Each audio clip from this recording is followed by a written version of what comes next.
Someone stepped forward. It was a man out for a jog around the streets. His name was Ju In-gong. It meant protagonist in Korean. His parents chose it hoping he'd become someone important. He walked into a shop where almost everyone recognized him. Ever since he was young, people teased him because of his name. But he never cared. He didn't want to be the main character of anything anyway. It was a game store. He told the blonde clerk to stop messing with him and asked if the new game was available. The clerk had already saved a copy for him. They were talking about the remake of Night Saga titled Night Saga RE. The story is about humans versus demons. The player can choose between the human hero, Locke, or the Demon King's eldest son, Zephyr Ragnaros. The gameplay revolves around adventuring and completing missions. He had beaten the game more than 10 times as a kid, so he knew everything about it. It was also one of the first games released after VR became mainstream. In-gong then arrived home. He immediately took out the game card. He put on his VR headset and inserted the game into the console. He waited for it to load. He planned to relax that day by playing for just 8 hours. Just a few seconds later, he was transported into the game. Upon opening his eyes, he saw sunlight coming in from the roof. He was already inside the game, waking up in a bed. And there was one thing that bothered him. He didn't recognize the character he was playing. Someone outside the door asked if he was still asleep. An ogre peeked through the cloth door of the tent and yelled at him to come out because they were going to be busy. He was amazed by how real everything looked and complimented the game's graphics. The ogre was confused. What graphics? He realized he could talk to them. That shocked him since the ads never mentioned this feature. He asked the ogre for his name. It looked surprised that he already forgot and said his name was Carrick. Carrick then called him Prince Sutra and said everyone was waiting for him. In-gong finally remembered who Sutra Ignaz was. He was the Demon King's 9th son. He couldn't understand why he was playing as Sutra when there was never an option. He waved his hand to open the status window, and it actually appeared. He assumed he was forced to play as Sutra for the first run. Even normal NPCs had at least 10 points in every stat, yet he only had 5 across the board. That was extremely low for a prince. He decided to check his skills. He had Conquest at level 1 and Protagonist Setting Adjustment at level 1. In-gong started to sweat as he wondered if Protagonist Setting Adjustment meant what he thinks it is. Carrick then peeked through the cloth door again and yelled for him to come out. So he did. His jaw immediately dropped. The ogre soldiers were already lined up waiting for him. He asked Carrick why the atmosphere felt so tense, like they were preparing for war. Carrick told him to stop talking nonsense and move. They had to wipe out the Scarlet Lightning bastards. That made him pale. He learned that it would be their first battle. He panicked. He hadn't even done a tutorial yet. Because the Scarlet Lightning Tribe's orcs had formed a military force for an uprising, he was expected to help resolve it along with the 7th prince and 8th princess. He was confused why they were only bringing 10 people to a war. Carrick told him he already explained yesterday and that it was just a patrol. Carrick then asked if he ate something weird because he was acting strange. Our MC opened a screen. Just as he expected, there was a mini-map. That made things much easier, so he decided to keep it open at all times. He then noticed a hidden path on the map and assumed it was some kind of event. Carrick checked his own map but said it would take too long if they used that route. He told Carrick to follow him since he knew a faster way, so everyone followed. They pushed through shrubs, then climbed a rocky mountain, as expected for a shortcut. Our MC already looked exhausted, but eventually, they reached a door hidden in the forest. It was made of stone with 2 handles. Still catching his breath, he heard Carrick ask how he even knew about this place and followed up with a question if he was a mage, but he just replied, as if. Then the ogre saw his pale face and asked if he's alright. Our MC didn't expect that a level 1 character would be that unfit. He told him to check if the doors would open first, but something made him stop and it made his body glow. His jaw dropped. Then the system informed him that he had just leveled up. He couldn't believe he leveled up just from walking. Plus, all his stats went up by 2, and he had 2 extra points. That was insane, he uttered. A noise then caught his attention. Carrick told him to hurry, so he went over, seeing that they had already opened the door. He had no idea what might be inside, but at least he wasn't going in alone. And more importantly, he had the protagonist's plot armor. The path ahead was dark. Carrick guessed the dwarves had dug the cave. In-gong was surprised. He thought they didn't have any. The ogre clarified that they didn't, but they used to exist. Our MC then asked if they moved out of the demonic realm or something, but Carrick had no clue. They all stopped when they saw a treasure chest and equipment scattered along the path. The ogres lit up with excitement at the sight of gold, then called the dwarves stupid for leaving their weapons behind. They picked everything up, even if it was heavy. Meanwhile, our MC fell into deep thought. The system told him his level, strength, and magic weren't enough to use any of those items. But Ingong decided to take them anyway. He'll look for a way to store them in his inventory. He tapped an item while thinking about taking it, then it vanished. Then it appeared in his inventory window. So he learned he only had to touch something and think about collecting it. Suddenly, he saw something on the map. He shouted for everyone to back away. When they turned toward him, they failed to notice the wall ahead cracking open. Then it exploded. One ogre was down, and an orc stepped out. These orcs were led by the Scarlet Lightning Tribe's general, Kai-chan. They had been waiting for them to come this way. The orcs immediately charged. The ogres were slaughtered. They fought back as hard as they could. Our MC, however, was frozen on the spot. He wondered what to do and started to consider stealing kills to gain experience. So he quietly approached an orc locked in combat with an ogre and struck it only for his sword to shatter. He was speechless. The orc turned and snarled at him. He ran for his life with the orc chasing after him. He then tripped and fell flat on the ground. His health dropped to 1/15 while his magic stayed at 5/5. No more moves to play at this point. He just screamed as the orc approached him, but an ogre blocked the attack. He was relieved to see Carrick, who asked what the F was he doing and told him to move immediately. Carrick and the orc continued clashing swords. Ingong's hands were still shaking.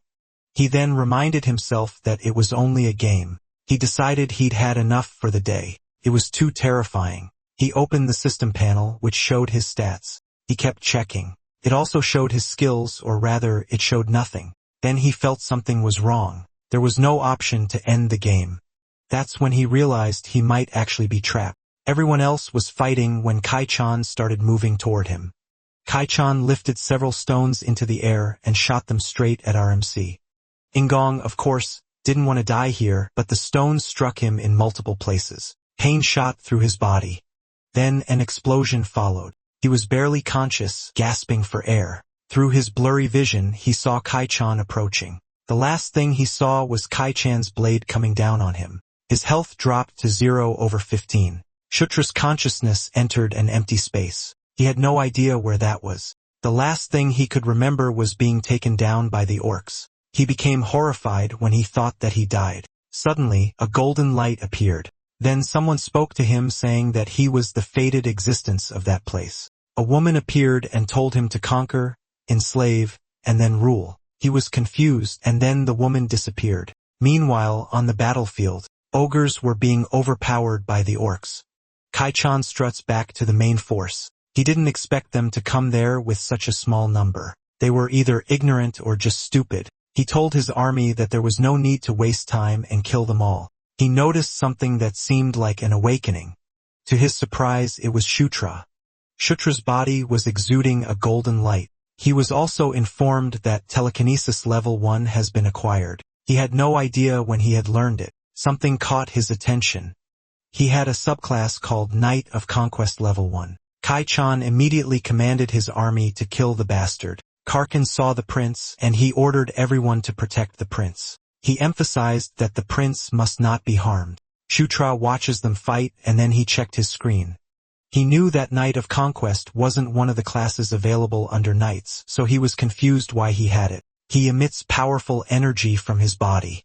Felt familiar to him, like he had known it all along. The spells kept echoing in his head. He looked determined now. He started the incantation by saying, "The power of conquest shall be the power of a king under the king's banner." He struck the ogres with a powerful golden light. Under the king's banner was a level 11 conquest skill that provides buff effects to allies within a designated area.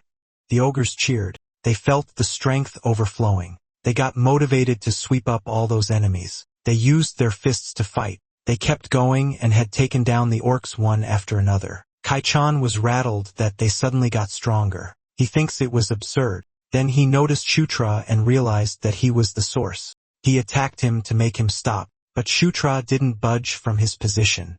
Carrick destroyed the incoming stones that were about to hit him. They looked quite pleased with their teamwork. He buffed Carrick and made him charge towards Kai-chan. Kai-chan got terrified. He didn't have the chance to evade. Carrick beheaded him in one clean cut. The morale of the orc army went down, and they started to run away. The ogres didn't let any single one of them escape. The system notified Shutra that the general's merits were for the king.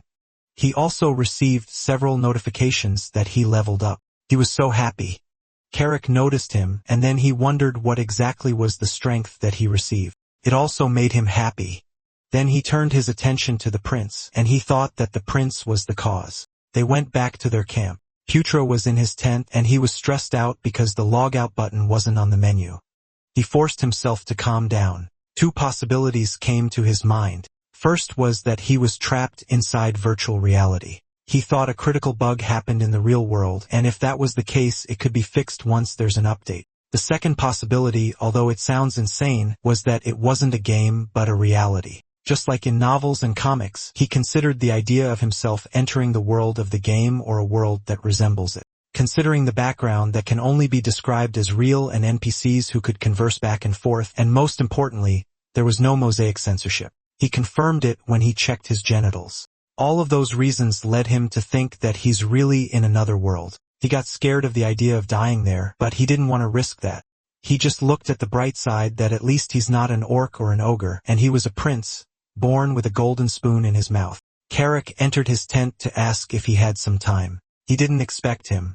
Carrick requested a sparring match with him, and he asked why. Carrick explained that it was because he's going to be his leader, and knowing his swordsmanship level would help them prepare for the future. He asked if that was truly necessary.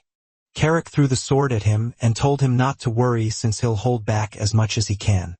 Shutra laughed and pointed out that his statement wasn't something to say to a prince. He charged at him and told him to fight seriously. Carrick braced for the incoming attack. When the sword hit him, both of them got confused. He stood there while Shutra kept hitting him. He was getting annoyed since he wasn't able to feel anything from the hits, so he struck back, pushing the prince a few steps away.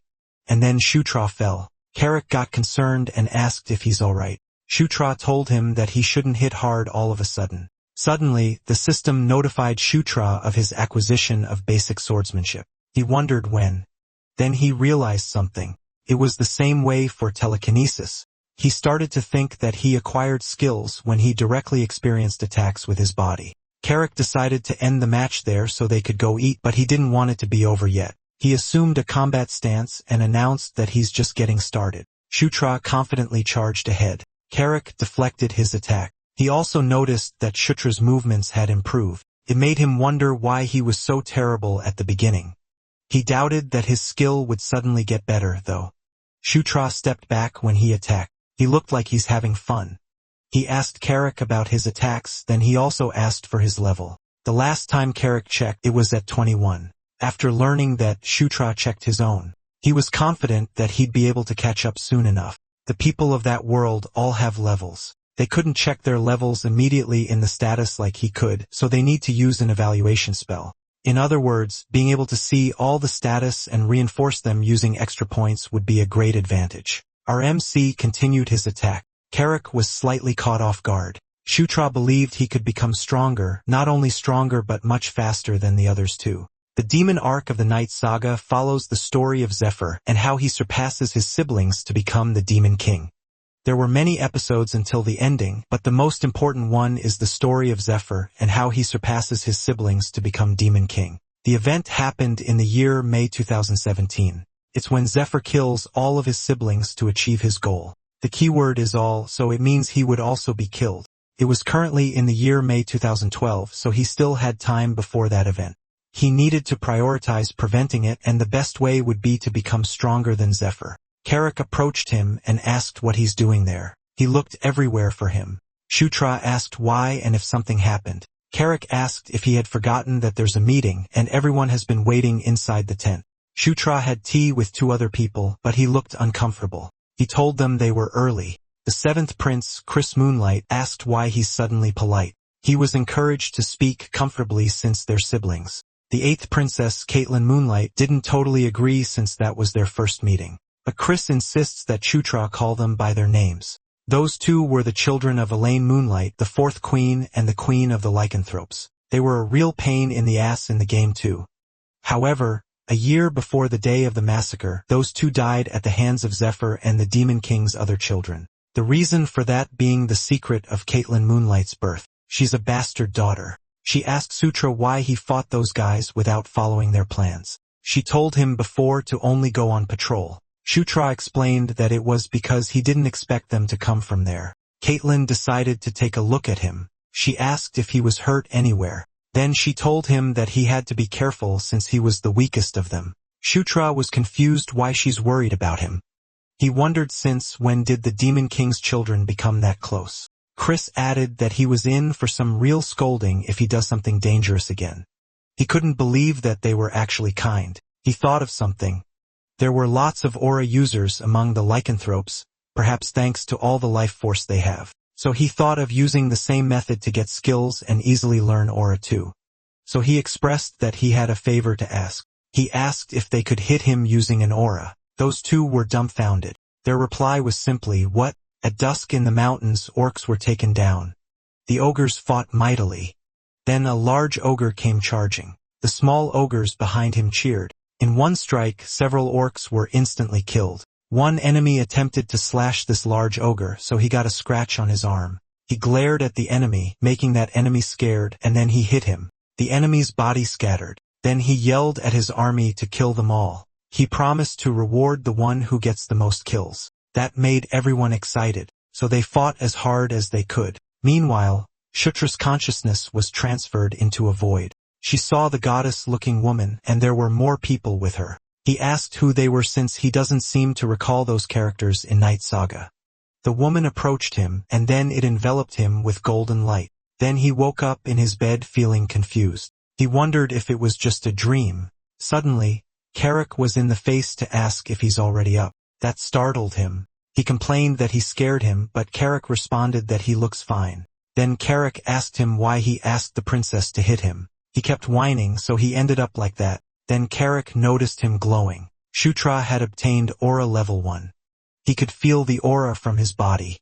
Carrick inquired if he could awaken the aura if he got hit with it, and he gave a vague reply to it. Then Carrick probed if it was also the reason why he was suddenly full of energy when fighting the Lightning Tribe. He replied yes. Carrick seemed to be impressed. Shutra inquired if anything happened while he was sleeping. Carrick replied yes and reported that the main force won against the Lightning Tribe. Shutra was confused. He thought Chris, Caitlin, and him were the only ones there to take down the Scarlet Lightning Tribe. Carrick replied, there's no way it would happen because the tribe was big. It led Shutra to ask who was in charge. He revealed it was General Bandal. That surprised Shutra. General Bandal was one of the strongest guys out there. Thanks to that, Ingong really liked him as a subordinate when he was playing as Zephyr. Then Shutra saw this chance. Bandal becomes Zephyr's subordinate in the year May 2015.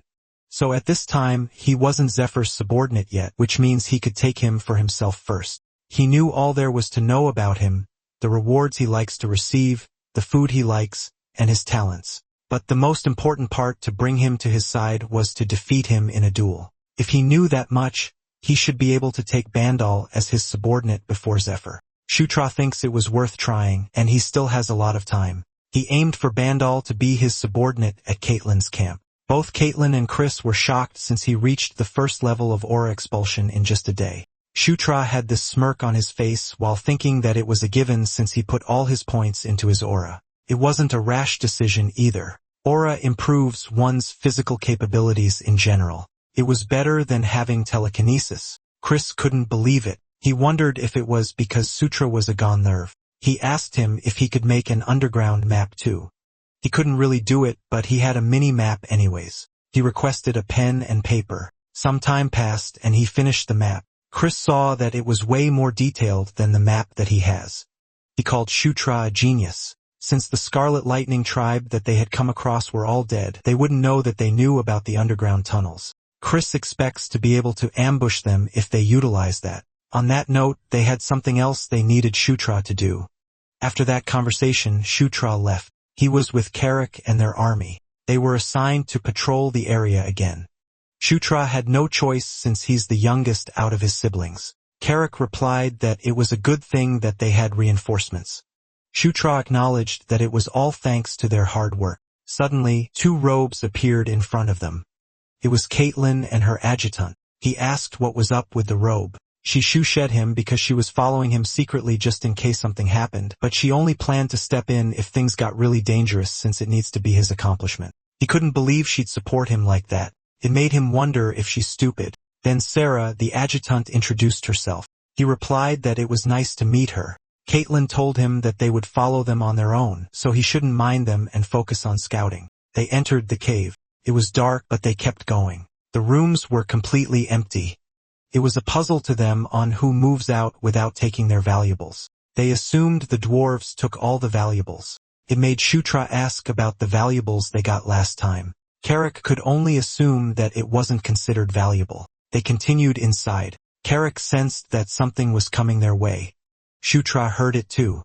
He checked it on the mini-map. He had an idea on who it could be.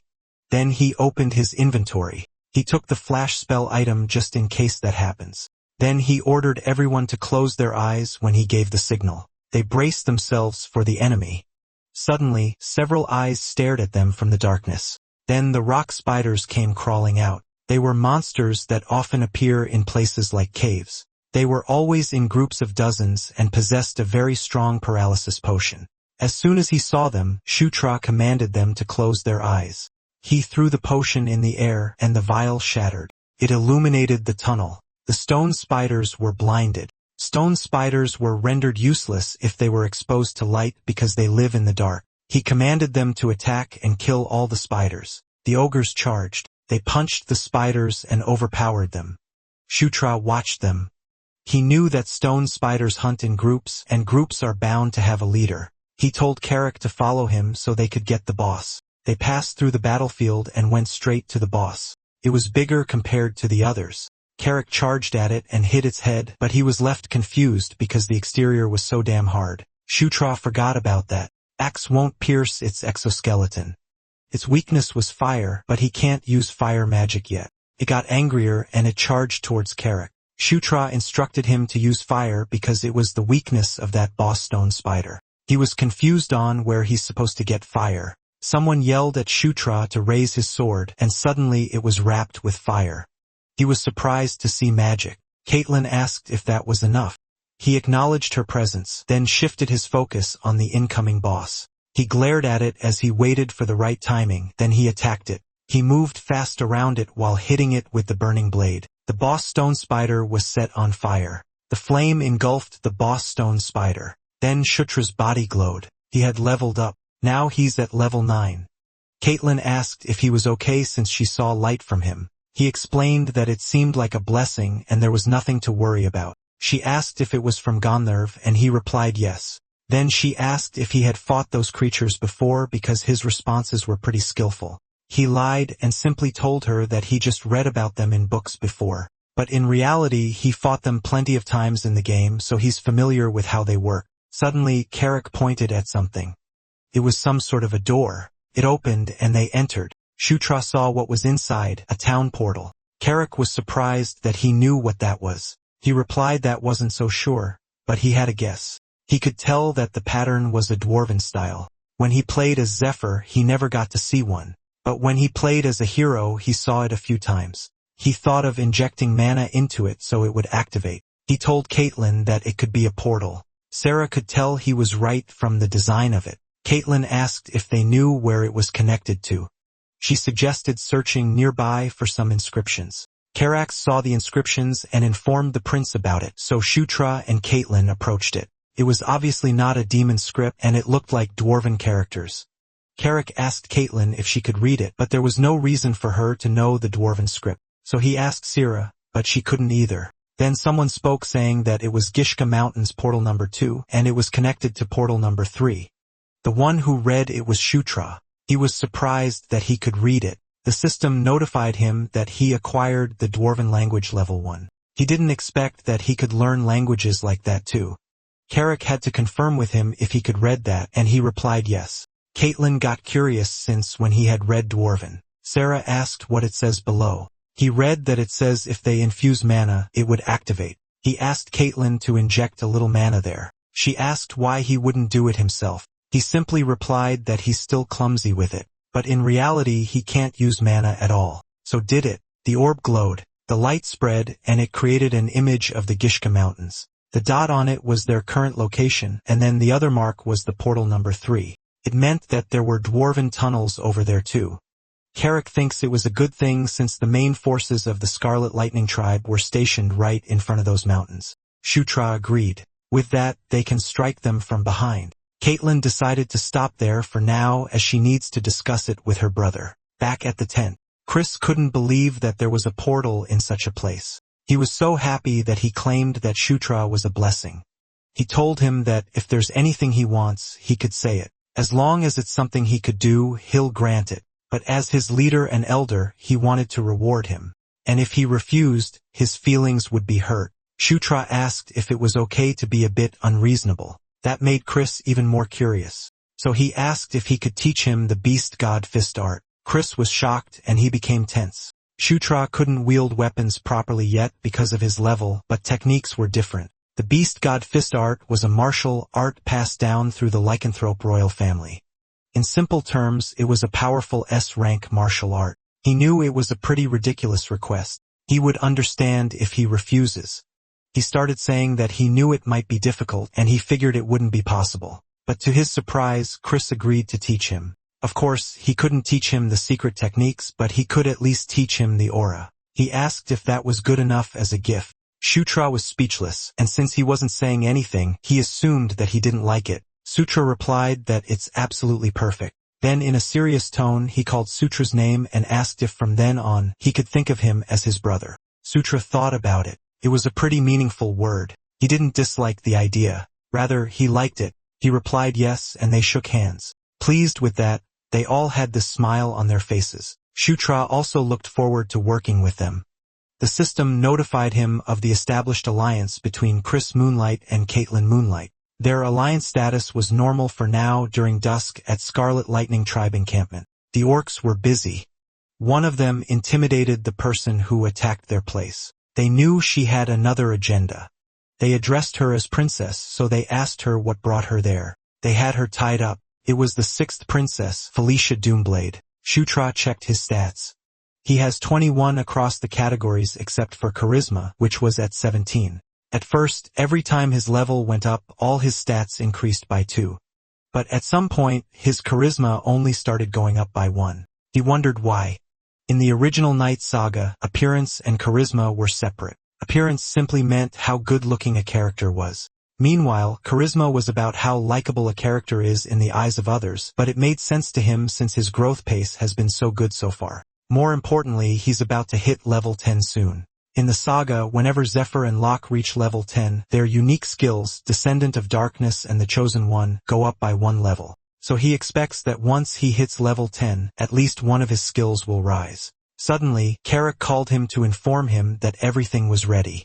He told them to start. Carrick noticed that he was cheerful that day, so he was asked if something good happened. He simply replied, no.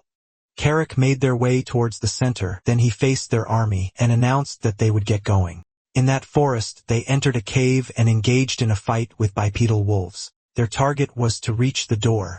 Eventually Shutra, Carrick, Chris, Caitlin, and Sarah made it through the door. They asked 2 people in robe if they had finished their investigation. The wolf-like creature in robe confirmed that the portal was connected to the Eska River of the Gishka Mountains. Chris inquired if it appears to be functioning properly.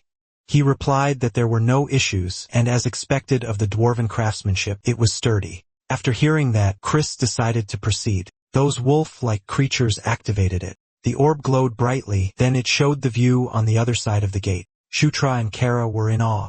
Shutra couldn't believe he's seeing a gate in real life. Chris and Sarah had already walked towards it, so Caitlin had to turn back and ask him what he's waiting for.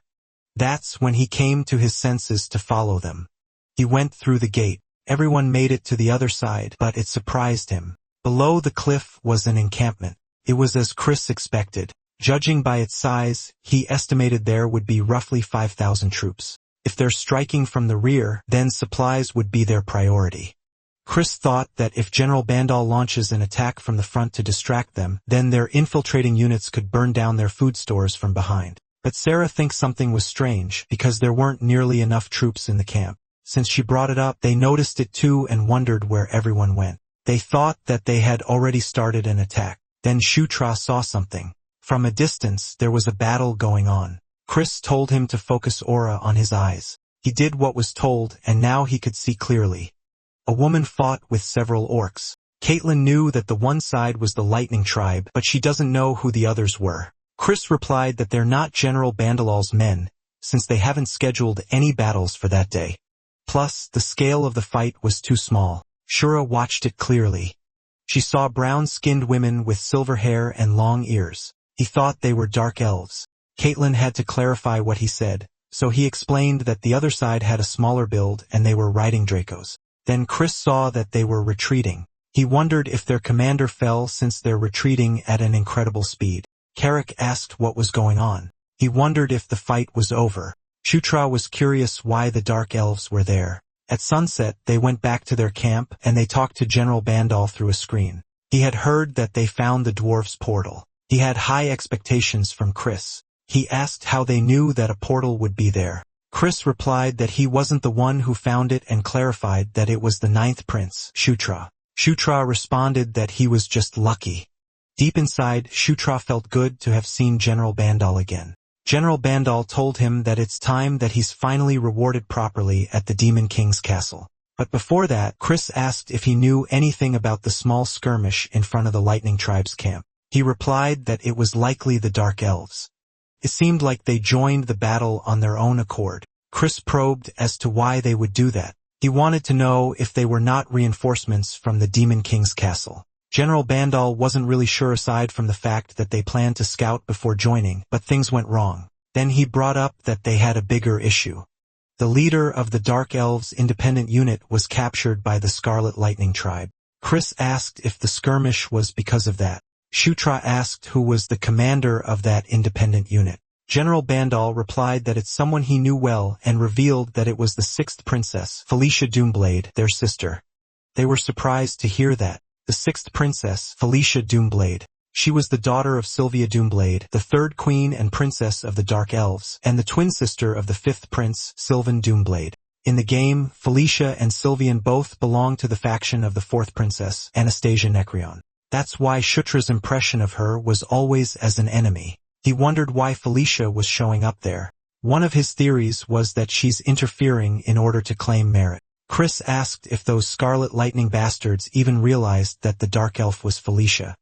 General Bandal replied that they haven't been able to confirm that yet. Chris asked what they planned to do from there. General Bandal replied that if they could save her, then they'll do that. Chris asked if there would be no negotiations, and General Bandal replied that if they made the first move, they could at least talk, but he had no intention of bowing down first. General Bandal told them that he's going to gather more information from their side, and if anything happens, he'll contact him. And then he's gone. Chris expressed that their oh-so-brilliant older sister had become a prisoner. Caitlin replied that if she was still alive, then they'd have to save her. Chris responded that it would be nice, but he knew it wasn't going to be easy. If they try to rescue her, they could end up suffering losses themselves. But Caitlin insists that they have to save her because she's their sister. Chris pondered about it. He knew that, but he couldn't just readily agree. Shutra noticed his behavior at their camp. Chris discussed their simple plan. When General Bandal lures the Scarlet Lightning Tribe's main force, they'll strike their encampment from behind. After that, he'll charge straight into the center of their base and cause as much chaos as he could. He assigned Caitlin and Shutra to lead their own squad and carry out the mission. Shutra clarified if what he meant by mission was to rescue their sister. He replied yes, and after that, they'll burn their food storage and armory first, and then they'll rescue Felicia. But if it becomes too dangerous, he wants them to retreat immediately. They couldn't afford to lose more lives just for Felicia. Caitlin didn't like that. Chris told her to be quiet and reminded her that he was a commander of a unit too. She insists that Felicia was family, so she couldn't accept him saying things like that, but he was firm that they can't allow Felicia's reckless actions jeopardize the whole operation. Shutra noticed it. Chris doesn't seem very intent on rescuing Felicia. He wondered if something happened between them. They carried out their plan that night. The warriors charged forward to annihilate those scarlet lightning bastards. Chris and his squad watches from the cliff. The encampment was still peaceful, but there were guards everywhere. He waited until some parts of the camp exploded and several orcs were caught up in it. Then General Bandal and his squad charges. He commanded them to kill them all. Meanwhile, Shutra's forces were stationed at the back. Carrick asked why they hadn't begun moving when the attack had already begun. Shutra told him to wait for the signal. The ogres aggressively charged at the orcs who were caught off guard. They overpowered them. While General Bandal oversees the battlefield, he was just observing. Eventually, he ordered everyone to retreat. Chris watched the chaos from the cliff, and when the time was right, he told everyone to get ready to move, and they would carry out the mission exactly as planned. Him and Caitlin charged together with their own squad. The Scarlet Lightning tribe was shocked. They were overpowered. Caitlin told Shutra to be careful, and he told her to do the same. While running, Shutra checked his mini-map, then he commanded them to move left and dash straight to the food storage. Carrick yelled to kill them all. He led the charge. A large orc was about to punch him. He couldn't defend. Fortunately, Shutra came to his aid and threw a dagger to the orc's head. Then Shutra had the skill dagger throwing at level 1. He can now throw daggers to strike his target. He was quite pleased with what he did. Carrick got curious about when he had learned to throw daggers. He simply replied that it was nothing special. But in reality, last night he just tossed daggers last night and somehow gained the skill. Carrick saw a tent that looked like the food storage. He asked if they should set it on fire. Shutra replied yes so they could continue the plan, but he wondered about Felicia. If she was locked up inside, she could get caught in the flames and even die. So he told Carrick that they have to find her first. Carrick asked how he planned to do that. He opened his mini-map. Felicia should register as a neutral NPC, so she should either be marked blue or purple. Then he saw it. He told Carrick the way. He entered the tent. It was the place, but he couldn't see her until someone called his name. At the far back, there she was. She was chained on the ground inside a magic circle. She asked what he was doing there. Shutra told Felicia to continue the talk later. At that moment, he needed her to stay still. The place was dangerous, and they needed to untie her quickly and get out. Deep inside, he was thinking that it would be useful if she gets indebted to her later. Felicia stayed quiet. They barely escaped. Shutra told her to hurry up so they could regroup with Chris and Caitlin. She was surprised that Chris and Caitlin came to rescue her. Shutra thinks it's obvious, so her question doesn't make sense. So he asked if they weren't supposed to come to rescue her. Since Shutra was removed from the power struggle, he might not have done something, and Felicia was about to reveal it to him. But Carrick informed them that the enemy had come swarming in. He quickly led Felicia. She noticed that he called her by her name, so it made her wonder when he started doing that. She saw him running, and then yelled at him that there's something behind him. Suddenly, something pierced him. He was in pain. Then flames engulfed him. Carrick and Felicia watched the flames. Felicia was worried. Suddenly, an orc charged at her. She got annoyed, but something caught her attention. A fire was thrown to that orc's face. She was confused. She checked behind her and saw a silhouette. Shutra stepped out of the smoke. He had acquired mana control level 1 and fire arrow level 1. He had this confident expression.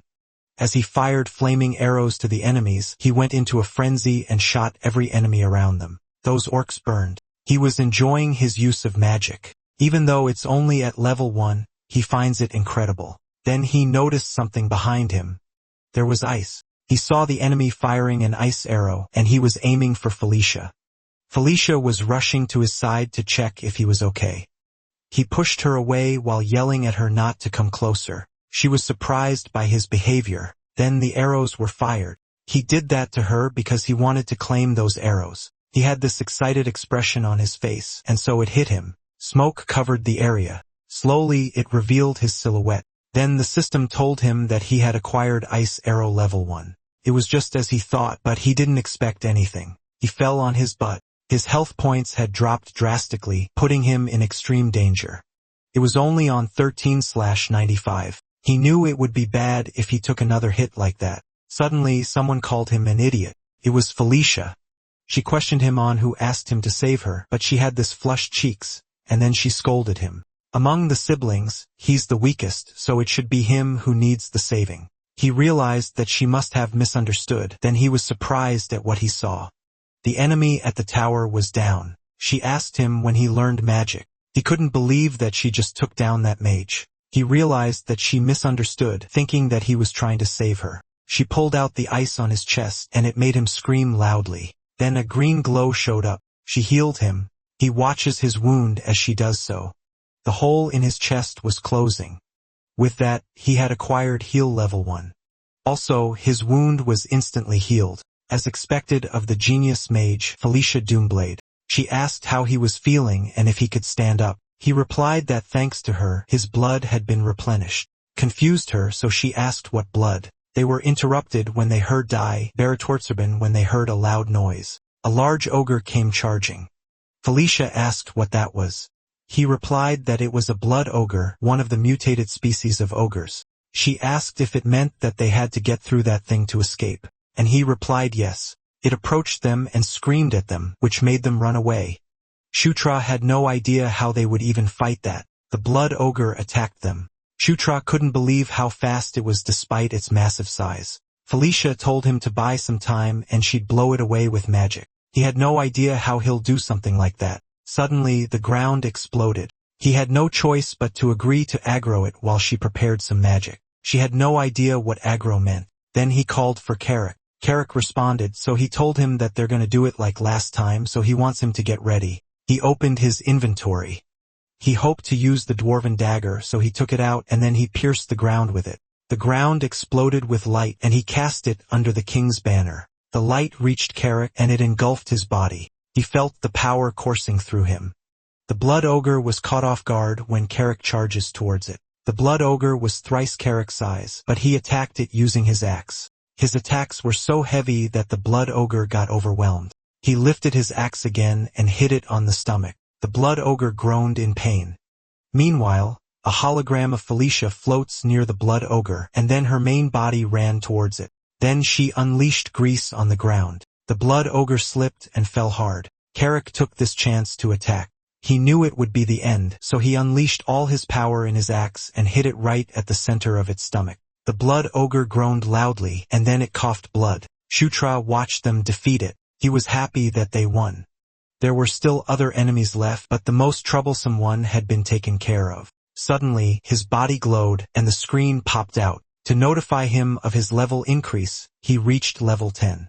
The level of protagonist setting adjustment had also increased. He was amazed. Thanks to the effect of the protagonist setting adjustment level 2, a new passive skill has been added. He also looked forward to opening the gift box.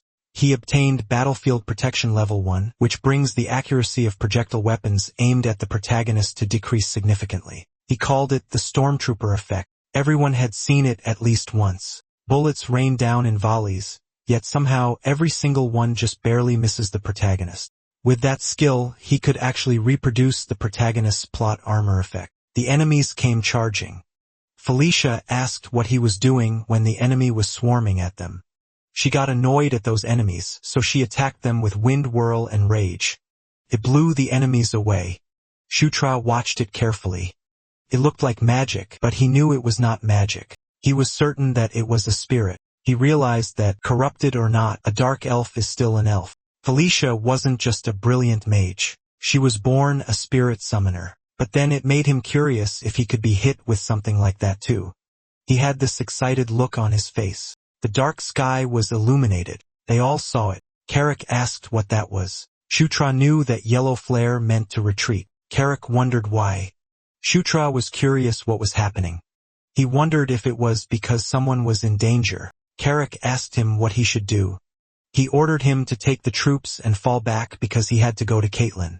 Carrick wanted to come with him, but he told him to do just as he says since there might be a reason for the retreat order. Carrick wanted to insist, but Felicia volunteered to go with Shutra instead. She couldn't stand owing people, so she took this chance to repay her debt. Besides, she still had business with those pigs. Carrick had decided to follow the order and wait for the prince above. Shutra replied that he would see him in a bit. While Shutra and Felicia made their way to Caitlin, she asked why he needed to go to her. He just wanted to be safe since the sudden retreat order was suspicious. Felicia got worried that Caitlin got caught like her. He hoped not, so they could all go back together. She noticed how he's worried for Caitlin. He replied that it was only natural since she's his sister. But deep inside it was because of their alliance. She was suspicious, especially when he said only natural. Meanwhile, the orcs charged. Caitlin defeated some of them in just a single punch. Then behind her, she threw fireballs at those enemies. Then another group charged from the side. She stepped back to evade their attack. Then she took out her weapon, and with just one swing she took them down.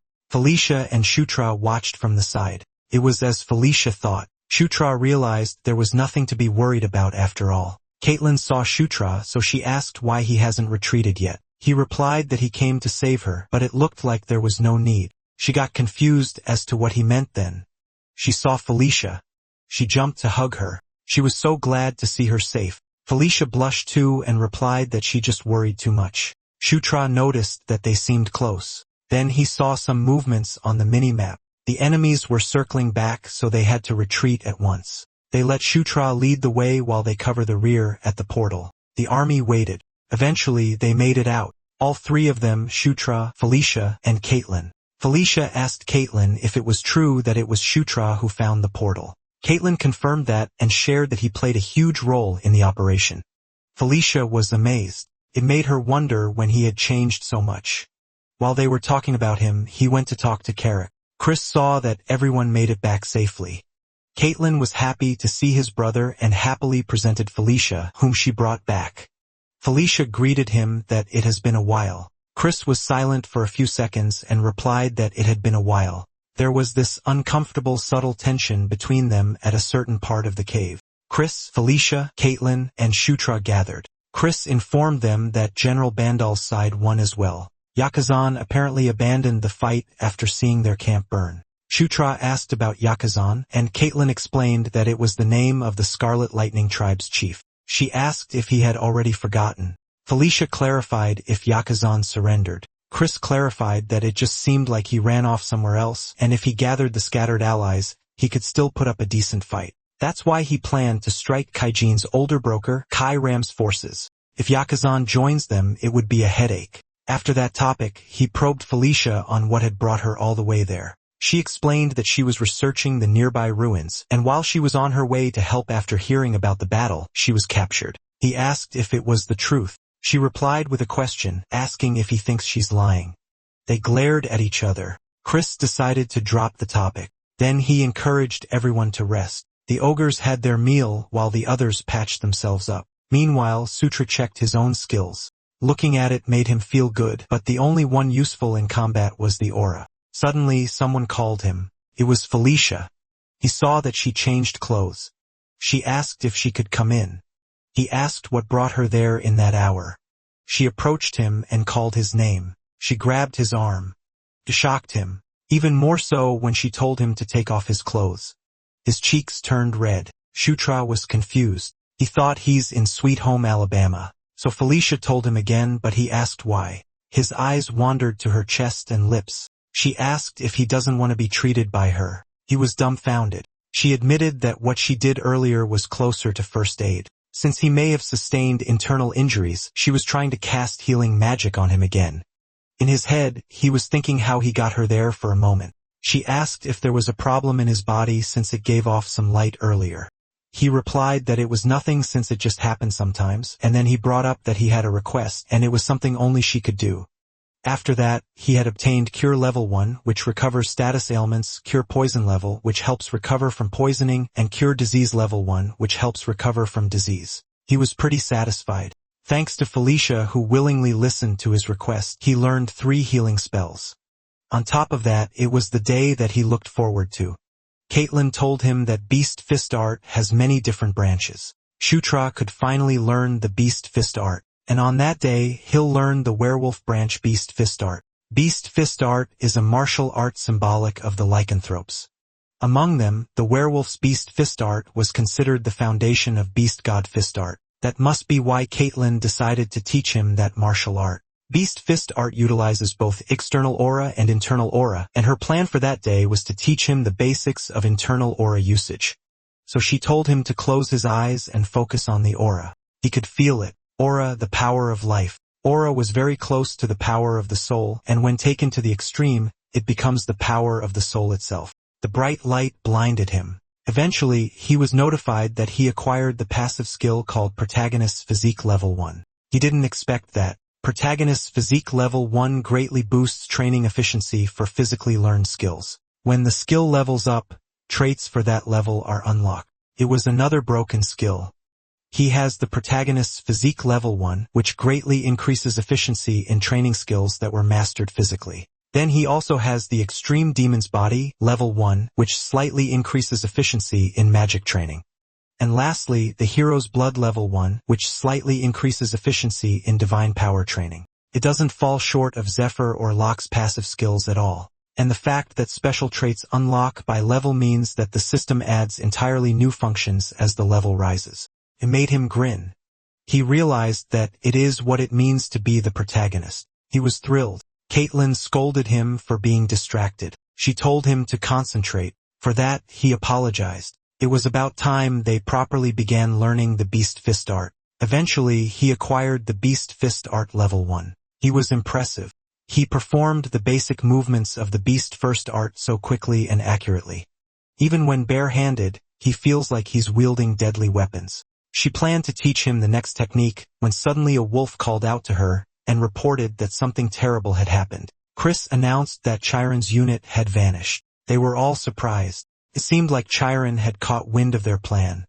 Caitlin asked what they're going to do.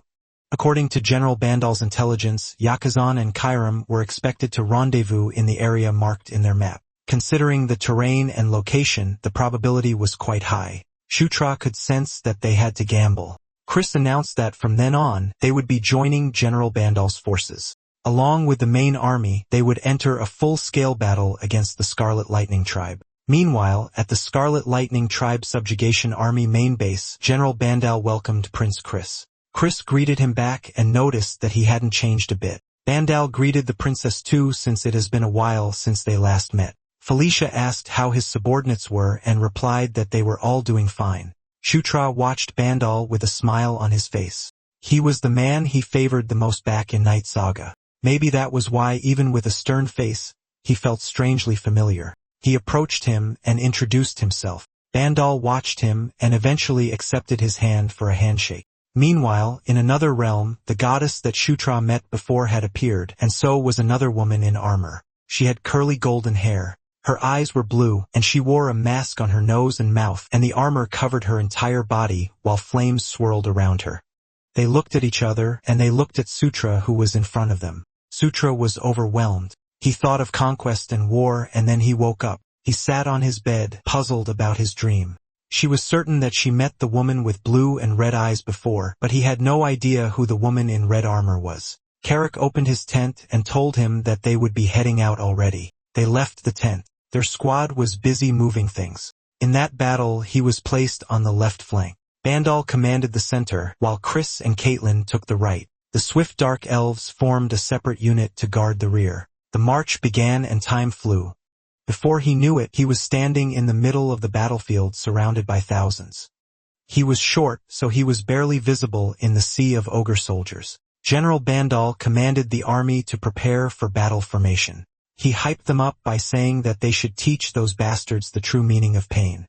All troops had advanced. The enemy had their defense formation. The enemy leader in front smirked and called them fools. Suddenly, explosion happened in the rear. Bandal was caught off guard. The shock made him freeze. It was because the enemy had a large mammoth with them. He called it a swamp mammoth. After seeing that, simultaneous explosions happened in different areas.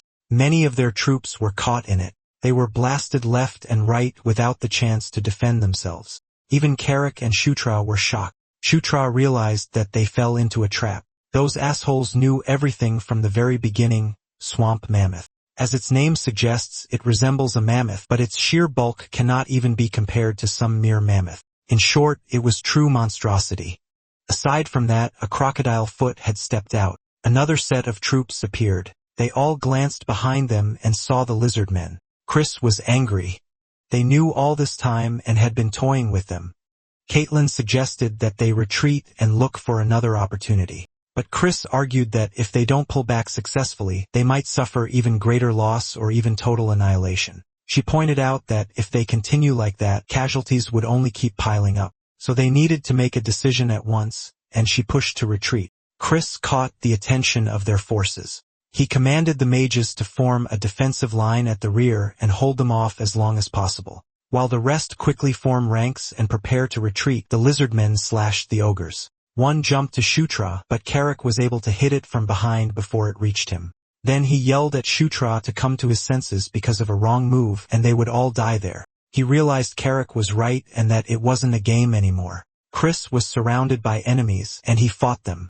He gave an order to survive and return alive no matter what. He doesn't want his men dying on him. Back at the camp, the ones who made it back were getting treatments, while Chris, Caitlin, Felicia, Shutra, and General Bandal had a meeting. Chris admits that it was his fault. He knew he should have suspected something. General Bandal told him that it was already done, and at that point their only options were either to completely withdraw or request reinforcements from the Demon King's castle.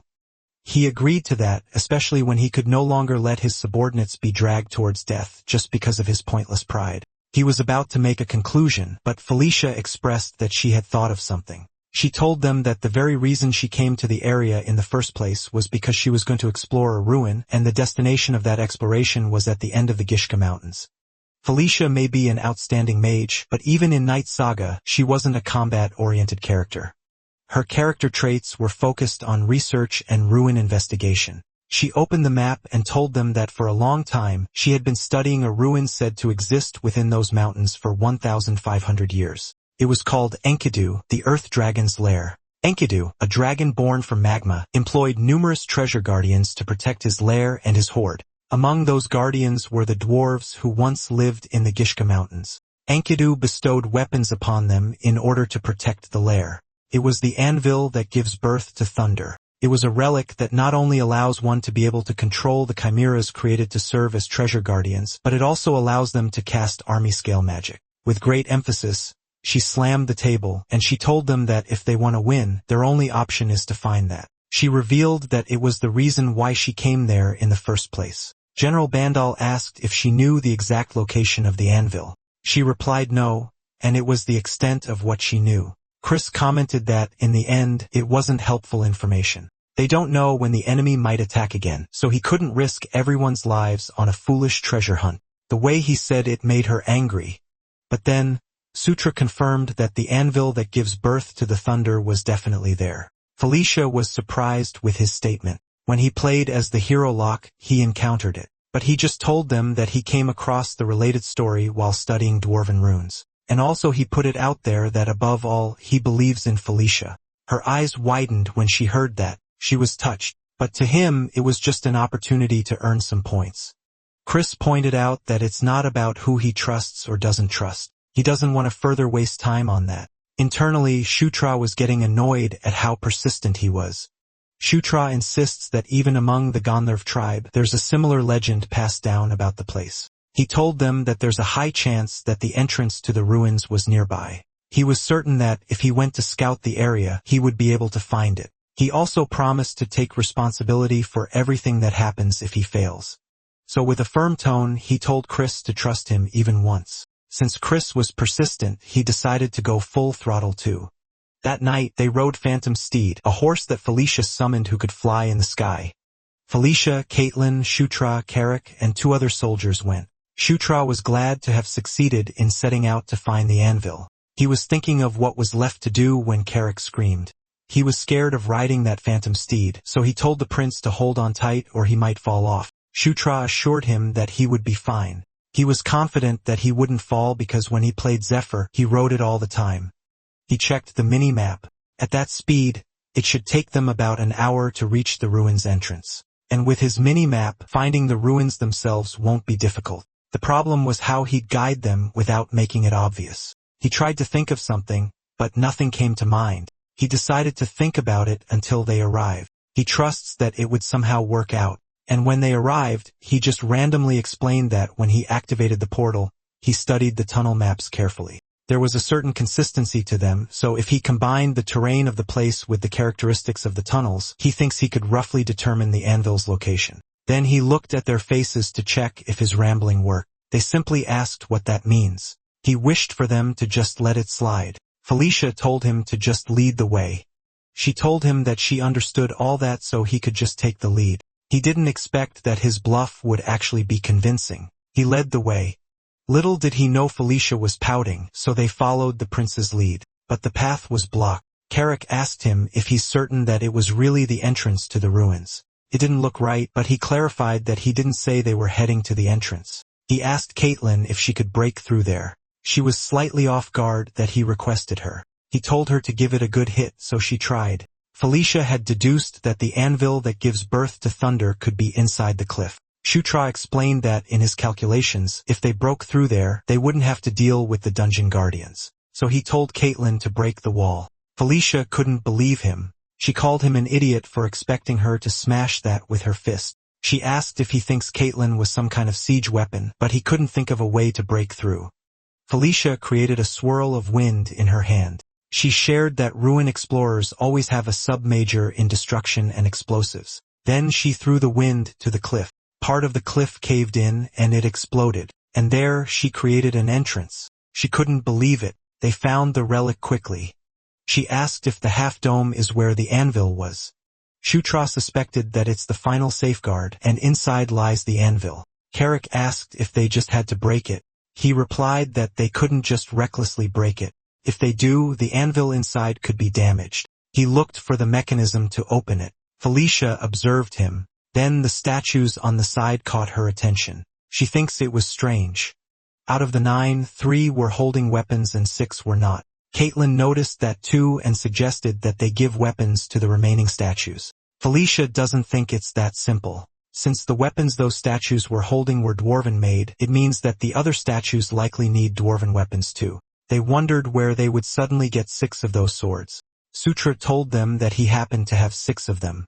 He couldn't use them back then since his level wasn't high enough, so he stored it in his inventory. He never thought it would come handy like that. He explained to them that he picked up weapons during the last tunnel expeditions as backups. Carrick was surprised. He couldn't even imagine carrying 6 of them in his bag. He was perceptive, and internally Shutra was starting to hate ogres with good instincts like him. He simply dismissed the question and told Carrick to take it because it was heavy. Carrick complained how frail he was. They set up the swords on the statues. The statues' eyes lit up and the light spread. Then the half-dome opened. They all anticipated what it was going to reveal. Shutra was surprised. He couldn't believe it was the anvil that gave birth to thunder. Felicia told them that, on the records, the final procedure to activate the anvil was still needed. She instructed Sutra and Carrick to remain where they are, and the rest must take positions at the 3 o'clock, 6 o'clock, and 9 o'clock marks on the circle. From that moment, they would infuse mana into the disc. The order would start from her, then they would proceed clockwise. The amount of mana infused must gradually increase. They were in position. She told them to focus as they begin. They released the mana.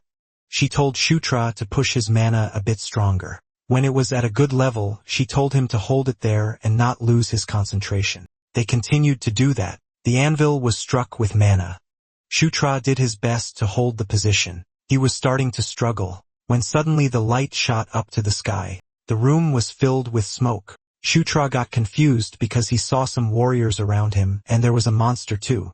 Different creatures were all marching in the same direction. He had no idea what was happening. Suddenly someone spoke. "My vassals. Heed my words." Sutra heard the voice and looked at the sky. A shadow loomed over him. It was a large flying creature. This creature ordered everyone to protect the sacred nest of the great Enkidu.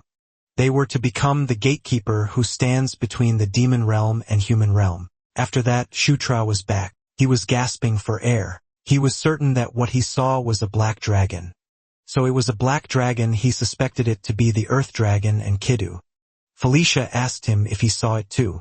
She also didn't look well. She talked about a massive black dragon with its body flowing with molten lava. Carrick shared that he saw it too. He asked if they saw the same vision. Felicia suspected that, but she wasn't sure what it meant yet. She looked at the anvil and spoke that using the anvil would reveal the truth. She thought about it, then she touched the anvil. Suddenly, a strong purple light came out from it. She struggled as black mist swirls around her hand. It was getting tough. Shutra approached her. He wanted to stop her. He was surprised. Suddenly, Felicia screamed loudly. Caitlin and Carrick got worried for them. Shutra screamed loudly. He was told to conquer the Earth Dragon and Kidnu's mana. Trial was cast upon those who were not granted any permission. To conquer was to dominate. Caitlin and Carrick just stood there. They saw how the Shutra's body emitted the light and he was holding a black hammer. But it looked like he wasn't himself. His right eye was black. Meanwhile, at the temporary camp, an enemy spied on them from the edge of the cliff. The camp was stationed between two cliffs. The enemy thought of them as fools for hiding there and thinking that they wouldn't be able to find them. This orc asked what they should do. He was waiting for the order of Lord Yakuzan. Yakuzan checked his army and told them to prepare themselves because they would clean up the stragglers at the temporary camp. The ogres noticed a bright light on the sky even if it was nighttime. Apparently, they were being rained with fireballs. Those fireballs hit the camp directly. Many were instantly killed or injured. Then the enemy, along with their swamp mammoth, charges in. They were ready to crush them. Chris and everyone were caught off guard. He got angry and worried. It was such bad timing since neither Caitlin nor Felicia were there. They would be annihilated at that rate. Successive explosions happened while Yakuzan watched from the edge of the cliff. He laughed at those demons for rushing in without knowing their place, and they got what they deserved. He told his army to finish them all. Suddenly, a mage couldn't move his hand. The swamp mammoth glowed, and its eyes changed, and it attacked their allies. Yakuzan saw it. He asked what was going on and why they were being attacked by their own swamp mammoth. Chris saw it from afar. He was dumbfounded. It was because of some black hammer. He couldn't believe they found the anvil. Earlier, Shutra held the anvil. He was confused at first, so he asked what it was. Felicia answered that it was the thunder hammer, the pair to the anvil, and it looked like Enkidu had chosen him. She didn't look well, and the elf with her helped her up. Shutra couldn't believe it. Then Felicia urged him to use it. He looked at the thunder hammer. Enkidu's mana had shown him how to wield it. He remembered him saying to conquer, subjugate, and enforce obedience. It was the method of using the anvil that gives birth to thunder. He raised the thunder hammer. He chose to dominate the swamp mammoth first. Purple light shot up from the anvil, and the swamp mammoth had been covered with it, and they went on a rampage. The orcs couldn't understand why they were suddenly attacked. Aside from that, they were surrounded. Bandal had attacked them all. Seeing how the swamp mammoth was attacking the Scarlet Lightning tribe, he suspects that the prince and princess pulled it off. So he told his army that it was the time to kill them all and not let anyone escape. They charged at them.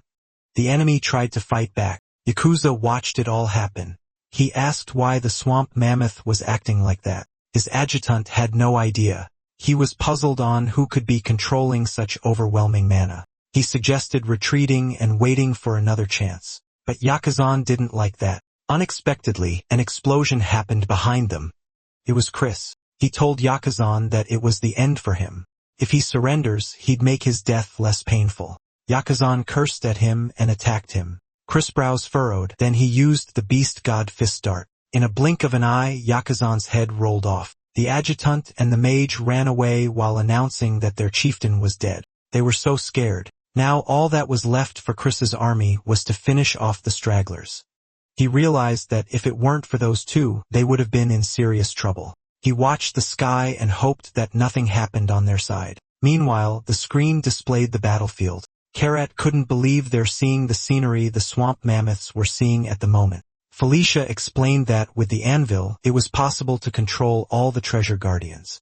She was saying that with the power of anvil, the Scarlet Tribe would be done. She had gotten weaker. Then she fell, but fortunately, the elf caught her. The elf asked if she's all right. She assured her that she just needed some rest and she would be fine. The other soldiers suggested that they find another place to rest, but they noticed that Shutra had disappeared. Meanwhile, Shutra was relieved to have finally taken a breather. The system notified him of his level up. His level had risen quite a lot. He wondered if it was because he controlled the relic of Enkidu. Also, the system notified him that the level of conquest had risen. He opened the screen and saw that even the Under the King's banner had leveled up. He realized that it levels up with the conquest at the same time. He doesn't fully understand it, but if his main skill grows stronger, then that is good for him. He also wondered what kind of skill was King's Knight. Judging by the name, it sounds like a summoning type. Suddenly called out to him. It was Caitlin. He remembered that he left without saying goodbye. He was about to apologize, but she hit him on the head.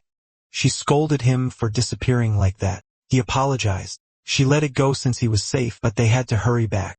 It seemed like they would have to camp out for the night. He thought they were going straight back to the temporary camp. She replied that it was the original plan, but a problem came up. He got curious about what it was. Then he found out that Felicia lost consciousness. She had just been released after being captured by the Scarlet Lightning tribe, but she must have pushed herself too much.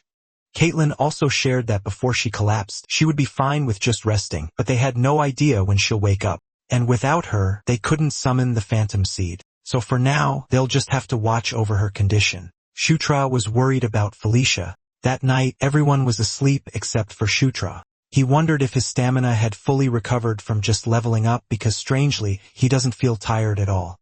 He thought of waiting until morning just like that, but he remembered that they were in a ruin, which means that there must be some hidden weapons or treasures inside the dungeon. He also expected some traps or guardians. He pulled out the thunder hammer and considered the possibility that he's the ruler of the ruin because he has that. The power of the anvil only works while in there, but within the ruin it manifests as absolute power. In other words, he already obtained a free pass to the entire place. Carrick was laying on the ground, sleeping peacefully. He woke him up. He wanted him to come with him. The pathway was lit with a torch. Carrick wondered if it was really okay to just barge in like that. He was worried that something would go wrong. Shutra stated that he's the ruler of the place, so there was nothing to worry about. He explained to Carrick that the place was a ruin, so there should have been good weapons there. Carrick agreed. He opened the door to a room. It made Carrick gasp. He saw an enormous monster. Shutra explained that it was just an arc golem and in the form of a griffin. Carrick had no idea, so he made him think of it as an extremely powerful monster. If they had just wandered in there blindly, they could have just died right there. Carrick told him to stop saying such unlucky things and hurry out. He was terrified of the presence of that giant thing. He would rather avoid fighting monsters like that if he could. Shutra teased him for being a coward. He clarified that he's not a coward, but instead, he's cautious. They reached another room. He got excited because it was full of treasure. He excitedly showed the prince an amazing piece of armor. Shutra replied that it looks good on him. He could feel a subtle mana from it, so he knew it was magic armor. He asked Carrick if he wanted it. Carrick got excited and asked if he could really have it. He replied yes, since it was way too big for him anyways. Carrick sincerely thanked him. Then he saw some gold coins. He wondered what those ancient gold coins were for. He decided to store all the useful things inside his inventory. He also instructed Carrick to grab everything he could. He noticed the treasure chest. He got curious and opened it, but he got alarmed. A door had opened. It was a hidden space. Totally made him excited. He was looking forward to what was in there. He stepped inside, and after going through the passage, a wide chamber appeared. And then someone called him. There was a mana at the center and he was familiar with it. Even though it was his first time seeing it, the name just surfaces on his head. Enkidu. It was Enkidu's gauntlet named Earthquaker. Shutra watched the gauntlet. It addressed him as the valiant knight of conquest. He approached it since it was calling out to him, and then he took it. As soon as he touched it, the system notified that his level, mana, strength, and mental strength was insufficient. He realized that he can't wield it yet. The gauntlet glowed, and it granted him permission. The system notified him that Earthquaker acknowledges him as its master. The system changed the user of the Earthquaker to Shutra. Shutra's hand glowed. He felt pain when he wore it, but he was able to endure. He was glad that it acknowledged him as its master. His strength, mana, and endurance had increased by 10. He didn't expect his stats to go up that much just from equipping it. He could imagine what would happen once his level rises. He was quite pleased with it. It was a better item than he expected. Carrick then unexpectedly appeared behind him and asked what just happened. Our MC was startled. He asked him since when he had been there. The ogre replied that he saw it all, that he made some gauntlet appear out of nowhere. He didn't expect him to see everything. If something like his inventory gets exposed, he knew it would be a hassle. Carrick knew that whatever it was, it would only bring trouble if people found out, so he promised that it would just be between them. He was confident to take the secret to his grave. Sutra was touched. Carrick told him that they should head back now that they had everything they needed. He expressed that the place feels eerie and gives him a bad feeling. He agreed that they should return. They passed through the room full of treasures, but something caught his eye, so he told Carrick to wait. The ogre asked what it was this time, then he pointed it at him, but Carrick had no idea what he's talking about. Shutra replied that the exact thing they needed was right over there. Later on, they made Felicia drink some potion. Her body glowed, and she regained consciousness. He asked if she's awake. Caitlin was so relieved. Felicia asked what happened. She explained that Shutra brought back a mana recovery potion. She asked where it came from. So Shutra asked them if they had forgotten where they were. She knew they were in the ruins, and he reminded them that he's the ruler of the ruins. He encouraged her to rest, and once she woke up, her mana would be fully restored properly. Felicia thanked him. It seemed like he didn't hear her properly, so she said it again. But she looked embarrassed. At sunrise, Bandal exclaimed that they were finally back. He was happy to see them. He knew from the start that they would succeed. He acknowledged everyone's great work. Chris cleared his throat. Shutra noticed him. He started to say something. With flushed cheeks, he told Felicia that she had done an impressive job. Felicia arrogantly replied that it was nothing much. Shutra saw their heartwarming interaction and had this smirk on his face. Chris told them to get some rest while they handled the cleanup. Shutra was surprised to learn that it was not over yet. He explained that the remnants of the Scarlet Lightning tribe still remain. It would be completely settled within half a month at most. To Shutra, it means that they would get vacation for half a month. But Caitlin responded, "Vacation my ass." She whispered to him, and it made him blush. With flushed cheeks, she told him that he still has something to do with her. It was a bright sunny day, and Shutra was getting hit by Caitlin's fist. She reminded him that if he doesn't pull himself together, he'll suffer. So he should hurry up and get up, but at that point he could barely move from the pain. He was prepared for it, but it was seriously brutal training for the Beast Fist art. The something that Caitlin mentioned earlier was none other than Beast Fist art training. In the first 5 days, it felt like he did nothing but get beaten up. Only after a week did Caitlin's punches start to become visible to him, and so came the 11th day of training. He faced her. She noticed that he was starting to keep up quite well now. He replied that it was about time after all the beatings he had taken. He thinks that it was thanks to the daily special training that his Beast Fist art and aura levels had both reached level 5. At that point, Caitlin deemed that he should be ready to begin the Beast God Fist art. That got him excited. She expressed that she was impressed. She had never seen anyone learn that fast before. He had this big smile on his face after knowing that he could finally learn the secret techniques of the lycanthropes, the Beast God Fist art. From there on, she would teach him a new way to wield aura. She grabbed his hand and told him not to miss a thing and follow carefully. She asked if he got it. He replied yes. Their hands glowed, and instantly that blue light engulfed him. He could feel Caitlin's aura. It was guiding him. It was similar to Beast Fist art, but also different. He could feel the depth of aura more and more. Aura, the force of life itself. When pushed to the extreme, it becomes akin to the power of the soul. While his consciousness drifted, he thought about conquest, which was to conquer and force obedience, a ferocious domineering power. It was like he's underwater. He wondered if that was the true aura. The light engulfing them intensified. Then the system informed him that the level of Beast Fist art and aura had increased. She was amazed. He was able to do it. The aura covered his hands, and the system notified him that he acquired Beast God Fist art level 1. He thought about the Beast God Fist art and Earthquaker. He dispersed the aura from his hand, and the impact created a gush of wind and made a dent on the ground. His level had increased to level 14. He claimed that it was the time it truly began. He didn't notice that someone was spying on them. It was Bandal.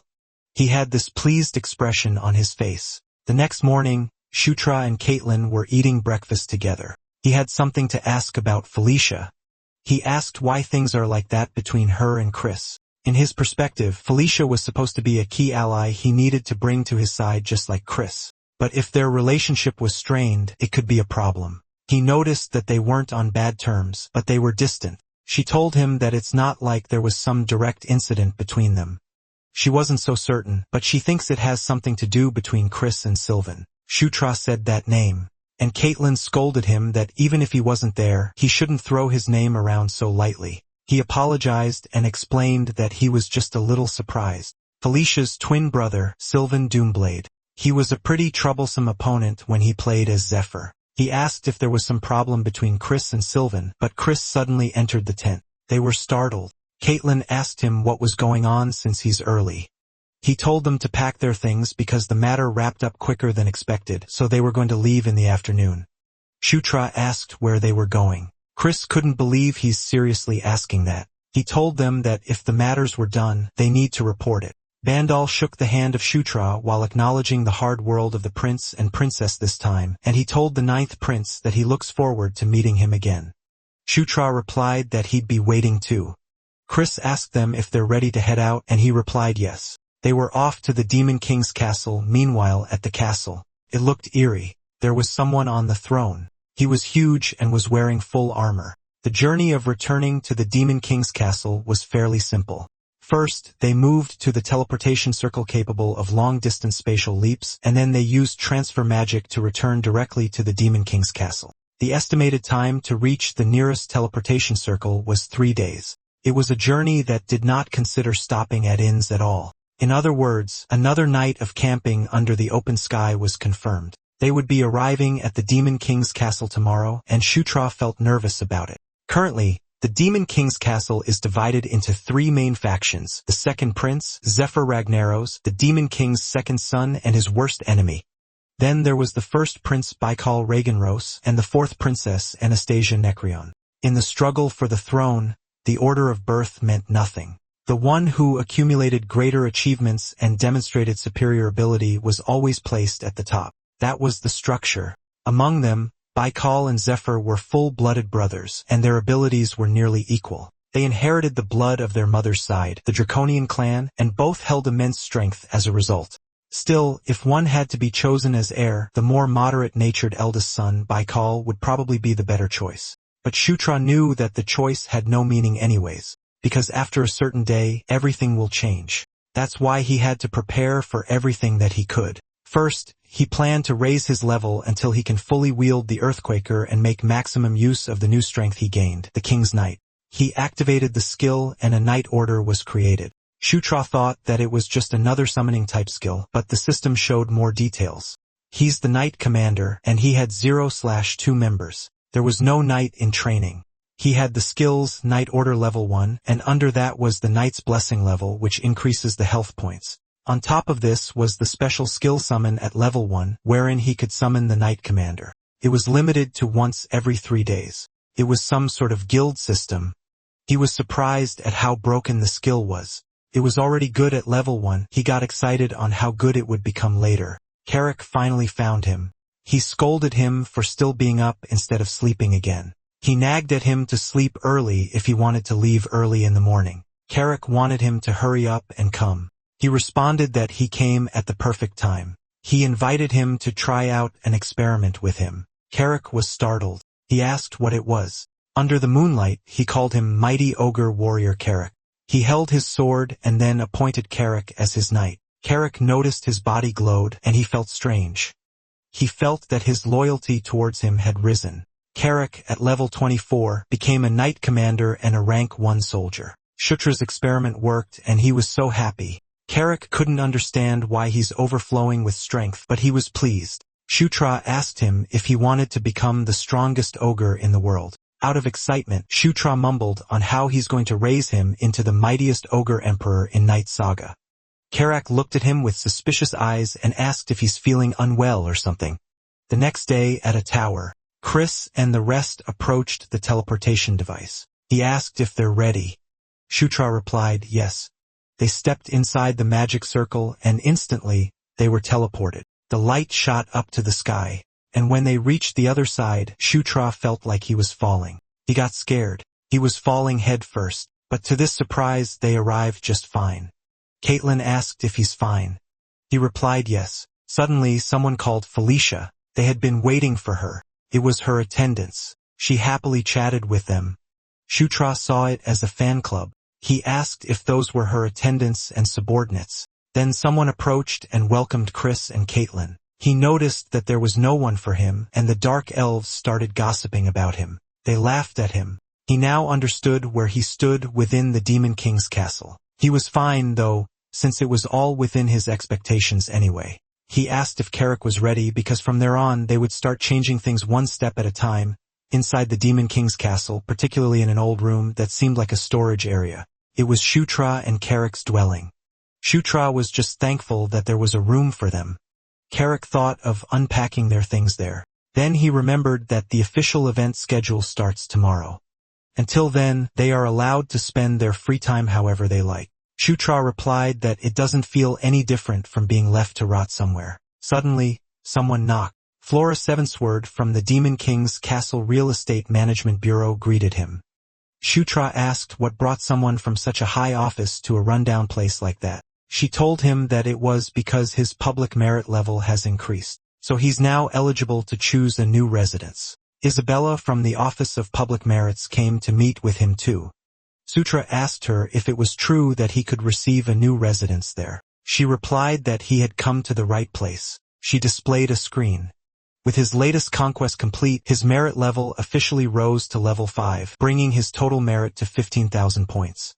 The system laid out his achievements one by one, uncovering the dwarves' hidden mine and its connected portal, crushing the Scarlet Lightning Tribe's chief and his elite unit, personally carrying out the execution, rescuing the 7th princess, Felicia Doomsblade, leading the frontal assault on the tribe's main stronghold, claiming the legendary Thunderbirth Envil, and finally placing the entire Scarlet Lightning Tribe under his rule. The rewards followed immediately. New sections of the Demon King's castle were now open to him, and his monthly stipend skyrocketed, jumping from a pitiful 5 gold to a staggering 500. He was the first prince to achieve that much on his very first mission. He asked her to show him the available residences right away later that day. Carrick's jaw dropped. He couldn't believe Shutra's new residence. Flora told them that they came earlier than expected. She told Shutra that it was an honor to serve him starting that day. Flora could be used as a butler and headmaid. She is a follower of Camilla, goddess of dreams and shadows. Carrick was confused because earlier she said she was from the real estate bureau. Shutra replied that he hired her using her merit points. It's something like a currency earned through accumulated achievements. He didn't explain further since there was no need for Carrick to learn all the details. Carrick commented that he had started talking nonsense lately. The next day they were dressed up. Carrick told Shutra that he kept getting the feeling of needing to pee. He wondered if it was just his nerves. It was gross, so Shutra told him to just go already. He also made him nervous by saying that someone arrived and told them that they look amazing. Felicia was the one who picked their outfits. Caitlin responded that she's the best. She replied that all her efforts paid off. Caitlin told Shutra that he looked good. He got embarrassed, but he thanked them and told them that they look amazing too. It made those girls blush. Chris also arrived. He realized it was Shutra's first audience ceremony. He told him that he's the star for that day. He encouraged him to show himself to everyone in the Demon King's castle. He confidently replied yes. He knew that there were those people who would think that his achievements were simply luck. The vassals were in the room. Sutra was confident that everyone would soon have their eyes on him. The prince and princess entered the room. Sutra wanted everyone to look again at the worthless prince they once dismissed. They knelt in front of the Demon King who was sitting on the throne. Chris introduced himself and announced that he stood before the great ruler of the demon realm. Demon King Mitra watched them. He had golden eyes, brown hair, and beard. His facial features looked more human. His aide would now report the achievements of the prince and princess. Demon King Mitra was the father to all the children of the Demon Kings. Sutra had forgotten that he was the one being who must never be underestimated in the Demon King's castle. While he was kneeling in front, he felt immense pressure. Just standing before him was making his entire body crumble apart. The goddess reminded him to conquer. His heart glowed in a golden warm light. She told him that he's also a king, and she encouraged him to overcome the gaze, that suffocating pressure, and subdue it under his will. The golden light spread. He was told that it was the power of conquest. Sutra was able to look confidently and directly. Demon King Mitra saw him and called out his name. Everyone's jaw dropped when they heard it. Sutra simply met his gaze, though he was slightly taken aback. Then Demon King Mitra told him that he looked forward to seeing his future achievements. Everyone in the throne room was shocked and confused because the Demon King had never once called any of the princes or princesses by name during an audience before. They questioned why he would mention the ninth prince who barely even has a presence. It was an utterly ordinary statement, but it was a statement no one had ever heard from the Demon King before, and that made it invaluable. Shutra replied that he'll do everything he can to live up to his expectations. And that was how Shutra Ignace finished his first audience while leaving a powerful impression on all who witnessed it. At dawn, Shutra was being woken up. He asked Carrick what was the matter since it was still so early in the morning. Carrick informed him that a letter from the Office of Public Merits just arrived. Shutra received the letter while wondering why, and he was surprised when he opened it. Carrick was curious about what it said, so he encouraged him to read it out loud. Shutra wasn't sure how to feel about it. It looked like the Demon King, his father, had given him a personal mission at the castle. Shutra shared the letter to Chris and Caitlin. It contains the mission to subjugate the Cassius herd. Basically, it was a monster extermination task. Caitlin told him that he would be heading to the Anger Plains. Shutra remembered that it was where the centaurs live. She shared that Chris and her went there for training once. Cassius herd subjugation pretty much became an annual event. Chris wanted to go with him, but they also have their own schedule to follow. Caitlin was positive that Shutra would manage on his own, but Chris was worried. People would start paying attention to him, and some would try to approach him, and others would be wary of him, so he'll have a lot to keep an eye on. Shutra knew that. Even Zephyr himself said he was never once called by name during an audience. Chris told him to come to him if he needs any help. He thanked Chris for that. Then he told him to go see Felicia before he leaves because she said that she has something for him. It was still dawn. When Shutra prepares to leave, Felicia knew he would need a good pair of legs to travel around Centaur territory, and so she gave him some mounts. Shutra thanked her, but she had more to give. It was a dark elf's tear. He couldn't believe that she's giving him one of the dark elves' sacred treasures. Normally, the only way to obtain it would be to kill Felicia herself. She shared that the dark elves are a proud race, so they never forget either kindness or vengeance. She hugged him and told him to take care and return safely. He never expected Felicia to act like that, so it made him blush. As he was about to answer, she pushed him away, which surprised him. Apparently, she got embarrassed. She must have realized how awkward it looked. Shutra, Carrick, and the mounts hopped on the teleportation circle. He waved goodbye to Felicia and wished her good health until they saw each other again. And then he was gone. She simply replied okay as she watched him disappear.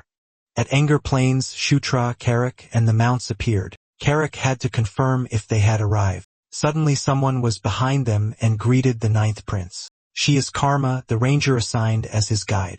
He noticed that her upper body was of a human and the lower half was of a beast. He replied that it was nice to meet her. She answered that it was an honor for her. Given her appearance, he understood that she's from the satyr race, and they moved right away. They were moving fast. He and Carrick rode their mounts. She informed Shutra that it would take at least 2 days to reach the centaur settlement from there. She plans to travel with as few breaks as possible. Shutra had no problem with that. Then she inquired if there were no other soldiers. He explained that the mission came suddenly, so it was just the two of them for now. She replied that they have the centaurs on their side, so they won't be outnumbered. He figured that it would be a group fight, and in that case the real problem would be the weapons. Since it might end up like a mounted battle, he thought a spear would be best. A sound caught their attention.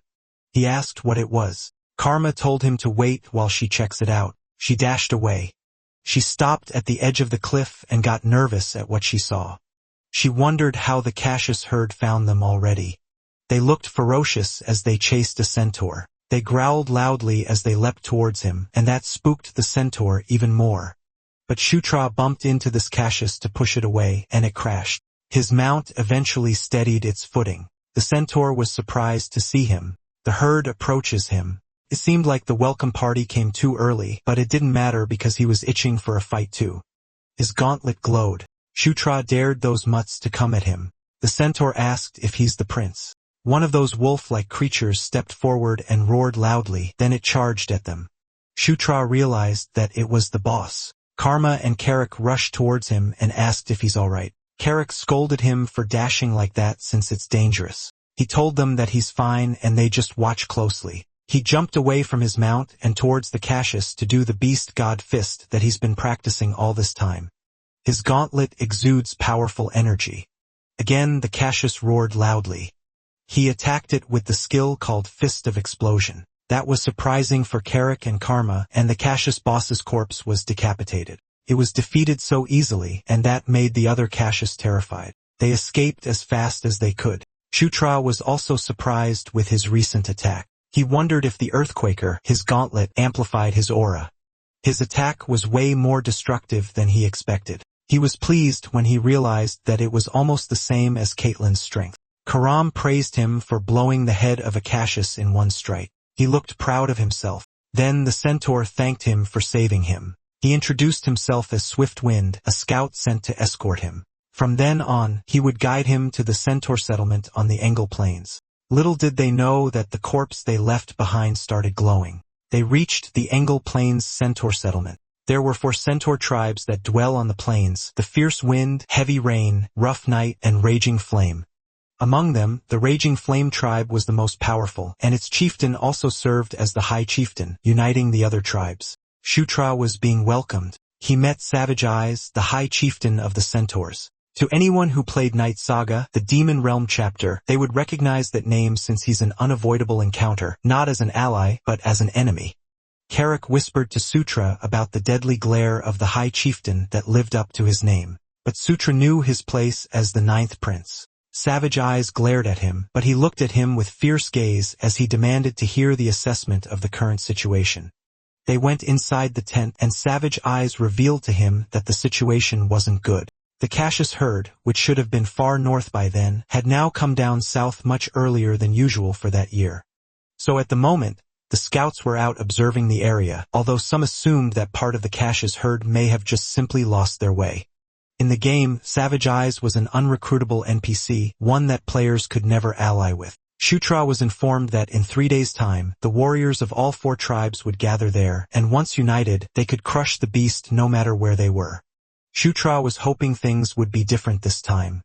He responded that he'll wait, and he asked if there's anything else. Savage Eyes addressed him as the 9th Prince and verified if it was true that he smashed the Cassius skull with a single punch. He smirked and replied that it was true. Deep inside, Shutra was hoping that this time Savage Eyes would be an ally too, just like how Chris and Caitlyn became his allies. Then he told him that if he wanted, he could show it to him later. Savage Eyes observed him and responded that he'd be looking forward to it. When they left the tent, they caught the attention of the other centaurs. They talked about him since they heard that he crushed the Cassius skull with a single blow. Carrick noticed that similar to General Bandal's incident, Shutra became popular once again. Shutra proudly replied that it was all thanks to his natural charm and virtue. Carrick was unimpressed and regretted saying that, and he encouraged him to get some rest. That night, Shutra was deep asleep. There was a faint glow over him, and that woke him up. To his surprise, it came from Earthquaker. He had no idea when it got into his arm. But suddenly someone appeared and called his name. He turned his attention to that person. The green glow came from her. She expressed that she requires his assistance. He asked who she was. She explained that she's a fragment of the Watcher, Ankle, and she's called the Green Wind. Shutra was familiar with Green Wind. It's one of the nature spirits worshipped by centaurs and satyrs. In the lore of the Night Saga's world, the reason the Engel Plains stayed lush and green was because of the power of Green Wind. He was surprised when he was transported to the plains. She brought him to her home, where the fragment of her creator, the Watcher Ankle, resides. Hearing about the fragment of Ankle, he remembered something. Watcher Ankle was one of the 6 elder dragons. Elder dragons are divine beings that players could never encounter in Night Saga. He only recently obtained Enkidu's Earthquaker, and now there's this encounter with Watcher Ankle. He was suspicious of how coincidental it was. Greenwind told him that they have no time. Monsters from the north were approaching her home. Their goal was to steal the greenery of the Engel Plains. They would destroy her home and devour her spirit. She knew only him could protect the place. Shutra was doubtful of that because his level wasn't high enough. She pointed out that he already possesses the power of Enkidu. He had nothing to worry because the fragment of Enkel would also grant him greater strength. But first, he has to show the token to her children. After that, he was back in his room. His fist was still glowing. It was from the fragment that he's holding. She told him that her children would surely lend him their power. That night, he went directly to Savage Eyes. Upon hearing that, Savage Eyes raised his tone. He couldn't believe that Green Wind was in danger. Shutra explained that there's a small temple to the northeast, and if what Green Wind said was true, the Cassius would be attacking it soon. He told Savage Eyes that there's no time. They had to gather their troops and move out immediately. Savage Eyes cleared his throat and replied that it was quite a claim, and they couldn't just march out based on a single story. But he stopped mid-sentence when he saw a faint green glow. He immediately recognized what Shutra was holding, the Green Wind's divine relic. His stance had changed. He asked Sutra what he needed to do. The next day, the centaurs had gathered. They have spears and bows with them. Sutra, on his mount, walked among them. Sutra was guided by his mini-map, and nearby, he could already see their destination. It was the Temple of the Green Wind. If it weren't for the mini-map, he would have never found it with how deep it's hidden in the wilderness. But they saw the attackers coming closer. Shutra wondered how the Cassiuses found out where the Green Wind resides. He could tell that there was something that he's not aware of. Savage Eyes expressed that there were more Cassius than he expected. He asked the prince for his plan. Green Wind told Shutra to draw power from Ankle's fragments. He could tell there was something inside the temple. He told Savage Eyes that he would head there while they keep the enemy from getting close. He invited Carrick and Karma to come with him. Meanwhile, Savage Eyes ordered their army not to let a single one through to the temple. He told them to prepare for battle, and they charge. The archers got into position and fired the arrows. Many Cassius were hit. The swordsmen pushed forward and slashed the enemies on their way, while Shutra and his team hurried to the temple. Carrick confirmed with Shutra their goal, which was for Shutra to reach the temple. Shutra told him he's right, and that made Carrick more determined to clear the path no matter what. He went in front as the Cassius approached them. He prepared his axe and slashed those who were in the way.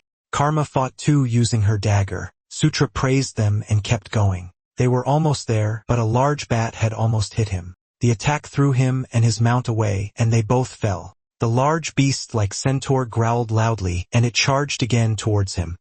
Shutra felt bad for letting his guard down. Carrick rushed to his side and deflected the attack. He was relieved to see him. Carrick asked if he's alright. Carrick smiled at him and told him to get up since it wasn't time to rest yet. The large creature growled again. Carrick deflected its attack. It happened again, and it looked like he was having a hard time.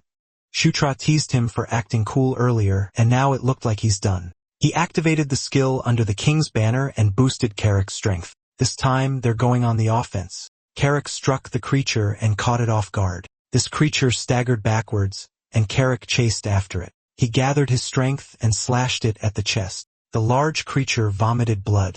Carrick went for the head. He hit it with all his strength. The dust in the area scattered. He told the prince to go now and leave that place to him. Shutra counted on him and left. Shutra ran as fast as he could towards the temple. He opened the door. Then he heard a voice telling him to hurry up. He recognized that it was Green Wind. Her gauntlet glowed. She told him that Enkidu's artifact would guide him. He sensed the energy was heading towards the interior of the temple. Continues to flow inside, towards a giant tree. He stopped in front of the giant tree. Then the tree's vines started to move. That startled him, but it gently stopped in front of him to give him something. His eyes widened at what he saw. It was a dragon heart, the source of mana that every dragon possesses. Dragon heart. Now he realized that the fragment of Ankle was pertaining to that. Green Wind appeared and informed him that the Angle Plains have maintained peace for a very long time through the magic of the Watcher Ankle, and the temple was the center of that magic. It was born from the fragment of Ankle, and if the place was destroyed, the peace would shatter. She instructed him to awaken the old magic of Ankle left in the temple and stop that from happening. Meanwhile, outside the temple, Savage Eyes commanded their army not to retreat. They mustn't let the enemy enter the temple. Carrick continued to fight. The same goes for Karma. Green Wind begged the ninth prince to protect Angle Plains and her children with the magic left behind. Shutra accepted the dragon's heart, and he was transported into a different place. He was confused at first because there was a dragon in front of him. He knew it was Watcher Ankle. Her eyes glowed, then she offered her powers to him. It made the temple shine brightly, and that light even shot up to the sky. It caught the attention of the centaurs even during mid-fight. Their jaws dropped. Carrick thought of his prince. Thick large vines had emerged from the ground and it grew taller and larger. It was forming into something. When it was done, it formed into bipedal wood creatures and it targeted the Cassius. It attacked without hesitation and the Cassius were caught off guard. They didn't have the chance to evade or run. Those wood creatures continued to thin their numbers until Greenwind sensed that the magic of Einkel had awakened. She sincerely thanked the prince. But Shutra was still holding the dragon's heart. It made Greenwind step back. She had no idea what was happening. She questioned why the mana of Einkel was flowing into Shutra. She asked him if he's trying to absorb Einkel's power, but it looked like Shutra wasn't himself. She told him to stop. If he keeps going, his body won't be able to stop it. Shutra was notified by the system that his level increased. His cheek was cut, but it healed instantly. Greenwind saw it happen. The system continuously notified him of his level up, and Shutra heard once again that he should conquer, to subdue and make them kneel in obedience. Even if it was the lingering remnant of an elder dragon, it would still kneel before him. The dragon heart merged into his heart, and that caused a blinding light to appear, and eventually, it subsided. Sutra rested his arms on his things to support himself. The glow from his body slowly dims, and when he opened his eyes, he was called the Knight of Conquest, and he had obtained a passive skill called Dragon Body Level 1. He also acquired the skill Dragon Blood and immunity to all poisons Level 1. He gained another subclass which was the Dragonborn. It is a being who has awakened the dragon gene and can wield dragon magic. Despite being a hybrid of a Draconian and Asura, Zephyr's recessive inheritance allowed him to awaken the dragon gene. Greenwind told Shutra that he obtained both the spirit and body of a dragon. She could feel the power of the Watcher Ankle within him, but she wasn't disappointed because after all, this was a power that no one could use. It was sealed away and kept in slumber for a millennium. She addressed him as successor of Watcher Ankle and expressed that she had one wish. She asked if he could protect the Engel Plains and her children. Shutra smiled and replied yes. Outside the temple, the wood creatures continued to fight. Many Cassius were taken down, but they sensed something. A large Cassius had cut one wooden creature in half, and it intimidated the centaurs by roaring loudly. Shutra saw it from the roof of the temple. He realized that it was the one commanding the Cassius, so he jumped down and approached Carrick, for there was something he must do. The commander of Cassius continued to take down the wooden creatures. It growled at them. It sensed something, and suddenly, it was punched by Shutra. Counterattack, but Shutra stepped back to evade it. For its size, it was surprisingly agile. It chased after Shutra, so Shutra positioned himself for another punch. He used Fist of Explosion. The impact made his arm tremble. He complained about how thick its skin was, and then it attacked him. He realized that it was tougher than he expected. Even the Fist of Explosion doesn't work on it. He decided to use his new skill. He activated the exclusive skill for Dragonborn, the Dragon Blood. It made the Earthquaker releases part of its true power. He risked everything on a single strike. The commander was about to attack him too. He told Carrick that it was his turn. He summoned the King's Knight, and Carrick appeared from behind the commander. Carrick had hit it on the side of the head, and it became angrier. While it was distracted, Shutra rushed towards it. It noticed him approaching. Shutra's attack was completely different from before. He used Earthquaker's secret art. It was such a powerful move he called it a gigantic piston. His punch made a large hole on the commander's chest. Savage Eye's jaw dropped. Carrick looked proud of him. The enemy fell and Shutra leveled up. The system notified him that he had defeated the boss Drake Ogre Mustafa, and he had acquired the title Drake Ogre Slayer. He wondered how much aura he had just used. If he hadn't leveled up, he would have collapsed for sure. To use the ultimate skill embedded in a weapon, he would need a special move control skill, but he doesn't have that yet. In other words, the gigantic piston wasn't even Earthquaker's true ultimate move. He realized that there was an even greater technique within Earthquaker.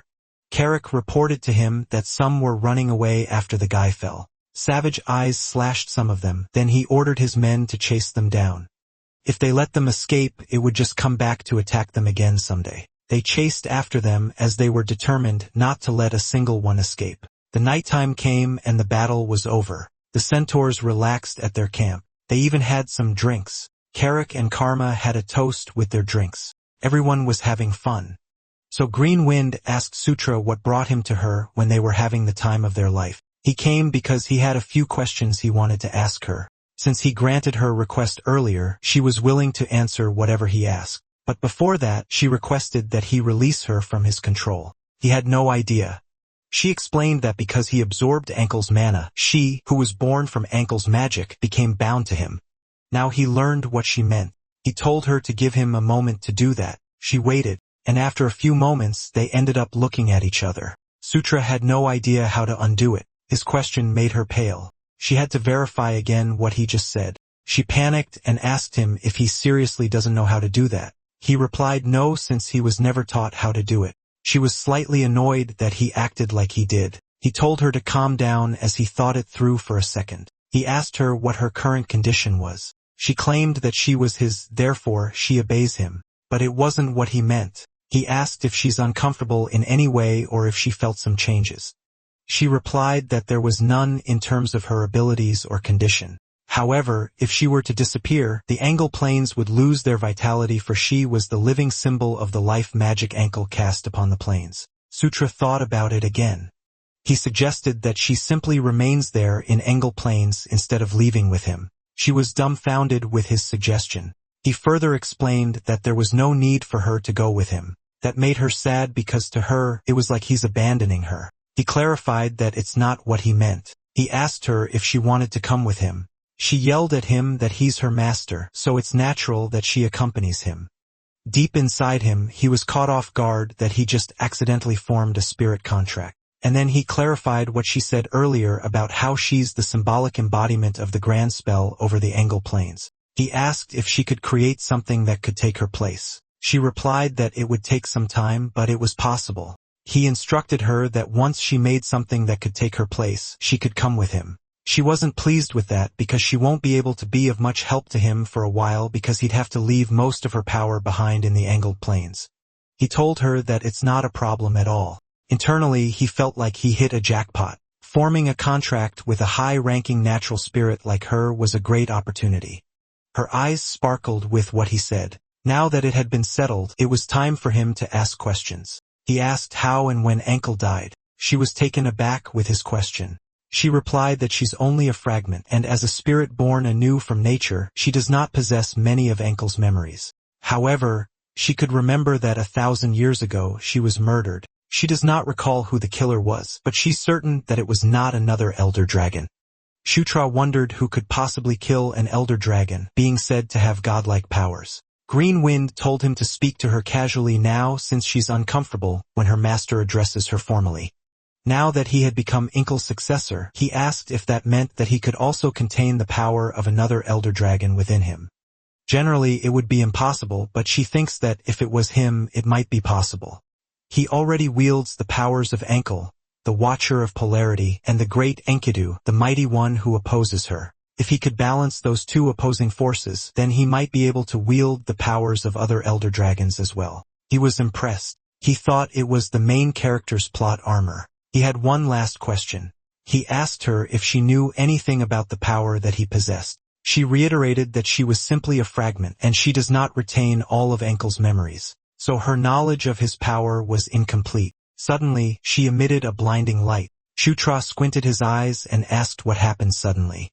It was like someone else was talking using Green Wind. She addressed Sutra as the Knight of Conquest born under the destiny of kings. He was told that he shall conquer and rule over all creation. That is the power of the king, and it shall be his. This was the message from Ankle. It was sunrise at the temple. Shutra was sleeping outside peacefully. When the sun rays hit his face, he started waking up. He asked what happened because the last thing he remembered was talking to Green Wind. Green Wind appeared to check if he regained consciousness. She had no idea why, but it seemed that the consciousness of Ankle that remained within her surface last night, and he probably lost consciousness because of that power. He remembered that conversation. He was told to conquer and rule over all creation, for that was the power of the king, and it should be his. He realized that Ankle already knew about his power. Green Wind declared that he was now her master for eternity.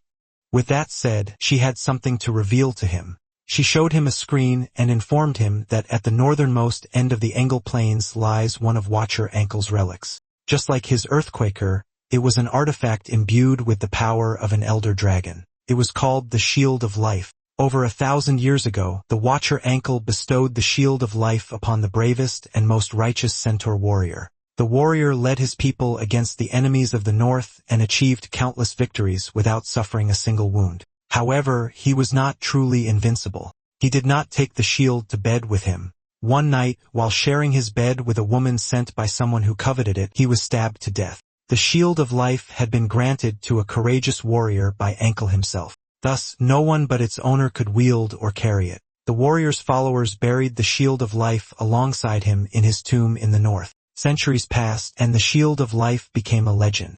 The centaurs named it after the warrior himself. His new name was 𝖡tiḻ𝗇𝖏. Shutra was familiar with that. It was the legendary artifact that only appears in the Night Saga backstory. Even veteran players like him couldn't find it, the best shield of all. And it turns out to be an Elder Dragon's artifact. Greenwind asked if he knew about it. He got excited and inquired where this tomb was located. She told him that if they head toward the northernmost end of the Angle Plains, she should be able to find it. But first, she must create a replacement for herself. Once she finishes speaking with him, she'll begin immediately. He asked how long it would take her. She answered that thanks to his help activating the protection spell, it should take her 2 days. He was happy that in 2 days they could head out. It was a little far north, but he knew it wasn't impossible to reach. He was determined to go there no matter what happened. He was positive that with 𝖡tiḻ𝗇𝖏 things would become much easier. Shooter left the temple. While he was walking around, he thought of traveling to the north under the pretext of hunting down the remaining caches. The problem was that the protection spell that activated at the temple must have already been detected by the Demon King's castle. They would likely dispatch a specialist to inspect the ruins soon. If the report goes out today, the specialist would arrive in a week. In that case, it would be best to leave before they got there. But just as he thought of that, Savage Eyes informed him that someone from the Demon King's castle has arrived. He was surprised to hear that. They went inside the tent. Felicia saw his expression and asked why his face was like that. It seemed like he saw a ghost. He asked why she was there. She halted their talk and suggested they exchange greetings first. Confused him. Then a woman approached him and formally greeted him. She was Daphne, daughter of Echo, the 5th concubine. Shutra knew that she was the Dryad-born druid. He was determined to secure one of those 3 half-siblings at all costs. Felicia informed him that she's an exceptional druid. She would be helpful for the mission since the guardian spirit of the Angle Plains was involved. She expressed that it was a pleasure working with him. He didn't expect to meet her there. He aimed to make a good impression, but he remembered that Felicia was supposed to be heading to Gishka Mountains to study the anvil that gives birth to thunder. She had planned that, but Shutra finished his mission quickly. She whispered to him that he's attracting attention. She revealed that the Kasha subjugation wasn't a hard mission, but finishing it in just 2 days changes everything since it normally takes at least 2 weeks. And since so many irregular events happened during the mission, everyone was shocked. If someone else had come, they would have probably interrogated or spied on him. He asked if that was the reason she came there. She blushed and admitted that it wasn't only because of that. Because she was also curious about the magic of the temple and about why Kasha's behavior changed. Shutra could tell that beneath her cold exterior, she has surprisingly a warm side. He thanked her for worrying about him. She asked what his plan was now. He told her that he's going to scout the northern region to see if there were any remaining caches and to find 𝖡tiḻયુ𝖏. Savage Eyes volunteered to go with him because it was their duty. It made no sense for him, the tribe's chieftain, not to go himself. Shutra agreed that it made sense. But to his surprise, Felicia wanted to come too. She reasoned that it was better to study the living caches than the dead one. He just agreed to it. But deep inside, he was bothered because looking for the remaining caches was supposed to be just an excuse. Carrick expressed he had a feeling that things were going to get complicated. A few days later, they had seen the caches. Carrick along with the centaurs fought with it. While on the battle, he had seen something which proved his instincts right. The centaurs fought. Akashi's almost got Shutra from behind. He had no idea where those things suddenly came from. He was getting annoyed since he thought they already killed them last time. Some flying monsters shrieked. He asked if they were gazed. It was such a troublesome bunch that showed up, but they weren't the only ones who could fly. He used the blessing of the wind level 1, which makes the user's body become light, allowing them to move with the speed of the wind. Greenwind asked how he could use her magic. He charged towards those gazed. Those gazed were caught off guard. He used fist of explosion on them and threw them away. He told them to stop getting in his way and just disappear. Upon seeing that, Green Wind was left whining about her purpose of existence. Meanwhile, Daphne was surrounded by Cassius corpses. She was terrified. A monster leapt towards her. Fortunately, someone grabbed her and cut the monster's head. It was Carrick. Felicia was engaged in a fight too. It worked in her favor that those monsters showed up because she planned to find them anyway. They finished at dusk. Corpses were scattered on the plains. Felicia told Chutra to look at the faint purple aura surrounding the corpses. Now that she mentioned it, he could vaguely see it. She suspected that it was a type of curse magic. The stronger they become in front of that purple aura, the more their life force is consumed. On top of that, their emotions seemed dulled, almost severed, so she called it a curse, and she knew that someone was controlling them. Chutra was confused because they defeated the commander that manipulated them before. He asked who it was this time. Carrick told him to wait and informed him that Daphne was tense the whole fight. He thinks that it was her first real battle. Upon seeing her condition, Chutra realized that she was far less experienced than the Daphne that he knew. She was trembling when she expressed that she could feel the spirit's fear. There was an ominous power that grew stronger the further they go north. Green Wind was in the form of a firefly. She told Chutra that she could sense a sinister energy coming from the north. She suspects that there was an entity that was the source of the purple aura. Felicia expressed that they might learn more if they go all the way to the northernmost point. Savage Eyes suggested that they check from the observation tower at the northern border. Chutra's original plan was just to retrieve the white Suri, but things had gotten more complicated than expected. He agreed to head there for now. It was already nighttime when they reached it. Felicia pointed at the direction where she could sense the sinister energy. They saw a massive gathering there. Even at a glance, they could tell there were about 200 or 300 of them. The only thing that could gather that many of them was an undead, and she could tell that they were high-ranking ones, at least a lich level. Daphne's knees had weakened and she fell on her butt. Carrick asked her what was wrong. She replied that she's fine. Felicia explained that the ominous energy felt too direct. As she said before, Daphne was half-spirit, so it affected her too deeply. If the enemy really was a high-ranking undead, then their current forces won't be enough. Felicia suggested that they pull back for now until she felt something strange. She panicked when she felt someone coming to them. Chutra asked who, but he got distracted when the system screen appeared. They were surrounded. Then Carrick pointed at something. He told them that a fireball was flying towards them. Chutra cursed. He realized it was a trap. He yelled at everyone to get out of the tower. The tower collapsed. They screamed as they tried to run as fast as possible. Some of those emitting an ominous aura had flown to the sky. While they were escaping the tower, Felicia used her powers. She activated wind control to make everyone fly and safely get out from the exploding tower. When they landed on the ground, she checked if Chutra was fine. Savage Eyes thanked the sixth princess. They all survived because of her magic. She answered that it's not time to thank anyone yet. Just from a glance, the numbers of the enemy were overwhelming, and so they have to escape at once. But Chutra could tell they were already surrounded. She requested that they buy her some time so she could find a way to break through somehow. Chutra was touched by her gesture. He promised to hold them off as long as he can. He used Under the King's Banner to the centaurs. They felt the strength surging through their entire body. Savage Eyes asked what it was.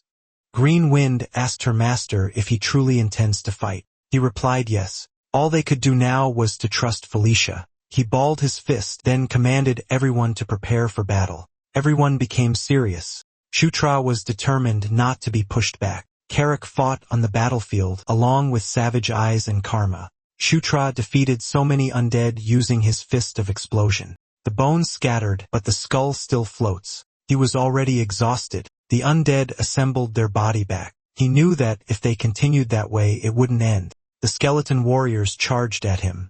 They had to find the leader controlling those monsters quickly.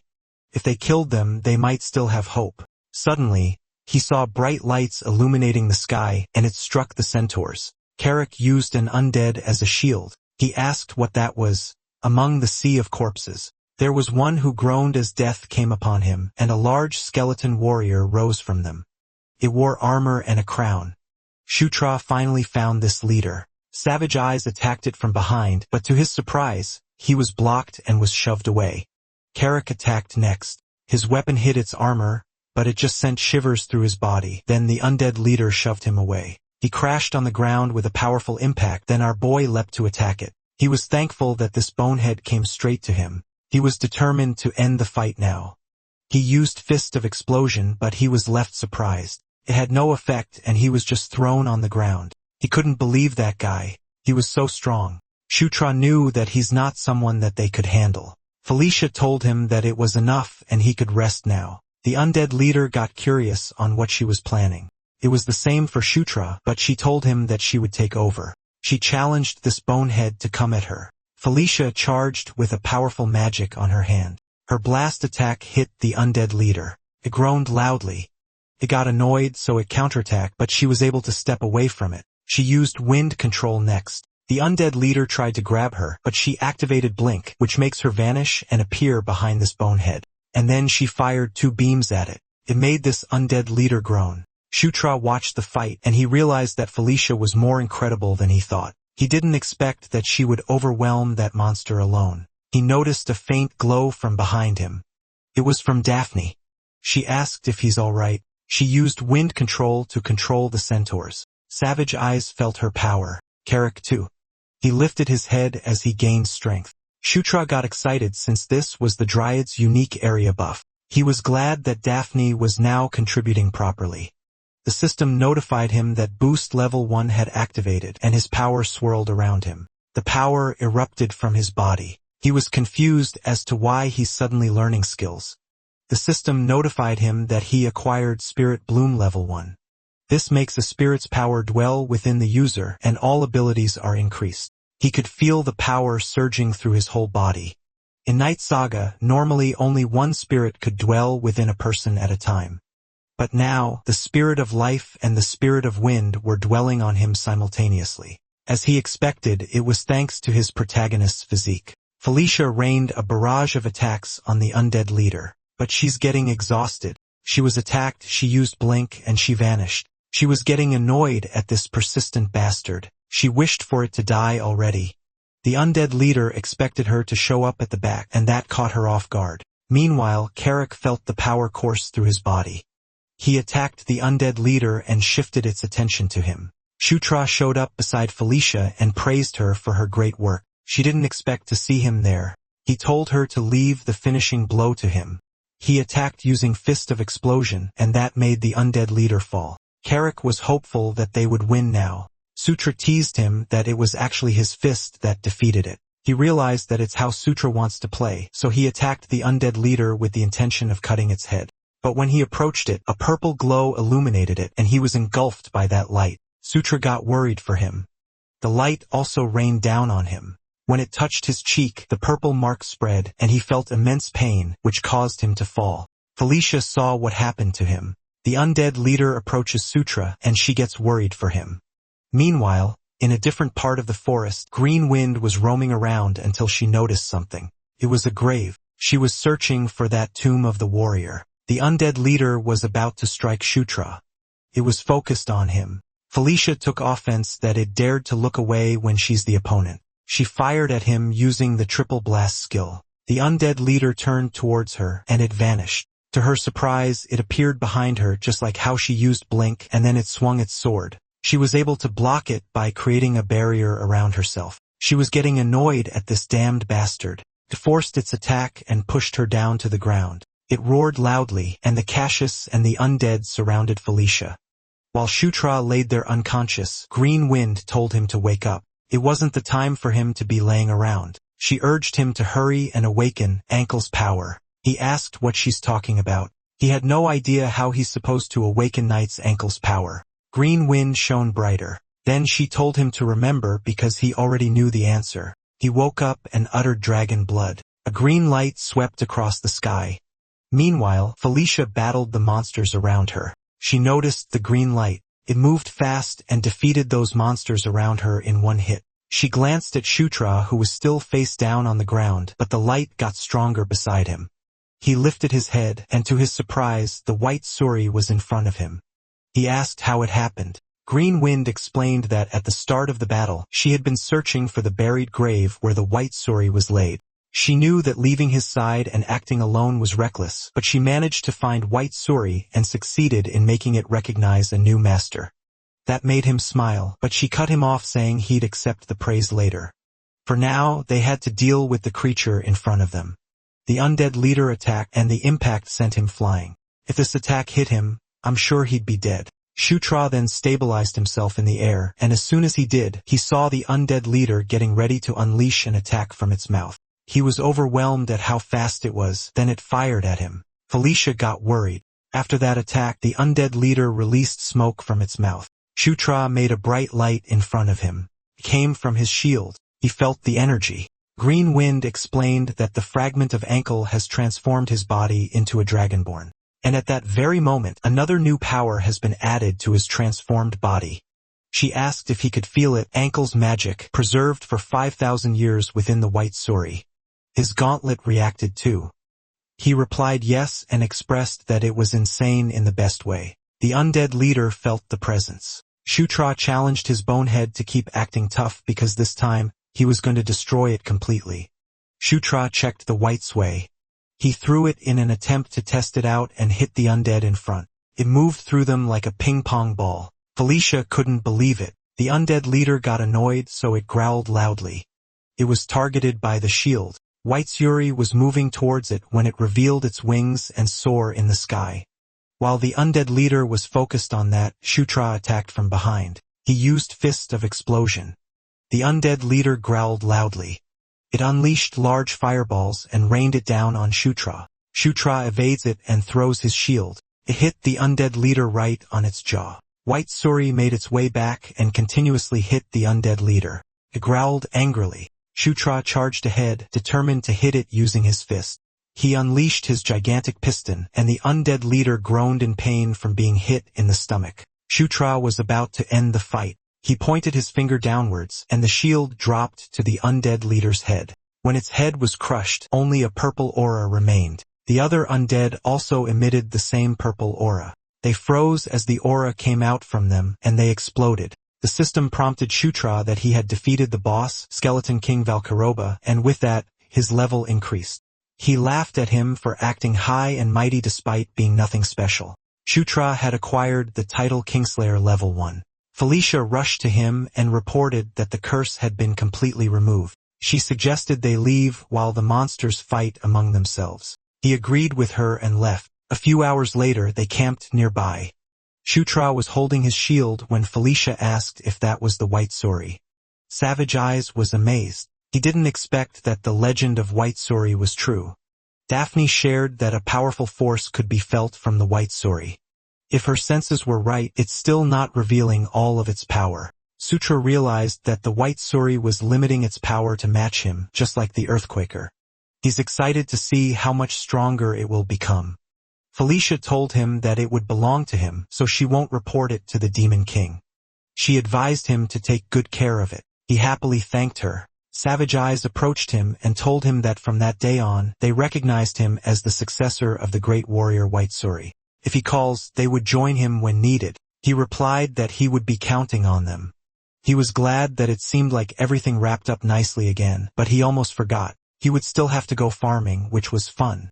Not that he got the loot from the great warrior White Suri's tomb, he thought he was done. But Green Wind said that he's not finished yet, and it was because he hasn't praised her yet. She was annoyed that he had forgotten something so important. When Carrick saw her, he thought she was a ghost. Shutra apologized, then he pats her head and tells her that she had done well. Thanks to her, they were able to win, so he really appreciated her. She blushed, and then she told him that she would only forgive him just this once. In exchange for more praises, he thought of her like a dog, so he rubbed her head even more, and then he told her that she's the best. And so the incident in the northern region came to an end. However, something still bothered him deep inside. He doubted if Valkyroba was truly the cause of the purple death energy. If so, he wondered why he would try to attack the north and how he even learned the secret of the small temple. Nothing was certain yet, but someday. He believed that he'll learn the truth about the true identity of the purple death energy. After returning from the northern boundary line, everyone's daily life became quite busy and time passed quickly. Savage Eyes was preparing to lead the warriors of his tribe and set out for the north. Somehow, it was only now that the mission to wipe out the Cassius herd was properly underway. Shutra also headed north with Savage Eyes, and it took about half a month to eradicate the Cassius herd at the teleportation site. Felicia wondered if it was just her imagination, or Shutra had gotten stronger again. He simply replied that he's on a growth spurt after all. He asked how her investigation of the temple went. She replied that it was all right. She even made an enormous discovery. She revealed that the magic placed on the temple belonged to none other than Ankle. She got particularly excited when she talked about Ankle, one of the 6 elder dragons, the Watcher. Ankle. Shutra forsake and tried to respond that it was great. She noticed a strange expression, so she asked if he already knew. He lied that it was his first time hearing about it. Greenwind pointed out that he's acting awkward. He ignored her and told Felicia that they should hurry and report. At the Demon King Castle, Felicia was warmly welcomed. They gathered around her and made small talk, and once again there was no one to welcome Shutra. Carrick couldn't help but comment that the place was still the same. Shutra agreed. Greenwind expressed that her heart is pounding. She asked if it was truly okay to leave the Engel Plains like that, but Shutra ignored her and continued to say that they were the only ones that changed. When someone approached them, Carrick asked him if he had done something wrong because they were being glared at. He recognized that those were succubi. He wondered if they were Anastasia's people. They are from one of the major factions, and it was led by the 4th princess, Anastasia Necreon. During the day of the massacre, Anastasia's faction had the largest power base. Even Felicia and her twin brother, Sylvan, were part of that faction. Shutra simply stated that since they were paying attention to him, it seemed like what happened on the Engel Plains had already reached Anastasia. He told Carrick to get used to it because they would be getting more attention from then on. At the Office of Public Merits, Shutra was informed by Isabella that his merit level has risen to 10. His monthly support payment has increased from 500 gold to 900 gold, and the number of facilities he may use within the Demon King Castle has expanded. He also now has access to a treasure vault. He was pleased with it. Now it was time for him to spend some money. He went to the armory. He was told that because his merit level was 10, he may use the first treasure vault. Normally, purchasing weapons requires merit points, but he may also buy them directly with gold. Igor, the armory supervisor, assisted him. They entered inside, and he was told to enjoy his time there. He told Carrick to pick anything he needed. Carrick couldn't believe it. He explained that the stronger his equipment is, the more useful he would become to him. That energized Carrick to go get one. Shutra knew not to skimp on equipment. He chose something good. It was an armor that has resistance to all elemental-type attacks. Most importantly, it's lightweight and doesn't interfere with using the Beast God Fist art. Now that the armor under his clothes was handled, he just needed one last thing. He went to Kator, the blacksmith supervisor. He asked for greaves. Since the Beast God Fist art uses a lot of footwork, ordinary protective greaves get in the way. He asked Keter how long it would take to make it. The structure was simple, so he could finish it in 2 days. Shutra asked for his recommendations about the materials. He suggested crafting them from dragon leather and scales. It seemed like a joke to Shutra because he had no way of getting something so rare. Then Kater informed him that some materials arrived under his name, so he was thinking of using those. Shutra was puzzled. He asked what he meant. Kater realized that he didn't know, so he told him that Lord Ishigard ordered that the dragon leather and scales be delivered directly to him. Shutra knew Ishigard. He's the greatest swordsman of the demon realm, the Sword Lord. He's also an elder of the most powerful race, the Asura. Plus, he's also the legendary warrior who taught Demon King Mitra the sword. Outside, Carrick asked him why that legendary figure would help him. He also doesn't have an idea. Carrick was surprised that he also doesn't know, but he expressed that if the Sword Lord becomes Shutra's supporter, it would be reassuring. Shutra admitted that it would be nice, though he can't help but wonder why. In the Night Saga, the Asura side never gave support. He wondered if he was simply reacting because the Demon King showed interest in him. Someone rushed towards him to deliver urgent news. He asked what was wrong. The man was panting as he tried to say it, that there would be an audience ceremony tomorrow morning. Shutra was surprised that it was happening again. The messenger informed him that his achievements on Engel Plains were tremendous, and the audience was meant to commend all 3 contributors. Hearing that there's 3, he asked who else would be there other than him and Felicia. He was told that it would be the second prince. Zephyr Ragnaros has returned. This guy, according to the story of the game, was said to be the strongest among the demon race and will soon become the next demon king. Carrick noticed his expression when he heard that news. Fear and anger was evident on his face. Second Prince Zephyr Ragnaros was the man who would slaughter everyone and eventually kill him. He looked worried and nervous that he would be seeing him there. The next day, at the waiting chambers, Carrick asked him if he's all right. Carrick noticed that he had been unwell since yesterday. He simply sighed. His hands were shaking.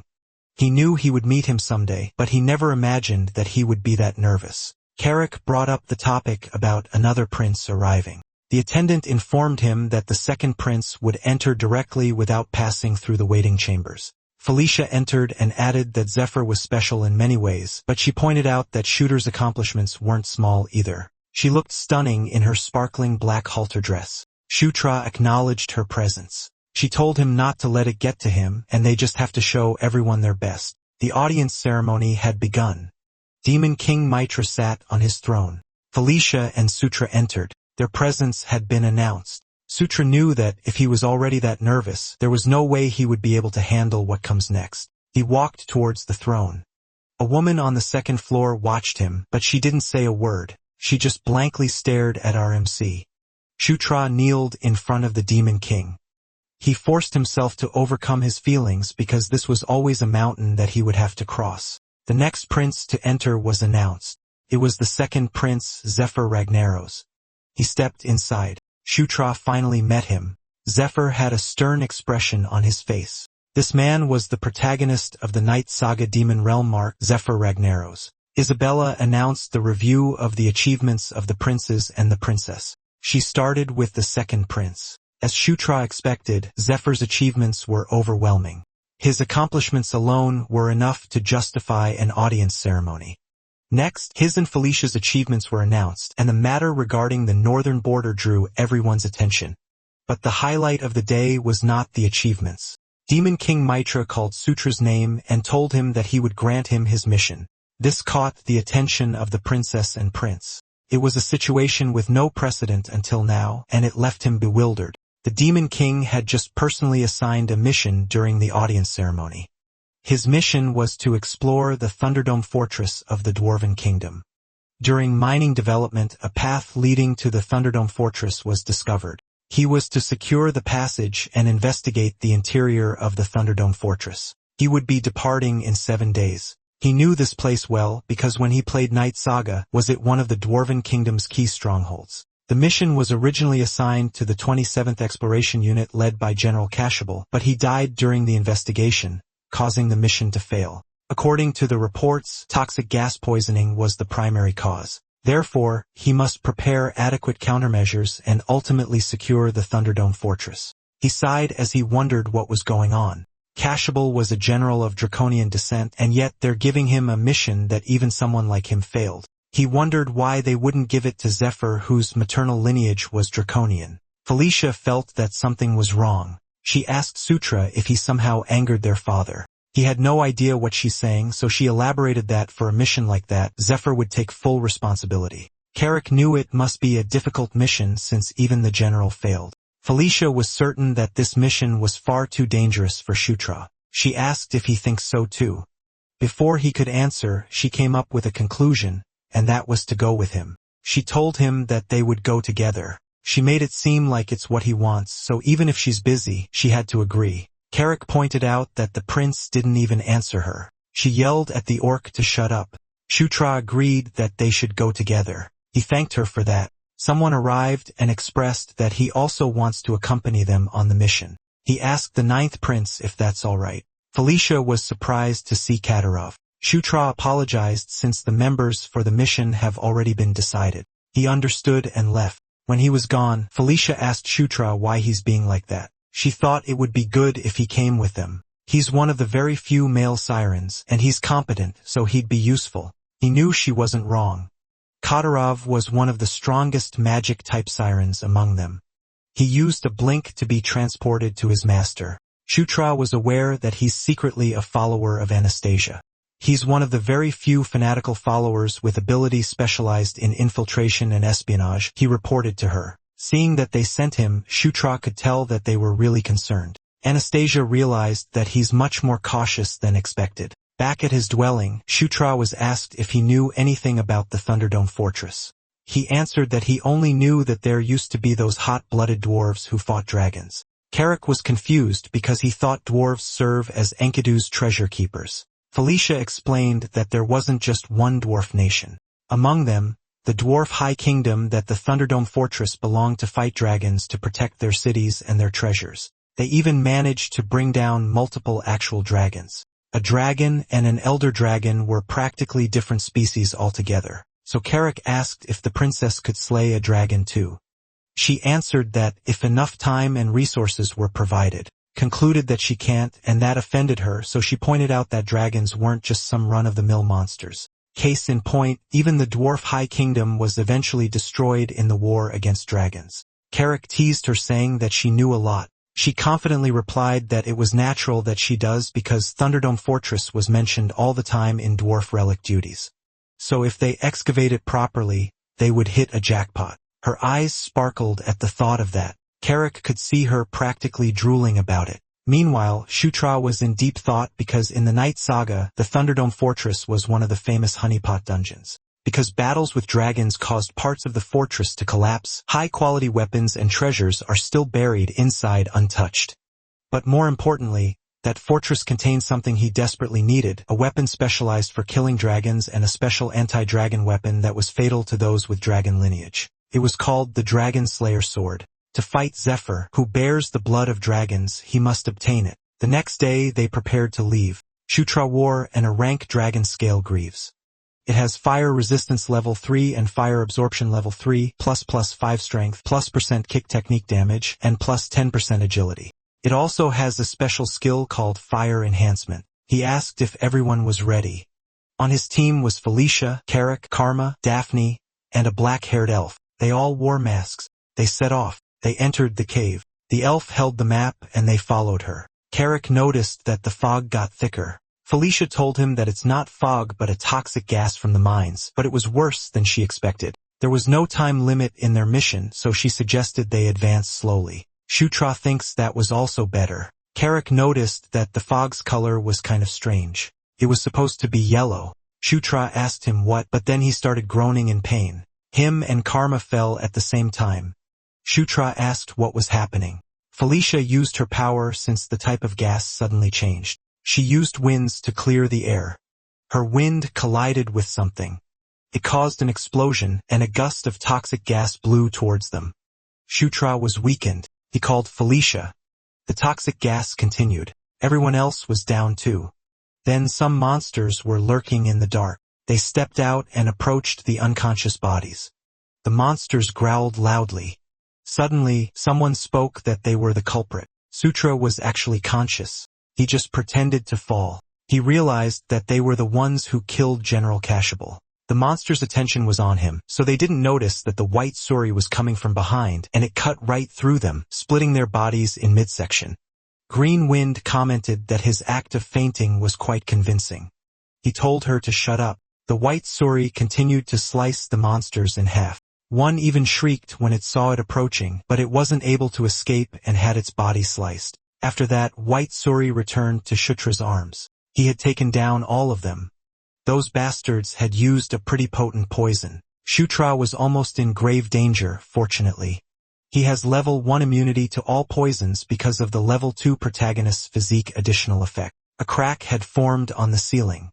Suddenly, it gave in behind Shutra. He wondered what that was. Those guys had never run out of tricks. He requested Green Wind to protect the remaining party members. She complied with her master's order. He had no idea what was going on, but they needed to get out of there first. He activated Dragon Blood so he could carry the elf and Felicia at the same time. And then he rushed forward. He found his destination. It was the entrance to the Thunderdome Fortress. Green Wind tries her best to protect them using the White Suri.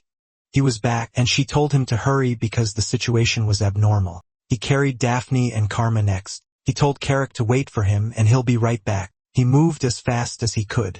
The ground beneath his feet caved in from the impact. He reached the room and laid down Karma and Daphne next to Felicia and the elf. He started planning on what to do once he rescued Carrick, but a loud noise made him pale. The door had been blocked by rubbles. He desperately called out Carrick's name. Green Wind told him to calm down. He panicked because Carrick was still there. She reminded him of the spell he used last time on the Engel Plains. He remembered he had that, so he used it at once.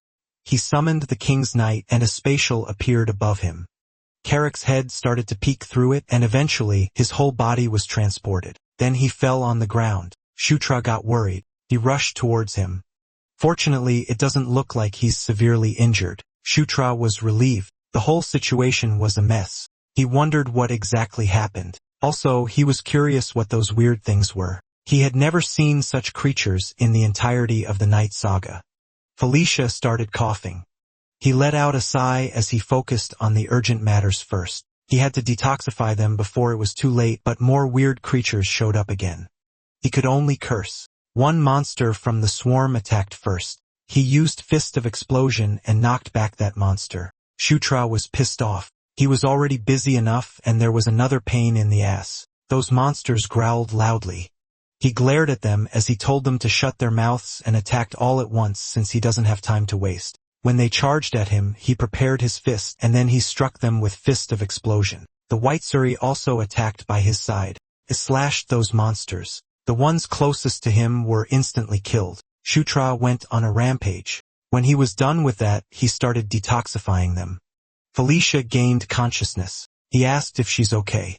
She saw the corpses of monsters around her, so she inquired what happened. He told her not to worry about it since nothing much happened. After they finished the detoxification, they began their full-scale assault on the fortress. Their first target was the control room of the Thunderdome fortress. To reach the control room, they had to choose one of two branching paths. One was a long path with few traps, and the other was a shortcut packed with countless traps lying in wait. Felicia asked him what path he would be taking.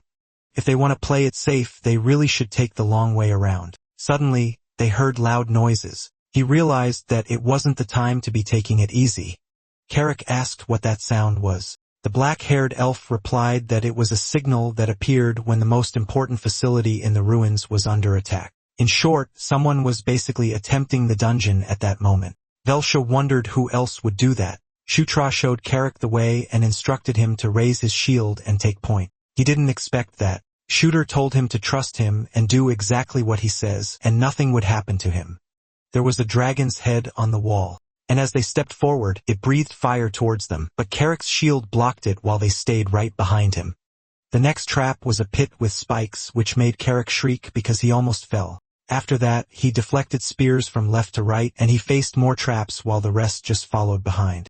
Later on, he already looked haggard, and he was panting.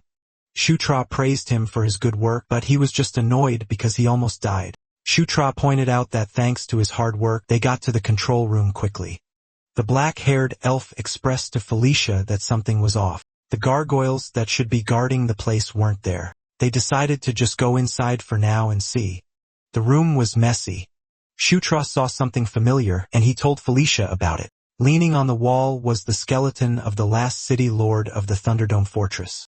He probably stayed behind alone to operate the fortress so the dwarves could escape. The black-haired elf reported to Felicia that there was something strange there. It was a huge black round object. She inspected it while wondering if the dwarves made it. She had a theory that it would need something to activate. Shutra found something at the corpse that could be the answer to it. The last city lord was wearing a key around his neck. They tried it, and it activated the black round object. It emitted electricity, and then it showed holographic screens. They were all in awe. As Felicia expected, the more she sees the dwarven technology, the more it leaves her impressed. They were just so far ahead. Suddenly, there was a loud noise. Carrick asked what it was. Daphne showed them a screen. It displayed a battle happening not far from where they are. The gargoyles were fighting the weird creatures that Shutra faced earlier. They're swarming like crazy. Shutra realized that it was those black bastards who were attacking the fortress. He was intrigued on what on earth they were after, and then Carrick saw a huge thing that looked like a dragon. Shutra asked where. His eyes widened when he saw it. A weapon that was struck on a dragon continued to glow brightly. He couldn't believe it. They finally met. It was the masterpiece of the Dragon Slayer series, the Dragon Slayer Spear, Ascalon. Black Dragon Partisan is greedy and wicked in proportion to his immense size. He was the dragon who took the most active stance in the war against the Dwarf Kingdom. Partisan and his legion relentlessly targeted the Thunderdome fortress, and at last they succeeded in breaking through the outer wall. Having infiltrated the fortress, Partisan charged at the front and unleashed his power to the fullest, and that was his fatal mistake, a single moment of carelessness born from overwhelming arrogance. Tiny Spark, the strongest warrior of the Thunderdome fortress, did not miss that opportunity, and he drove the Dragon Slayer Spear, Ascalon, into Partisan's chest. However, when Partisan died, his legion went berserk, and the dwarves ultimately had no choice but to abandon the fortress and flee. Thus, the Thunderdome fortress became one vast grave where Partisan and countless dwarves were buried together. Carrick asked if the dragon on the screen was Partisan, and the spear stuck on his chest was the Ascalon. Shutra replied, yes. They saw those gargoyles fighting those creatures. Seeing that they're fighting over there, Felicia suspects that those pitch-black bastards were after Ascalon. Shutra thinks the same way too. She was angry that they dared to attack them, and then they thought they could just go ahead and achieve their objective. Shutra asked if there was really no way for them to take control over that gargoyle. As much as it sucks, she answered that there was nothing they could do about that. A large guy wields his hammer and blasted those black creatures. He's the one in control at the moment. They watched from behind the wall. It seemed like right before the fortress died, he transferred all authority to that dwarf golem, probably because it's the highest rank guardian. Felicia suggested that they wait and see at the moment. They came to get Ascalon, but the situation doesn't look good. But Shutra refused to do that. He saw this as their chance. She couldn't believe him, but he explained that there were too many uncertain variables for them to just sit around and wait. Shutra rushed towards the battlefield while telling her to stay there and he'll be right back. He followed his map. As long as he secured Ascalon first, they could profit no matter how the tide of battle turns. If the dungeon guardians win, they don't even need to fight. They could just rack down the remnants of those pitch-black bastards. If the pitch-black bastards win, they could just gauge the situation and either fight or bail. He kept going since he was almost there. Eventually, he saw Partisan. Having a mini-map sure was convenient for him, but little did he know that the dwarf golem was already behind him. It struck the ground, causing him to be blasted away. Continued to chase after him. He tried to reason with it, but it just unleashed another attack. The dwarf golem waited for the dust to clear. It got confused when it saw that no one was squashed in the last attack, and instead something passed through it. It was Shutra. He rode the shield like a surfboard. He told GW that she had nice timing. Greenwind told him not to call her that, but he argued that shortening names was the trend these days. She yelled that she didn't care about such a trend. They were almost close. Shutra got down from the shield. Being in front of it, he realized that it was more dazzling in person. It was the Dragon Slayer Spear, Ascalon. He thought he already had it, but to his surprise he couldn't pull it out. It was so heavy. That led him to dumping every remaining point into strength, and he tried pulling it out again with all his might while screaming loudly. The dwarf golem was alarmed at what he was doing. Shutra continued giving his all while screaming, and eventually he got it out. As soon as he did, a golden light shot up to the sky. It blinded the black creatures, while Felicia and the others had their jaws dropped. Even those watching from the screens were shocked. They didn't notice that there was a hooded person nearby. Ascalon is a masterpiece of the Dragon Slayer series. It was a gigantic lance that destroyed the heart of Black Dragon Partisan. It was imbued with the grudge, determination, and rage of all the dwarves who dwelt in the Thunderdome fortress. Shutra was glad that he had achieved his objective. Unexpectedly, the dragon rose. The hooded person used his powers and had the dragon under his control. Black Dragon Partisan roared loudly. Even an undead dragon now joined the party. Shutra couldn't understand how Partisan, who died hundreds of years ago, was still alive. He saw the hooded man, and he wondered who that was. Suddenly, he was falling since the dragon flew, and it gathered energy in its mouth. Shutra realized that it could be the work of the purple death energy. Partisan unleashed a powerful attack, which hit all the pitch-black creatures and made the ground crack. Shutra used the white suri to defend himself. He wondered what was happening. He couldn't understand why the purple death energy was coming from Partisan. He was startled when he saw the dwarf golem close to him. Unexpectedly, it just went past him. His target was Partisan. It hit it with its hammer. Shutra was now even more confused. He had no idea why they were fighting among themselves. Felicia, Carrick, and Karma rushed towards Shutra. She asked him what happened when the dragon was supposed to be dead. He suspected that someone revived Partisan with some kind of sorcery. She asked who and why, but he had no idea either. The only thing Shooter was certain of is that it was the same purple death energy that they encountered back on the Engel Plains. It wasn't the time for them to be idle around. They had to kill it fast while it was still incomplete. Felicia could feel that its mana was unstable, but still, she had no clue how they could take it down.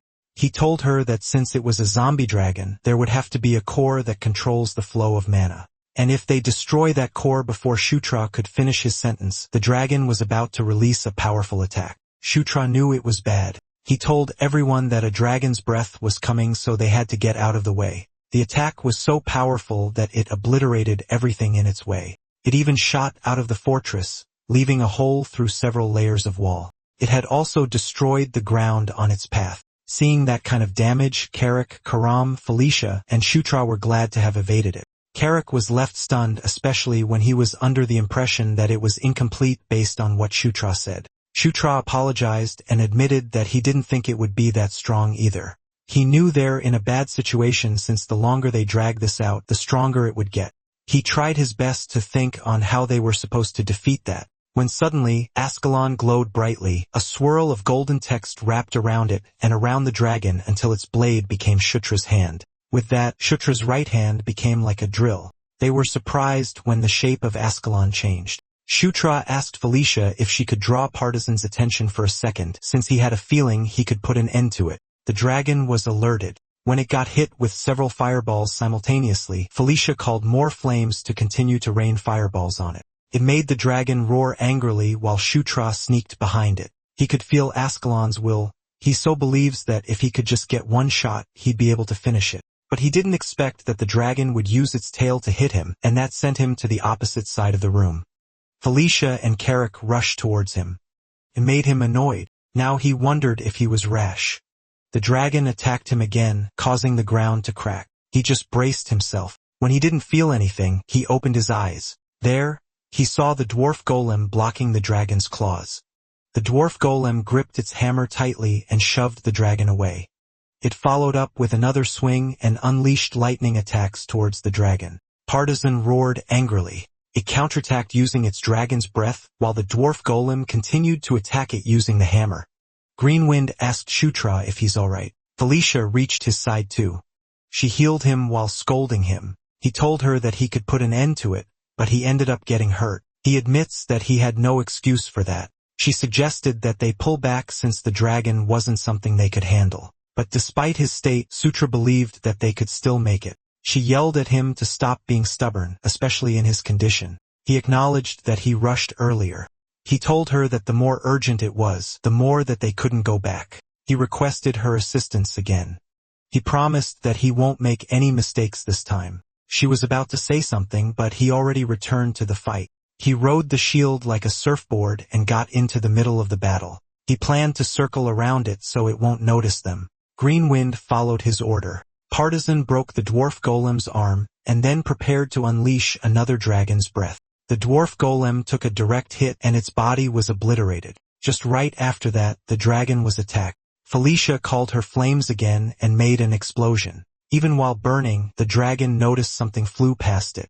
Shutra flew to it at different angles to continuously hit it. He circled around it to gain some momentum. Partisan was starting to get annoyed. It prepared another dragon's breath. Greenwind deemed that it was the perfect time. The dragon got distracted. Shutra came from a different side and used dragon blood. So while the dragon was looking up at the shield, he was charging towards it from below. Shutra knew he didn't have to rush, and he had to be careful since he only has one chance. The dragon started to take notice of him. Shutra imitated what Tiny Spark did a long time ago. In that one chance that they got, a violent burst of power erupted from below, ripping straight through the dragon's body.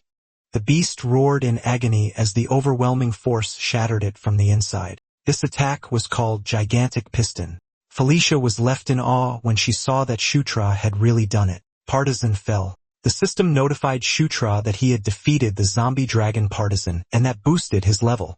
He was happy to have wielded the Dragon Slayer spear Ascalon's power. He also earned the title Dragon Slayer. The mysterious man spoke to him and expressed that he couldn't believe Shutra actually took that thing down. It startled him. This mysterious person wondered if it was his miscalculation since it wasn't the second prince who came. Shutra knew that he's the one who revived Partisan earlier. This mysterious guy told him that it didn't matter. He raised his spear covered in blue flames and unleashed that flame towards Shutra to clean up whatever was left. Shutra was caught off guard. Blue flames surged like a raging tide, slamming into the fortress and tearing its walls apart. Stone and steel were swallowed whole as the structure collapsed under the overwhelming power. Despite this, Shutra stood calmly in the ruins. With the dust around, he could only open his left eye to check what just happened. When the smoke and dust settled, he could now see clearly, but he was still left confused because the attack suddenly vanished. Then it was revealed that the mysterious man was cut in half. To his surprise, the man fell. Shutra was left confused. Out of the blue, someone showed up and said that he came at the right time. Shutra's eyes widened when he saw him. He recognized that it was the Sword Lord. This man smiled at him and greeted him, the ninth prince, the final bulwark that protected the sanctuary of Asura, the master of the demon king Mitra.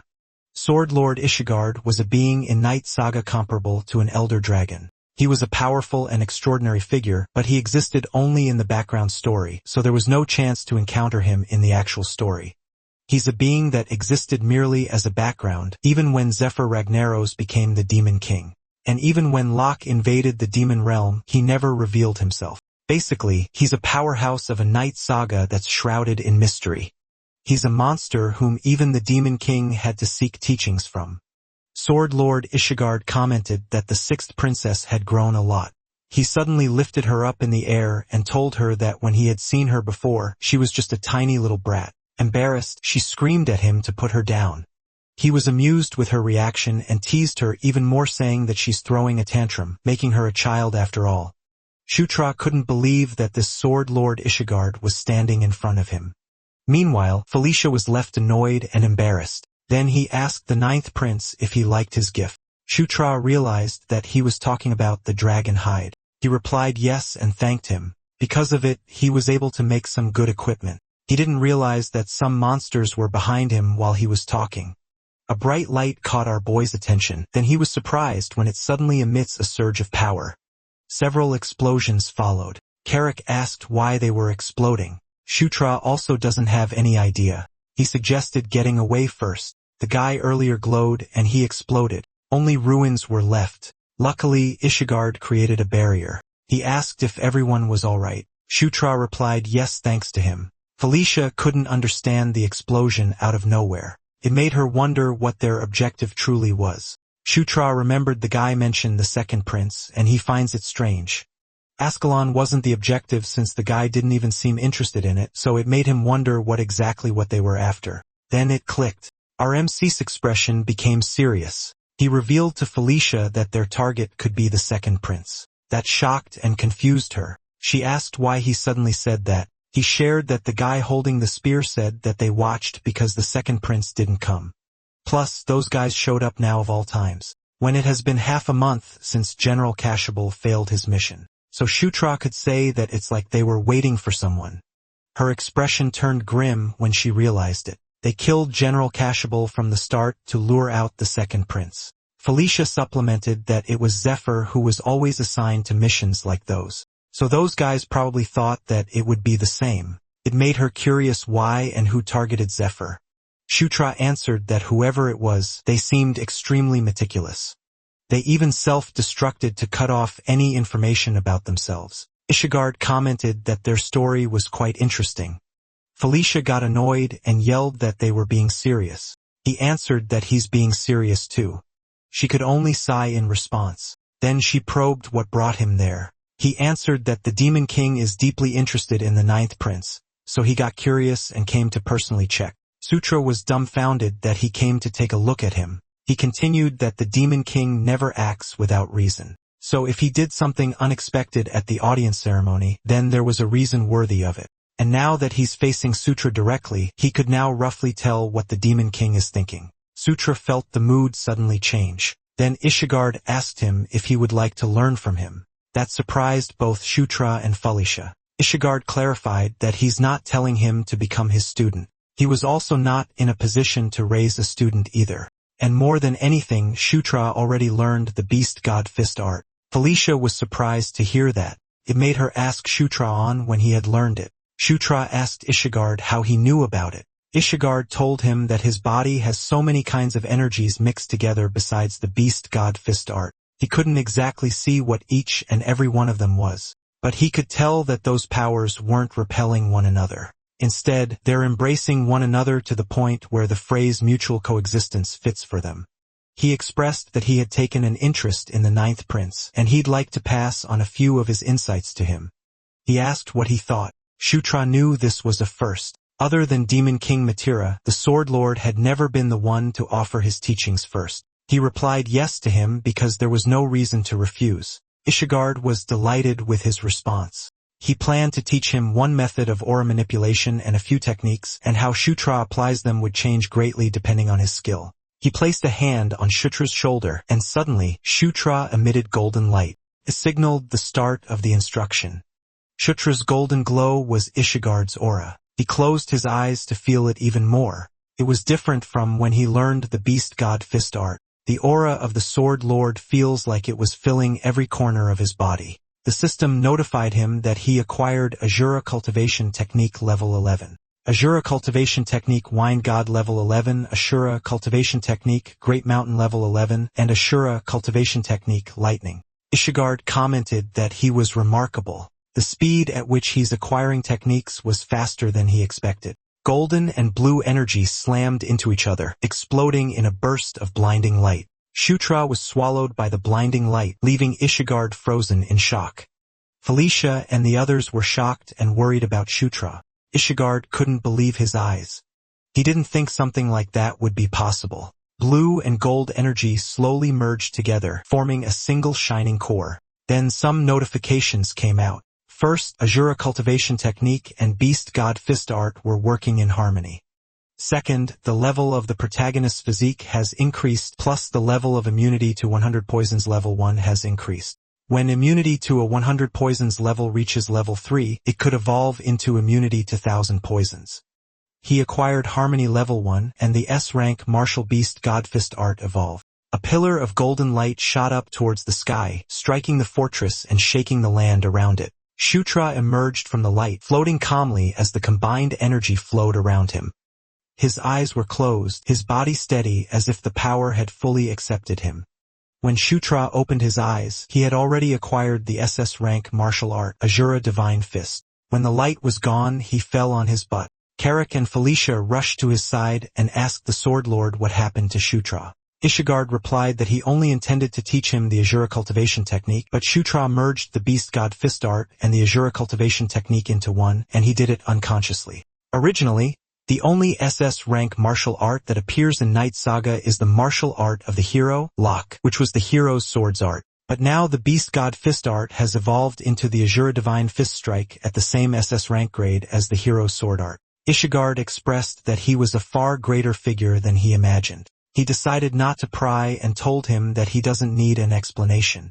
What interested him was Sutra himself. He asked if he had named the technique. Sutra replied yes and revealed its name, Asura Divine Fist Strike. He replied that it was a simple name but a good one.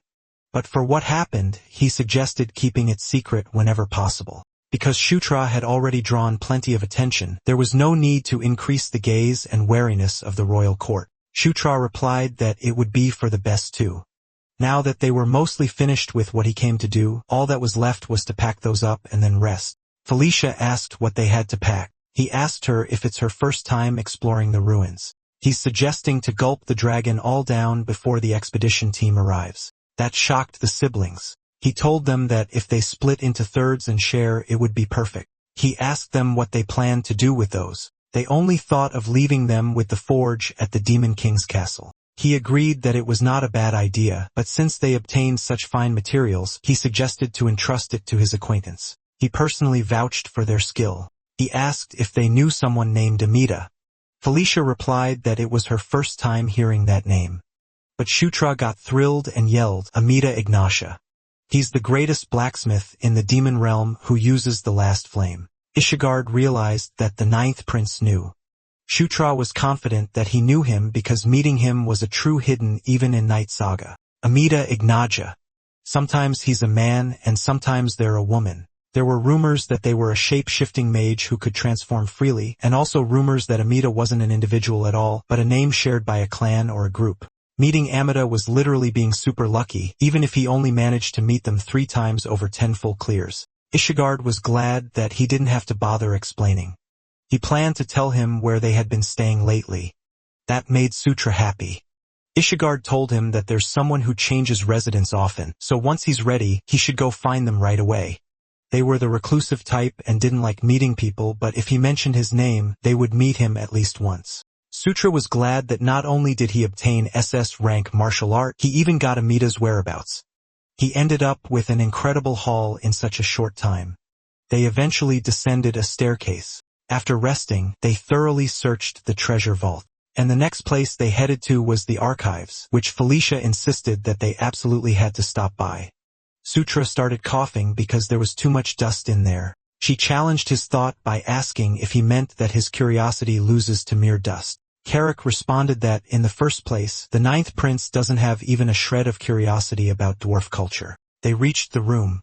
Feltia's eyes sparkled as she shows Delia, the black-haired elf, a book. She was thrilled that the records were kept well. She acknowledged how meticulous the dwarves are. Shutra watched her have the time of her life. Delia brought more books while Carrick slept in the center of the hall. Shutra looked around and got curious on how old the archive room was. He saw that they even preserved records on a stone tablet. One tablet fell. He picked it up. The picture on the tablet showed some people led by a woman meeting some dragons. To Sutra it looked familiar. He was able to recognize Ankle and Enkidu, and on the other side were the 6 elder dragons. He checked the opposite side. He recognized the woman. It was the one who told him to conquer, that all would kneel before him. It made him nervous. It was conquest. He wondered why that woman was there. Sutra was confused why the woman was there when it should be a painting more than 1,000 years old. There were 4 people and 6 dragons. It made him curious on what kind of connection they could possibly have to be gathered in one place. Green Wind suddenly appeared upside down, which startled him. She asked what got him so serious. He asked where she suddenly came from. She wanted him to follow her because she had done something praiseworthy. Shutra stood by the table, calmly checking the book. He was surprised at what it was. Green Wind was proud to show him the book. It was a record about the elder dragons. The elder dragons each had a nickname that suited their personality traits. Enkidu, who possessed the power of destruction, was a tyrant. Ankle, who was benevolent to all, was a gentle mother. Gwyn, wise and thoughtful, was a sage. And Kaltine, fierce and intense, was a warrior. However, unlike his trait of being fierce, he was closer to ice than fire. He's like a cold flame. He's a silent warrior who does not draw his sword easily. But once he does, his ferocity would burn the world to ash. He noticed that the records were mainly about Kaltine, things like the legend of Kaltine or the location of his lair. Something caught his attention. He saw something marked on the map. It was the location of the Lake of the Sun. He never imagined that an elder dragon with a fire attribute would have its lair under a lake. Now he understood why the veterans couldn't find it. Green Wind became impatient that he's not praising her yet, and then he realized something about the place. It was close to Amida's residence, which the Sword Lord told them about. He said they were staying near Spider Forest. It was close to the Lycanthrope region too. He was already thinking of finding Caitlin and Chris on the way, so it worked perfectly. He pats Green Wind on the forehead and praises her for doing well. It made her happy. Now his plans were to meet Amida, then obtain the armament of the elder dragon Kaltine.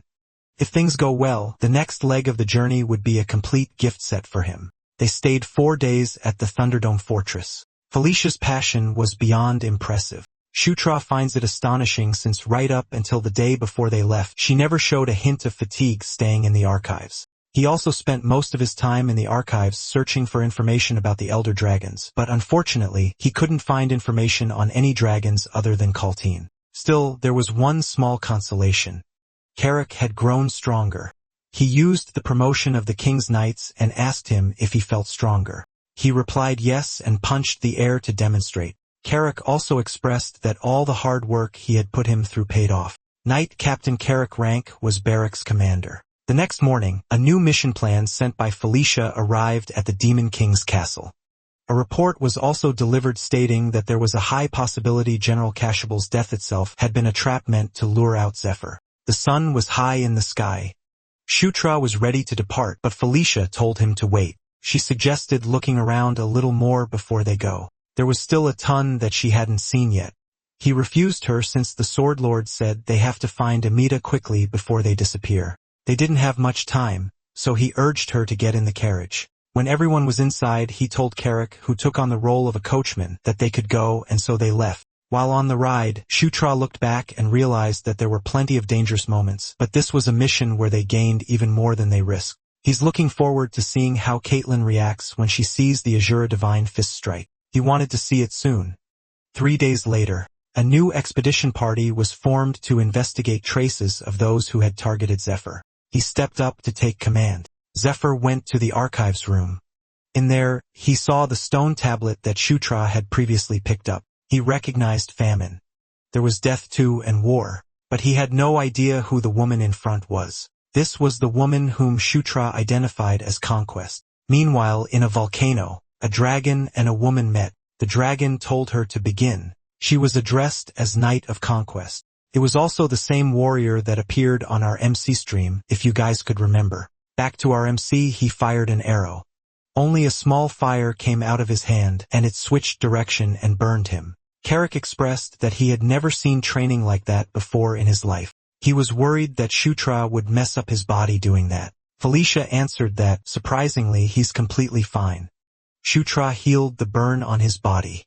His fire arrow level, heal, and proficiency in mana control all had increased. Shutra was panting, but he looked excited. He tried it one more time. Carrick commented that no matter how he looked at it, it didn't seem normal. But since his ability in magic was improving, Felicia suggested leaving him alone for now. They trained at night and traveled during the day. Their destination was the spider forest where Amida Ignatia was.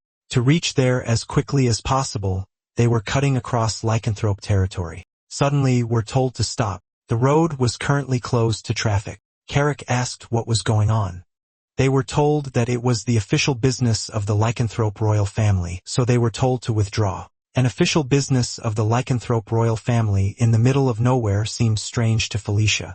The guard once again told them to withdraw. She told the guard that she had enough and opened the road as she wanted to talk to whoever's in charge. The guard got angry and asked her if she thinks she's some kind of royal. She simply replied yes. The guard asked what, so she repeated what she said. It made the guard nervous as he clarified what she said. She glared at him and repeated yes for the third time. A few moments later, the guards were punished back at the camp by making them kneel with their hands raised up high. Caitlin was happy to see Felicia and Shutra. She ran towards them while Chris followed her. She asked what they were doing there. Felicia answered that it should be the question for her. She asked what they were doing in a place like that, and they even blocked the road. Caitlin hesitated to answer. Chris brought up what he heard, that Shutra turned the Demon King's castle upside down. He asked him what on earth he has been up to. Shutra replied that the timing was perfect because he was just about to show him. He told everyone to come out for a second. At a distance from the camp, there was an explosion. It was caused by the sparring between Shutra and Caitlin. Caitlin was serious. Shutra was the same. He concentrated power on his fist, and when their fists met, it caused a big explosion. The impact made the ground crack and the trees around them were obliterated. Caitlin could tell that Shutra's technique was different from Beast God Fist art. She asked what it was. He revealed that it was the Asura Divine Fist Strike. Felicia shared that it's a martial art that combines Beast God Fist art with the Asura cultivation technique that the Sword Lord taught him. Christ was surprised both at the merge and the Sword Lord teaching him. He asked why would the Sword Lord teach him, and Felicia simply replied that it was because he's a genius. Caitlin was amazed. She wondered if she could learn it too. He apologized since he didn't create it as a structured technique, so he doesn't think he could pass it down. Given that it's a marital art that even its creator couldn't even transmit, Chris commented that Sutra was really absurd. Sutra wondered if that was a compliment. Deep inside, Chris thought how frightening his growth rate was. If he doesn't want to fall behind, he'll have to train even harder. Now that they had seen how much Shutra had grown, it was time to talk about themselves. They went inside the tent and sat down. Chris had a disclaimer that what he's about to say from there on must be kept under wraps. Felicia wondered what it could be for him to get so serious. He revealed that a prisoner who was locked up on the lowest floor of the Grey Tower escaped. Shutra knew that the Grey Tower was the prison where they keep only the most vicious among the lycanthropes criminals. And if it's someone imprisoned on the lowest floor, he already had an idea on who it was. Chris revealed the name of the prisoner, Gerard Moonlight. He's their maternal uncle. Felicia was surprised to learn that those two had a maternal uncle. Explained that Gerard was imprisoned in the Grey Tower 20 years ago, so it's natural that she doesn't know. They say he was originally a mighty warrior of the lycanthrope royal family. If he hadn't gone insane, the throne would have gone to him instead of their mother. He pursued strength without end. Unsatisfied with beast god fist art alone, he even turned to all kinds of heretical methods. In the end, he went completely insane. And Gerard's insanity was a disaster itself. Hundreds of lycanthropes were sacrificed just to subdue him. Still, it was fortunate that everything ended within the palace, so they were able to bury the incident internally. Felicia clarified if what is saying is that a dangerous person was wandering around. Caitlin shared that according to the report, Gerard seemed to have headed east. Chris assured them that he already lost half of his aura in the last battle, so there was no need to worry that much. East was in the opposite direction from there. Shutra asked how he escaped. Chris answered that they were still investigating, but it looked like he had help from the outside. There was a sub even from Night Saga when the player played Zephyr Ragnaros. It was to free Gerard from the prison to weaken the lycanthropes. It made Shutra wonder if that had been triggered. At nighttime, a man was being choked. A rugged man advised him to speak if he wished to live. This man had already killed the others. He wanted to know where the moonlight herb was. Ashutra was confused. He didn't know where he was. Conquest appeared before him. He asked her what was going on. She pointed toward a black hole behind him. When he looked closer, he saw someone inside it. He immediately recognized the figure. It was Famine.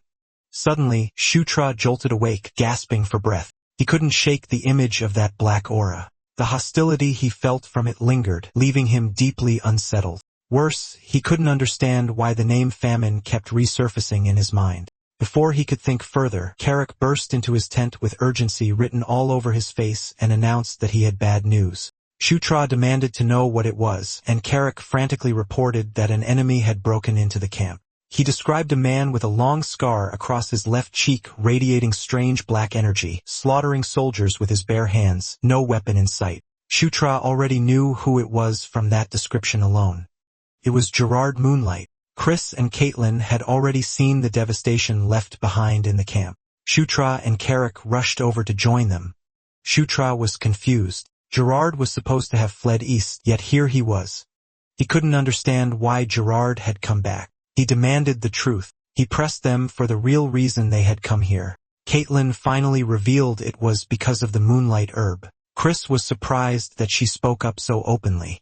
She explained everything. Their true objective had always been the moonlight herb. They had only learned about Gerard's prison break afterward. The herb was a rare medicinal treasure that bloomed once every 100 years, one of the lycanthrope's most prized relics. It was a consumable item with an absurd effect, powerful enough to pull someone back from the brink of death. In Night Saga, it was an item obtained by defeating either Chris or Caitlin. Now it made sense why Gerard was here. He was after the moonlight herb to restore the aura he had lost, nearly half of it. Suddenly, a golden light illuminated the sky. It was Felicia's magic. The opposite side of the camp had already turned into a battlefield. Felicia raised her staff and unleashed a towering wall of fire. She was clearly exhausted. Even so, Gerard forced his way through the flames. Felicia's heart sank. She thought this was the end. But at the last moment, Shutra arrived and hurled his shield straight at Gerard. He asked her if she was all right. The impact forced Gerard backward. Chris and Caitlin immediately followed up, leaping toward him. Gerard recognized them at once, Elaine Moonlight's children. He steadied himself and raised his arm. Caitlin ordered him to surrender quietly. Instead, He sneered and said he had inherited their mother's will. She hesitated for just a moment, and that was enough. His punch sent her flying. Chris rushed toward his sister in panic. At the same time, a wolf soldier crept up behind Gerard. Gerard caught it by the throat. He drained it dry. Thick black mist was ripped from the wolf's body. Shutra felt a chill run down his spine. The wolf's eyes turned pitch black as the dark energy continued to pour out. That's when Shutra understood what that black energy truly was. It was famine. Once Gerard was finished, the wolf soldier completely vanished. He slammed his fist into the ground, shattering it and throwing Chris off balance.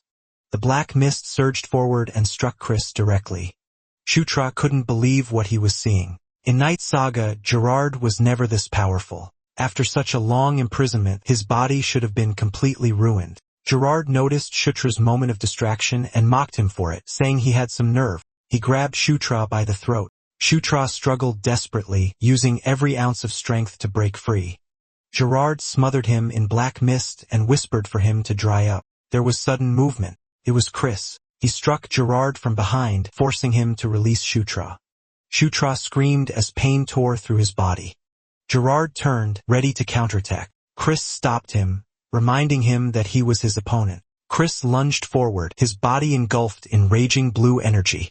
He slammed into Gerard with crushing force, driving him into the ground as the impact shook the area. Gerard blocked the barrage and mocked him, saying he didn't even greet his uncle first. Chris roared at him to shut up. To him, Gerard Moonlight of the lycanthrope royal family had died 20 years ago. What stood before him now was nothing more than an escaped convict. Shutra summoned a golden dagger. He activated under the king's banner on Chris, catching him completely off guard. Chris felt a surge of exhilaration. Power flooded his body, and he wondered if this overwhelming strength truly came from Shutra's magic. Energy overflowed through him. Gerard immediately noticed the change in Chris's movements. At the same time, Caitlin, also empowered by Under the King's Banner, slipped behind him and landed a solid punch. Gerard groaned as the blow connected. Chris followed up instantly with another strike. Felicia and Shutra watched from a distance. The battle moved so fast that only streaks of light remained. Felicia admitted she couldn't see anything and asked Shutra what was happening. He calmly replied that Chris and Caitlin were winning. They attacked in perfect sync, forcing Gerard to block with his forearms. For the first time, he acknowledged it. They truly were Elaine's children. With that realization, he decided there was no reason to hold back anymore. He released his wolf form. With massive wolf-like hands, he grabbed Caitlin by the head. He dodged Chris's incoming punch while dragging her along. Then he slammed her into the ground. Chris's face drained of color. Caitlin was badly injured. Rage boiled over, and he swore to kill Gerard. Gerard answered by slapping him aside. The blow sent Chris crashing through several trees before he finally hit the ground. The moment he landed, Gerard leapt after him. The white suri flared with brilliant light. Shutra blocked the attack with it, then he called out to Carrick, summoning the king's knights. Jared instantly turned and intercepted Carrick's axe. Shutra focused power into his fist. He pulled it back, golden energy compressing tightly as he prepared to strike. Then he unleashed his technique, Gigantic Piston. Jared endured the hit. He retaliated with Beast God Fist Secret Art, Wild Wolf Fist Strike. The collision sent Shutra flying. The sheer force made it hard for Carrick to stay on his feet, panic setting in as he looked toward the prince. Eventually, Gerard's aura settled. He looked pleased. He hadn't expected Shutra to stand again after taking a Wild Wolf Fist Strike. Suddenly, Shutra coughed up blood. Gerard stepped toward him, killing intent clear in his eyes. But Shutra stopped him. This time it was his turn. He unleashed the same technique, Beast God Fist Secret Art. Gerard froze in shock. The attack struck him head-on. Shutra saw the notification appear. He had learned Beast God Fist Secret Art, Wild Wolf skill. It was finally time for Gerard to taste his own power. Gerard groaned in pain. He couldn't understand how that bastard knew the wolf fist strike. Shutra drew his fist back once more. He struck again, this time with Fist of Explosion. The searing heat made Gerard growl. He retaliated immediately. Shutra was sent flying backward. He clicked his tongue in frustration. He had been aiming to blow Gerard's head off. Gerard released a surge of black mist. The mist locked onto Shutra. Shutra summoned the white suri just before the black mist detonated. His only reaction was, "What the hell?" When the smoke cleared, Gerard was gone. Shutra wondered if he had escaped. The system notified him that his level had increased. He let out a breath of relief. At least the immediate threat was over. He asked Felicia how Caitlin was doing. Felicia's expression darkened as she told him the situation was bad. The injuries were far too severe. At this rate, she didn't think magic alone would be enough to save her. Suddenly, Shutra groaned and clutched his chest. Felicia rushed to his side, alarmed. Despite the pain tearing through him, his thoughts stayed on Caitlin. Even though her external wounds had healed, the inside of her body was completely ruined. He suspected she had pushed herself too far, drawing out aura. Seeing his condition worsen, Felicia asked what was wrong.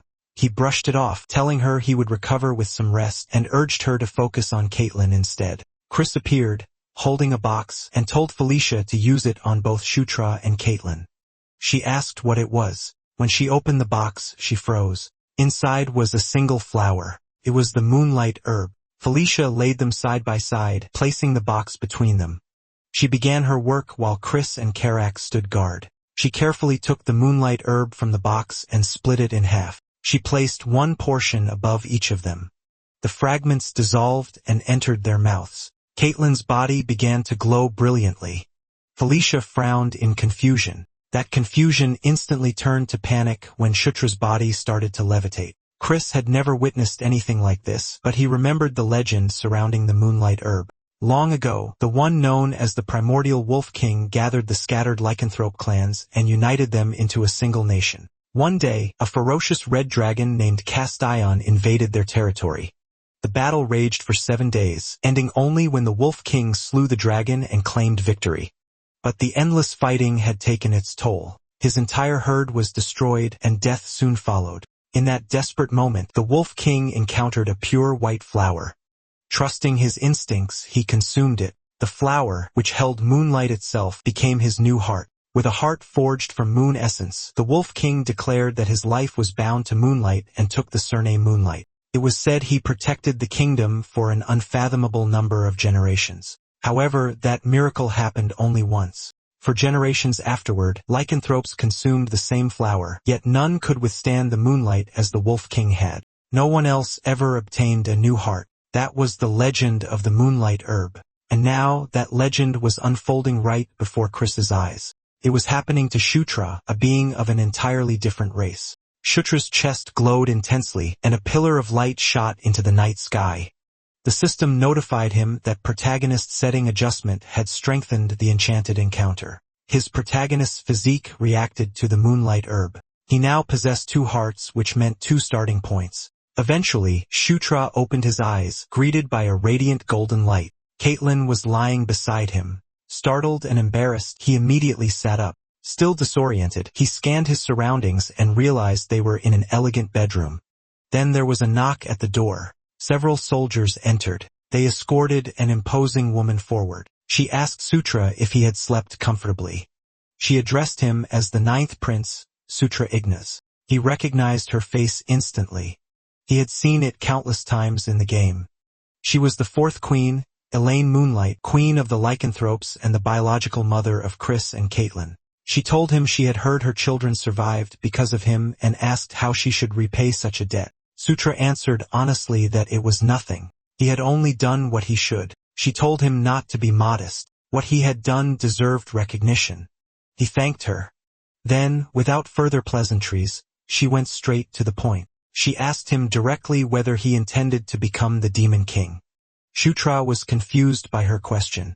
She quickly realized that the thought had never even crossed his mind. Given his position up until now, that reaction made perfect sense. Still, she pointed out that his circumstances had changed and that he needed to start thinking seriously about it. She advised him to consider every action carefully from now on and to think about which choices would benefit him the most. Shutra learned that he had been unconscious for 4 full days. Greenwind was the one who told him, she added almost casually, that she had stayed by his side the entire time. Now that he understood, he urged her to continue explaining the situation. They were currently staying in a villa reserved for the lycanthrope royal family. The reason he and Caitlin had been placed in the same bed was to maximize the healing effect for both of them. Shutra asked what she meant by that. Green Wind asked if he truly didn't remember using the moonlight herb. Shutra was stunned to learn that he had consumed it. He immediately confirmed it through his status window. He could also feel something new, an unfamiliar power layered over his existing aura. It felt as if a second heart of aura had formed. Green Wind explained that Chris had told her the closer the two of them were, the more his life force would activate. If he tried holding Caitlyn's hand, he would understand. So he did. Power surged through his body in an instant. The sensation overwhelmed him. Green Wind told him that thanks to the moonlight herb, the two of them were now connected, just like he was with her. Later, in the hallway, Shutra learned that no one knew whether Gerard was alive or dead. Chris explained that there had been casualties during the pursuit. They had found Gerard's lower body as well as part of his upper body. Even so, he intended to keep searching until he was absolutely certain Gerard was dead. Shutra agreed. It was the safest course. Then Chris brought up what he had heard, that his mother had made Shutra an offer. Shutra immediately understood he meant the question about becoming the Demon King. Chris admitted that while he himself was strong, he wasn't overwhelmingly so. At best, he was only around Sylvan's level. Even after nearly 10 years, he still couldn't close the gap with the first prince, Baikal. As for the second prince, who could only be described as a monster, the difference was so vast there was no point in comparing them. But he believed Shutra could catch up to both of them and even surpass them to become the Demon King. Shutra was taken completely off guard. Chris continued, explaining that unlike him, Shutra could earn the support of other races. On top of that, he had the backing of the Sword Lord. And if his public achievements continued to stack up, even the Gandharvs, who were currently imprisoned, might be granted amnesty. That was when Shutra finally realized why he hadn't seen a single Gandharv until now. He couldn't help but wonder what they had done to deserve such confinement. Chris clarified that he wasn't telling him to make a decision immediately. He only wanted Shutra to think about it because of the huge difference between giving it some consideration and not thinking about it at all. Shutra stared out the window, silently contemplating the path of becoming the Demon King. Meanwhile, a carriage moved through the night. Ludwig Moonlight, captain of the Bloodwolf squad, asked Her Majesty Elaine whether she truly believed the ninth prince had the potential to become the Demon King. She replied that the Demon King always acted with purpose. There was never a reasonless action. She was certain he wasn't the type to do something as spontaneous as intervening twice, especially at an audience ceremony, without a deeper motive. She suspected he had seen something in the ninth prince that everyone else had overlooked. After all, they were father and son. Ludwig admitted that he didn't quite understand what made the situation so drastic. Elaine simply called him naive. She explained that to the Demon King, even if his own son killed him and inherited the throne, he would rejoice because it would mean a Demon King stronger than himself had been born. That was the kind of man he was. Of course, it was a dangerous gamble. But it was also true that a future where the ninth prince became the Demon King was the best possible outcome for them. Ludwig finally understood. In the demon world, strength ruled above all else. Everything flowed according to the will of the strongest. Elaine admitted that it unsettled her, and yet, at the same time, she found herself liking it. That night, wolf soldiers continued their search. In Gerard's condition, he couldn't have gone far. One of the wolves noticed something.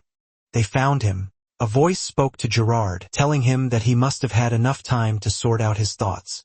A shadowy figure asked whether he would accept. Gerard placed his hand on the ground. Black mist erupted outward, washing over the approaching wolf soldiers as he ordered them to dry up. And just like that, he had defeated all of them. Since he's in a desperate position, in the end, he agreed to accept it. The mysterious figure smiled, revealing sharp teeth. It declared that it was time to begin again, to reach an ending different from the one before. A few days later, Caitlyn finally woke up. Because of Jared, Chris returned to the main palace. The very next day, they set out for the spider forest to find Amada. A man named Robin guided them. He told them that once they reached the twin bridges ahead, they would need to dismount and proceed on foot. Robin was a boar lycanthrope introduced by Chris before their departure. Shutra asked him what the spider forest was like, whether he had been there before. Robin replied that he had visited once about half a year ago, and that it had been quiet, just as expected. According to him, it was a peaceful place, so peaceful that there weren't even wild beasts or monsters. To Shutra, that sense of peace felt wrong. It was the first time he had experienced calm in a long while. When they finally reached the forest, they were met with bones scattered everywhere. Robin asked what could have happened. Shutra wasn't surprised. He already knew this place wouldn't be peaceful. He just wondered what kind of trouble awaited them this time. The group stood spread out in a forest clearing, all facing the same direction with their guards up. Broken branches and scattered bones covered the ground. Green Wind could sense the presence of the forest's guardian spirit, but its power had become extremely weak. Because of that, the spirits were afraid the guardian spirit of the spider forest might soon disappear. Shutra asked Robin if the spider forest had a guardian spirit. Robin replied that old stories spoke of one, a legend about a gigantic spider living at the heart of the forest. Shutra fell into thought. Then he instructed Karam to inform the lycanthropes about what was happening. She immediately hurried off. Green Wind sensed powerful magic at the center of the forest, and that magic had been destroyed. She knew something terrible was about to happen to the forest. Night fell and they set up camp. Shutra relayed what Green Wind had told him. The guardian spirit's energy was weakening. He asked what would happen if the guardian spirit disappeared. Felicia explained that there were two ways a guardian spirit could vanish. One was if the guardian spirit itself was destroyed. The other was if the source it existed to protect disappeared. In other words, when the origin that manifested the guardian spirit was lost. Even though Green Wind looked small, she was a guardian spirit of fairly high rank. Even if her source disappeared, she would weaken, but she likely wouldn't be destroyed. Most guardian spirits, however, vanished alongside their source once it was destroyed. That was usually the case with the artificial guardian spirits he encountered in dungeons or ruins. Simply put, the reason the spider forest's guardian spirit had weakened was because its source had taken damage. Felicia suddenly paused, distracted by something in the sky. She noticed that the moon's color looked strange. They were startled when Caitlin suddenly attacked. Shutra reacted instantly and subdued her. He demanded to know what had gotten into her. He shook her, calling out, forcing her to snap out of it. To their shock, the other lycanthropes also began acting strangely. This time, Carrick was their target. He panicked, shouting at them, asking what was wrong. He tried to make them remember who he was. Felicia released a burst of blinding light that momentarily stopped the lycans from attacking. Even she didn't understand what was happening. Daphne spoke up, explaining that it was the spirit of madness. She cast a spell. The purple mist covering the lycanthropes was stripped away. They collapsed unconscious to the ground. Shutra checked Caitlin and confirmed that she had returned to normal. Carrick demanded to know what had just happened. Daphne explained that they had driven the spirits away for now, but it wouldn't last. They had to find the source as soon as possible. A sudden loud sound shook the area. Carrick asked what it was. Daphne told him that the defensive barrier had fallen. Something serious was happening over there. Green Wind warned Shutra that illusion and reality were beginning to overlap. The spirit's power was so overwhelming that it was becoming impossible to tell what was real anymore. Shutra could only curse under his breath. Out of nowhere, monsters emerged. He ordered everyone to prepare. For now, all they could do was fight. He smashed a charging bear with fist of explosion. Carrick and Delia pushed back the encroaching monsters. Felicia unleashed magic that struck multiple enemies at once. Everyone was locked in battle. There were too many monsters. Shutra called out to Green Wind, shortening her name to GW, and told her to get airborne and report what she saw. She complained that her name wasn't GW, but still went anyway. She shot upward. Green Wind leapt into the air, her body glowing green, just as a blue beam erupted from the ground below. The collision of energies illuminated the night sky, and standing before that beam was a massive figure. She froze. It looked like a giant. The ground trembled. Shutra wondered what kind of problem this was now. Carrick shouted that it looked like even more were coming. Then, without warning, the monsters retreated. Everyone stared in confusion as they withdrew, but relief followed quickly. Shutra sensed something approaching. He demanded to know who was there. Something struck Carrick in the head. As it rolled across the ground, Shutra stared in disbelief. It was a raccoon. The raccoon stood up and spoke, clearly offended. It demanded to know if Shutra couldn't see how incredible it was. Daphne, Shutra, and Carrick all froze, jaws dropping. The raccoon puffed out its chest and shouted that his name was Amida. He was the artisan who protected the last flame. Shutra couldn't believe that he was Amida. Amada looked offended. He asked if it bothered him that he was a raccoon.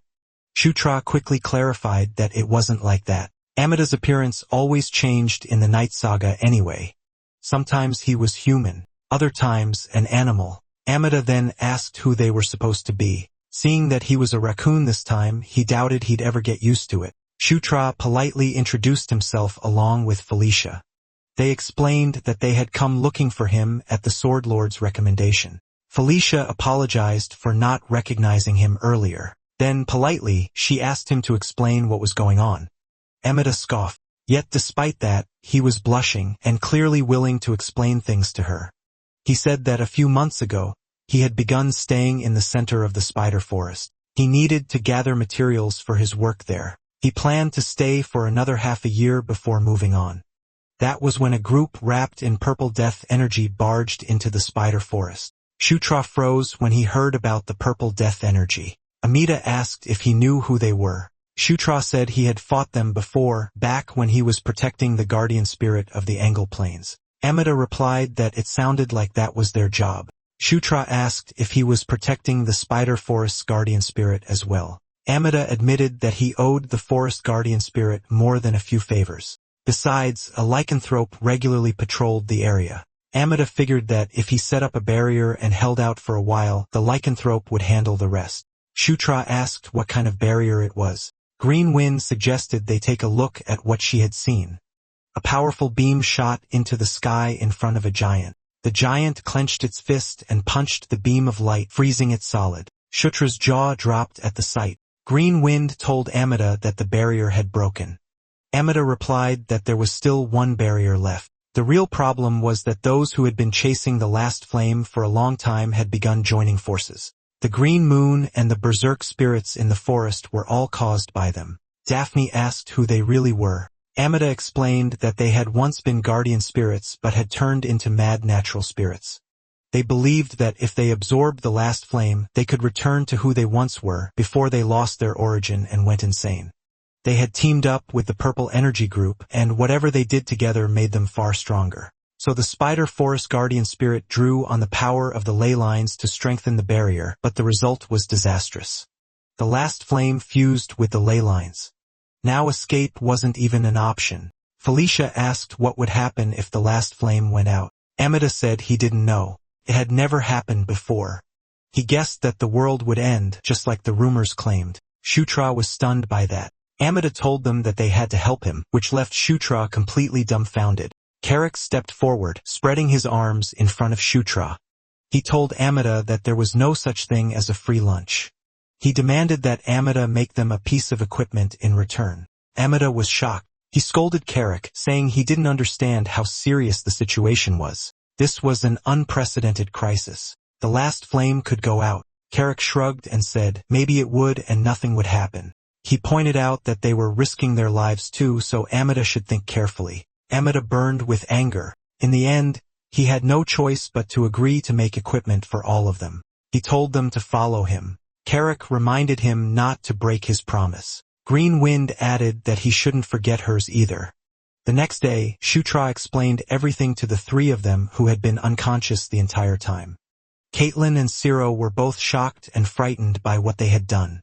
Since the situation had grown worse than when he sent Karma, Shutra also sent Robin back to the base. His mission was to inform the lycanthrope of the current situation and request reinforcements. They formed a circle and held a quick huddle. Amida explained that the enemy's pattern could be broken into two main phases. In the first phase, crazed monsters and beasts, driven mad by the spirit of madness, slam themselves into the barrier. Just as it sounds, it's nothing but mindless brute force attacks meant to weaken it. And because lycanthropes possess strong latent ferocity, they're easily tempted by the spirit of madness. That meant they needed countermeasures. Delia nodded and said she understood. The second phase begins once the barrier weakens. That's when a white giant appears and destroys it. That monster is formed when the mad guardian spirits merge into one. On top of that, those wrapped in purple death energy join in, making it far more dangerous. Amida planned to deliberately open a hole in the barrier and funnel the first wave attackers into a single point. Shutra and the others would wipe them out there. If they eliminated the phase where the barrier weakened, the white giant wouldn't be able to break it. Amada said this with confidence. He had been measuring its strength for days as the barrier kept getting destroyed. If morning came while the barrier was still intact, the enemy would retreat. During the day, they would repair the weakened sections and repeat the process at night. He was still explaining that if they held out for 2 days, they would win. When Caitlin suddenly grabbed him and pulled him into a cuddle, she said he was adorable. Carrick leaned over and whispered to Shutra that Amada seemed to enjoy it for some reason. That made Shutra suspect that Amada had a weakness for beautiful women. Felicia asked if the 2-day plan was meant to include reinforcements. Amada shook his head and said no for reasons of self-reliance. Then he revealed the real trump card. The core of the last flame was actually a weapon he had created, and it was charging. Once it finished, they would be able to use it to defeat the white giant.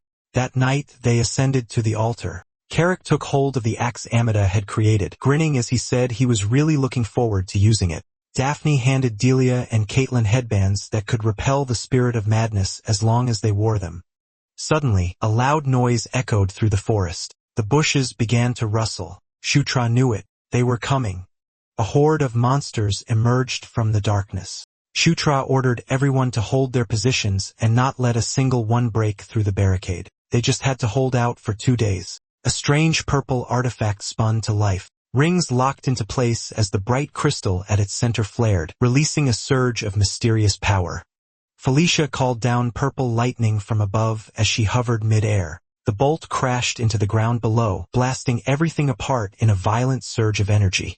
She lowered her staff and let out a small sigh of relief, purple sparks still crackling around her as she caught her breath. Amada told her that once she truly understood the power of all things, she should try using the staff he had lent her. Then she would be able to cast magic far stronger than what she could manage now. Felicia focused. Her staff glowed gold. She unleashed a massive burst of fire.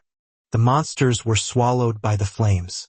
A huge explosion erupted and shot straight into the sky. Shutra praised her for the great work. He and Caitlin charged forward. From here on out, it was their turn. Shutra activated Fist of Explosion. Caitlin fought beside him, smashing monsters with her punches. A monster tried to sneak up behind her. Syra transformed and struck it down.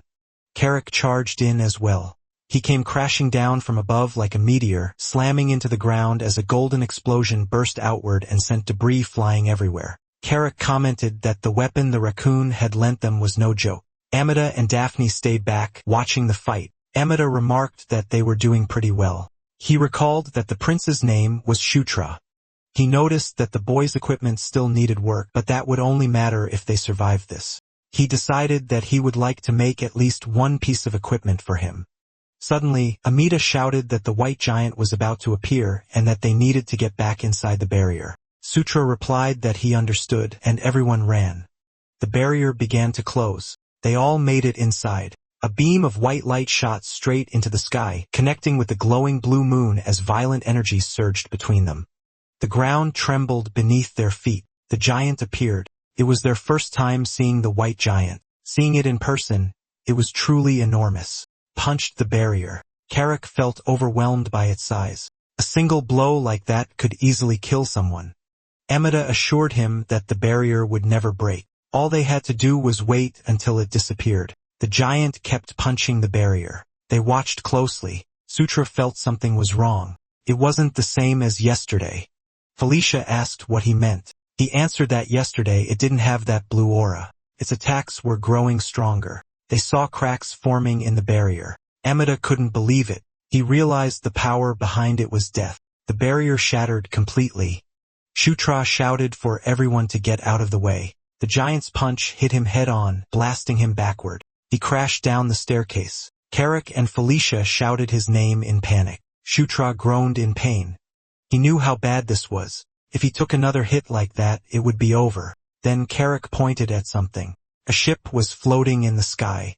The flying sailing ship made Shutra think of someone, the one and only captain who sailed the skies, the dark elf whose sword could cleave the heavens. Felicia's face lit up when she recognized him. It was her brother, the 5th prince, Sylvan Doomblade. Sylvan raised his voice and ordered the charge. The ship slammed into the white giant. The giant reeled, shocked that something had struck it from behind. The flying ship pierced straight through its back, passing cleanly through its massive body. Felicia was surprised to see Sylvan. The ship landed near them. Shutra noticed fragments of the white giant falling apart. They were liquid and they began rising again and started forming into something new. Amada stated that every single one of those was a guardian spirit. They had gone mad and fallen into ruin, but there was no doubt they were once natural spirits. He praised everyone for their hard work. They had finally reached the end of it. Shutra saw that the illusion was gone. The moon had returned to normal.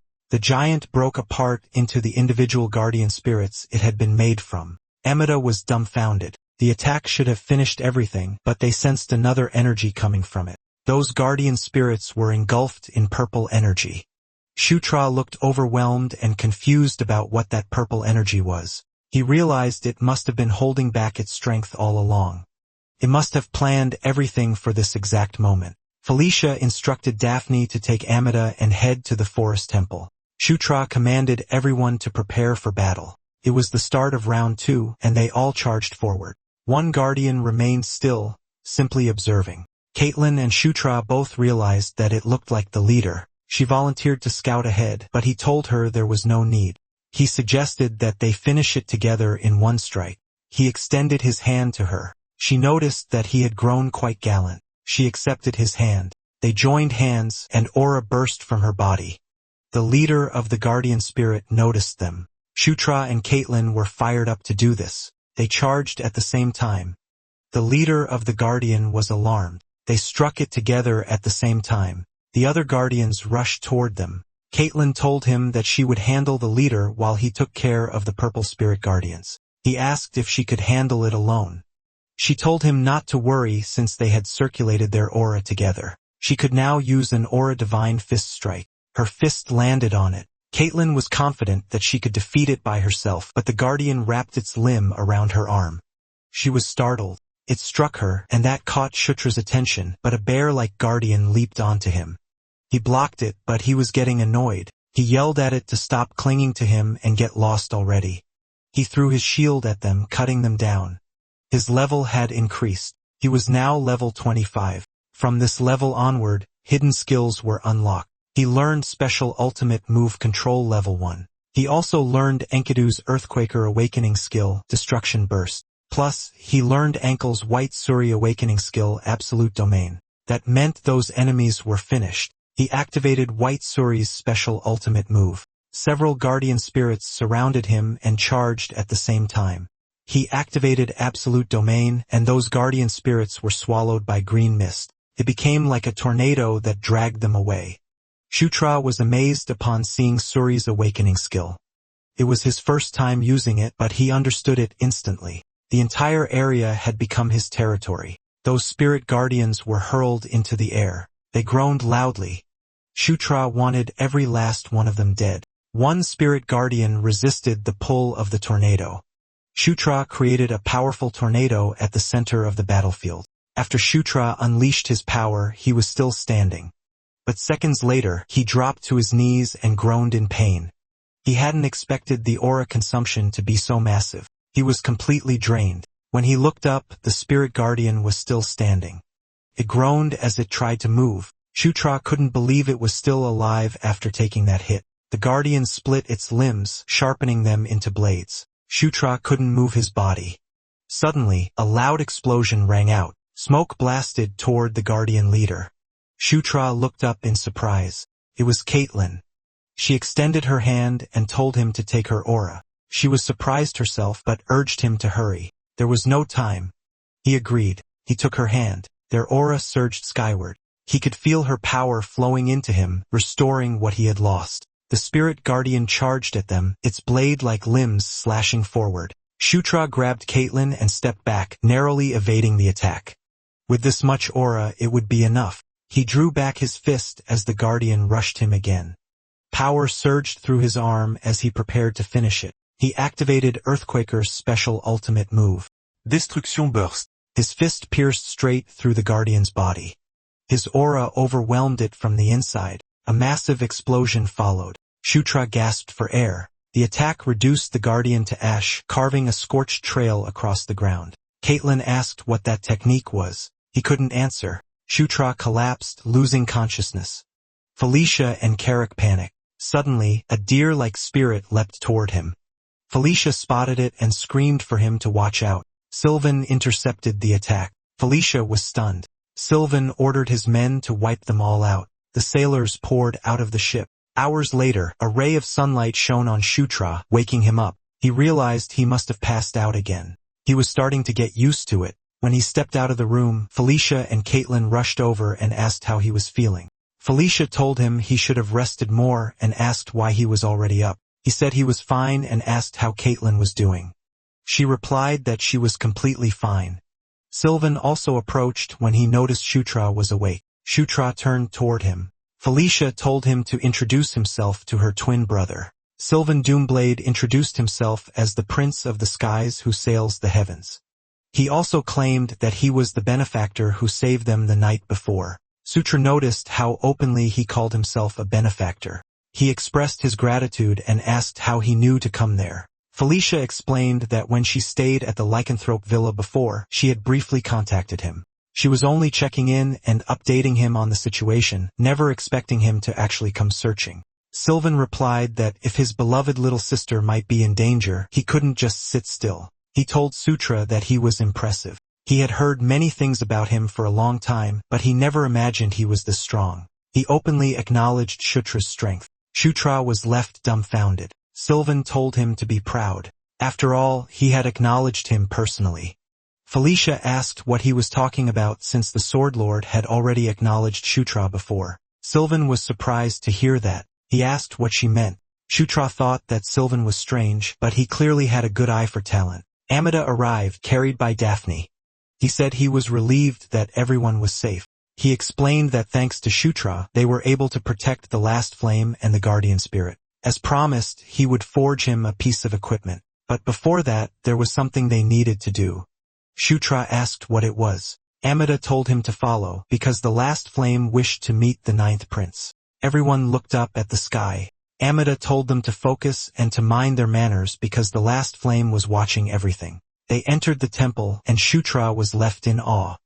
A massive tree stood at the center, and beside it was a woman. She greeted them, saying it was a pleasure to meet them all for the first time.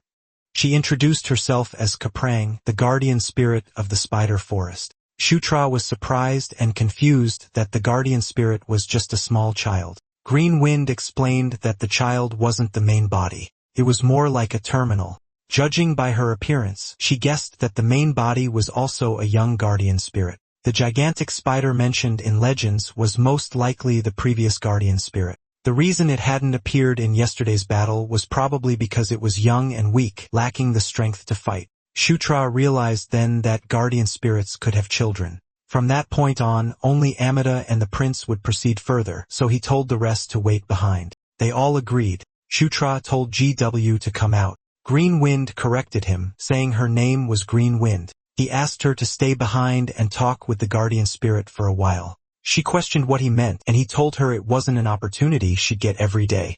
She looked at Kaprang and eventually agreed. Amida scolded Shutra for taking so long. He replied that he was coming and said goodbye to the others. Shutra climbed the staircase. Amida leaned against his shoulder. Before entering the door, Amida warned him not to make any mistakes and to move carefully. Shutra replied that he understood. He opened the door and saw a blue flame burning atop a torch. Continued to burn steadily. Amida instructed him to approach the flame and place his hand into it. He reassured him not to worry since it wasn't an ordinary flame. Shutra swallowed nervously. He slowly reached forward and placed his hand into the flame. The blue fire swirled around him. Shutra felt disoriented, unsure of where he was. The last flame took form and spoke, saying she was glad they had finally met. She addressed him as the Knight of Conquest. Shutra asked if she was the last flame. She saw the confusion and bewilderment in his eyes. She asked if he didn't know what a Knight of Conquest was. He admitted that he didn't really know. She found that interesting. Several small flames drifted around him. She explained the 4 horsemen of the apocalypse: conquest, war, death, and famine. They were the riders of the end, beings who yearned for destruction and brought about the end of days. But she noticed that Shutra was very different, to the point that she couldn't even understand why he was chosen as the Knight of Conquest. The horsemen of the apocalypse were those who thirsted for ruin. It wasn't that they became horsemen and then desired destruction. Rather, they were chosen because they already sought it. But Sutra didn't wish for ruin. And more than that, he wasn't being influenced much at all. Normally, the horsemen were strongly affected by the beings who chose them. Acting as vessels of their power and will, they were driven to bring about the end of days. But Conquest wasn't trying to dominate him. If anything, she wondered whether it wanted to be conquered by him instead. She asked him what he wanted to do. With the night of death still pursuing the end of days, she asked what he desired. The question made him pause. At first, he thought about returning to his original world, but when he truly considered what he wanted most, he thought of Caitlin who had held his hand and told him to stay close. He thought of Felicia who hugged him and told him to come back without getting hurt. He thought of Carrick who promised to protect his secret no matter what. So he realized what he truly wanted was to stop the lycanthrope subjugation, to stop the day of the massacre. He thought about holding someone's hand. He looked forward. Caitlin was guiding him toward the people he cared about, and he understood. He wanted to change the future where everyone with him was wiped out by Zephyr Ragnaros. He declared that what he wanted was to protect everyone. The last flame smiled at his answer. She explained that a knight of conquest was one born with a king's fate to conquer all things and bring them into submission, which meant that he already knew the simplest and most perfect way to make his wish come true. So she asked him a final question. Would he become the demon king? She waited for his answer as he remained silent, staring straight at her. Shutra realized he only wanted one thing, and that was to change the ending of the game. He made up his mind. He decided to become the demon king. This made the last flame smile. A blue flame wrapped around Shutra. She described him as a knight of conquest who seeks a life beyond the end of days. But she corrected herself and called him the king of conquest instead. She moved closer to him and wished for his will to come true. Sutra was notified that he learned Divine Power Level 1 and Incarnation of Flame Level 1. An alliance was also formed with the last flame. The alliance status was a firm alliance. Shutra had leveled up. He was stunned that she just kissed him. After that, Amida approached him and asked what was lovable about a guy like him. He told Shutra to follow him because the last flame ordered him to gear him up with a full set. Inside the Spider Forest secret fruit orchard, Amida, with a lazy look, told him they were short on materials. He told Shutra that if he went north from there was a place called the Lake of the Sun. Metal-bodied monsters lived there, so he was told to catch a few. Shutra asked if black dragon hides and bones weren't enough lot. Amida shouted at him saying those were just the main ingredients, but to make the equipment, he needed a wide range of materials. He said that if he was going to replace all of Shutra's gear, he would need a lot, so Shutra had to bring back whatever he could. In his head, Shutra wondered why Amida didn't have materials when he was supposed to be the greatest blacksmith. Amida saw his expression and asked if he didn't want to do it. Then he yelled at him for just standing there. He told him to get moving at once. The flying ship soared through the sky. Carrick asked if monsters like that really existed at the Lake of the Sun. Sylvan said yes, and that the most famous one was Caltus. His weakness was divine power. It was made entirely of metal, and that metal was a rare material used as a natural waterproof agent. Carrick said Sylvan really knew everything. That made Sylvan happy, and he said he was the prince of the skies who rules the heavens. It was also perfect timing for Felicia because she needed to go there too. Caitlin asked why. She explained that the ruined survey map she sent to the Demon King's castle was for the Lake of the Sun. She had to go there sooner or later, so this worked out well and saved her time. Caitlin said she was looking forward to seeing the ruins map. Meanwhile, Shutra was thinking about something. He was looking at his status panel. He decided to save a few points and spread the rest evenly. Then he remembered that when he reached level 25, the King's Knights leveled up too. The system informed him that the number of knights he could accept had increased. The summons performance had also improved. He could now summon a King's Knight once every 3 days. King's Knights was now level 2, and he had 2 out of 3 knight slots filled. The knight skill was Knight's Blessing level 1, which increased a knight's health by 5%. His special skill was Summon level 2. He could summon a knight every 3 days. Shutra was glad he could add a new member. Ideally, it would be great if Caitlin or Felicia joined, but he knew that would be difficult. Out of nowhere, Green Wind sniffed him. She said there was a different scent on him. He was confused about what she meant. She pointed out that it didn't smell like Kaprang. She suspected it was the scent of the last flame. She shouted that a master who smells like another spirit is disgusting. This made her blow a strong gust of wind into his face. Carrick saw him and asked what was wrong. He said he had no idea either. Sylvan told them they were almost there. It was a beautiful lake. The sunset reflected on its clear waters. But Sylvan noticed something. Suddenly, something rose from the water. A large blue water serpent let out a loud shriek. Sylvan was shocked to see a sea serpent. He was confused why a creature that only lived in the ocean was there. He knew it was dangerous to stay, so they had to move away. The sailors quickly took their positions, but someone told him to wait. He stopped. Shutra told him there was no need to move because he would handle the sea serpent himself. Caitlin was confused. He apologized to her, which only made her more confused. He told her he would be back. Then he jumped. She shouted his name. The sea serpent opened its mouth as if waiting for him to fall inside. He activated Dragon's Blood. Strange scripts appeared on his weapon. The timing of the sea serpent was perfect because he needed a target to test this skill.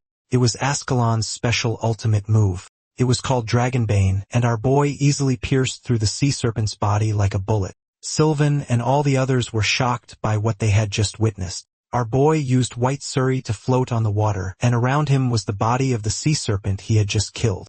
He figured that Dragonbane was a technique specialized for huge monsters or dragons. Seeing this massive power-up, Shutra was definitely thrilled.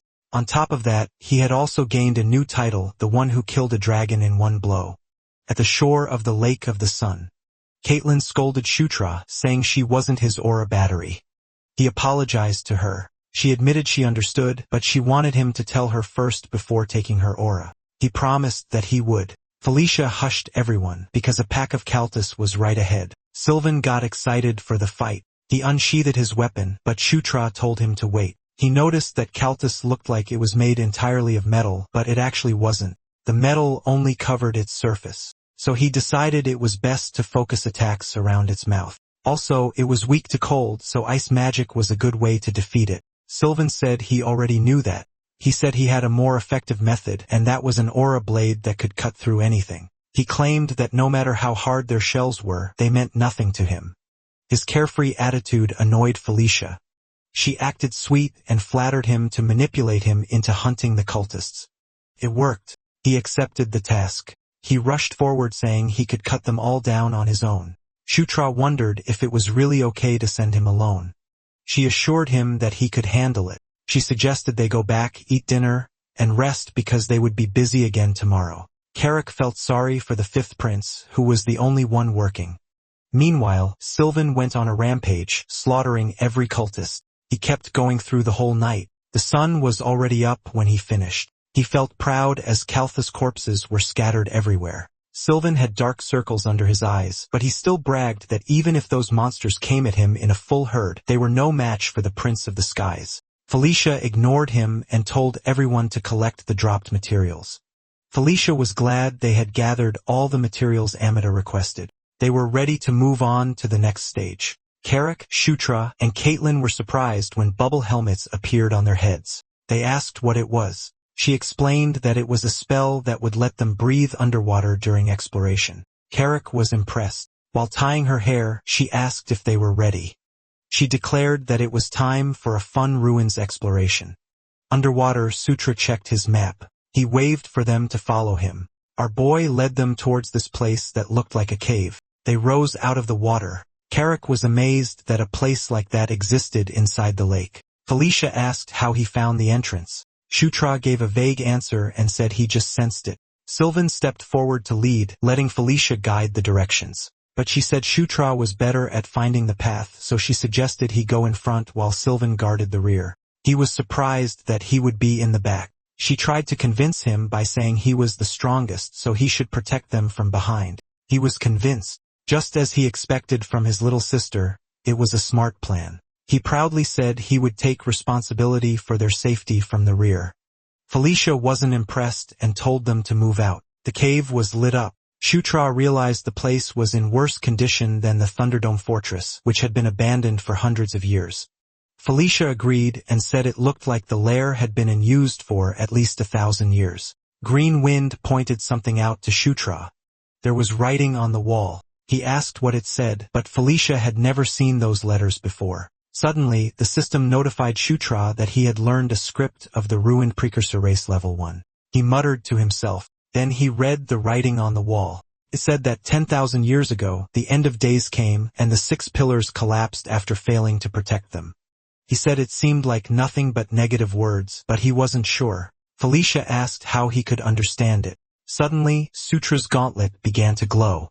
It reacted to a light ahead. He followed the glow. Felicia asked where he was going. He was amazed by what he saw.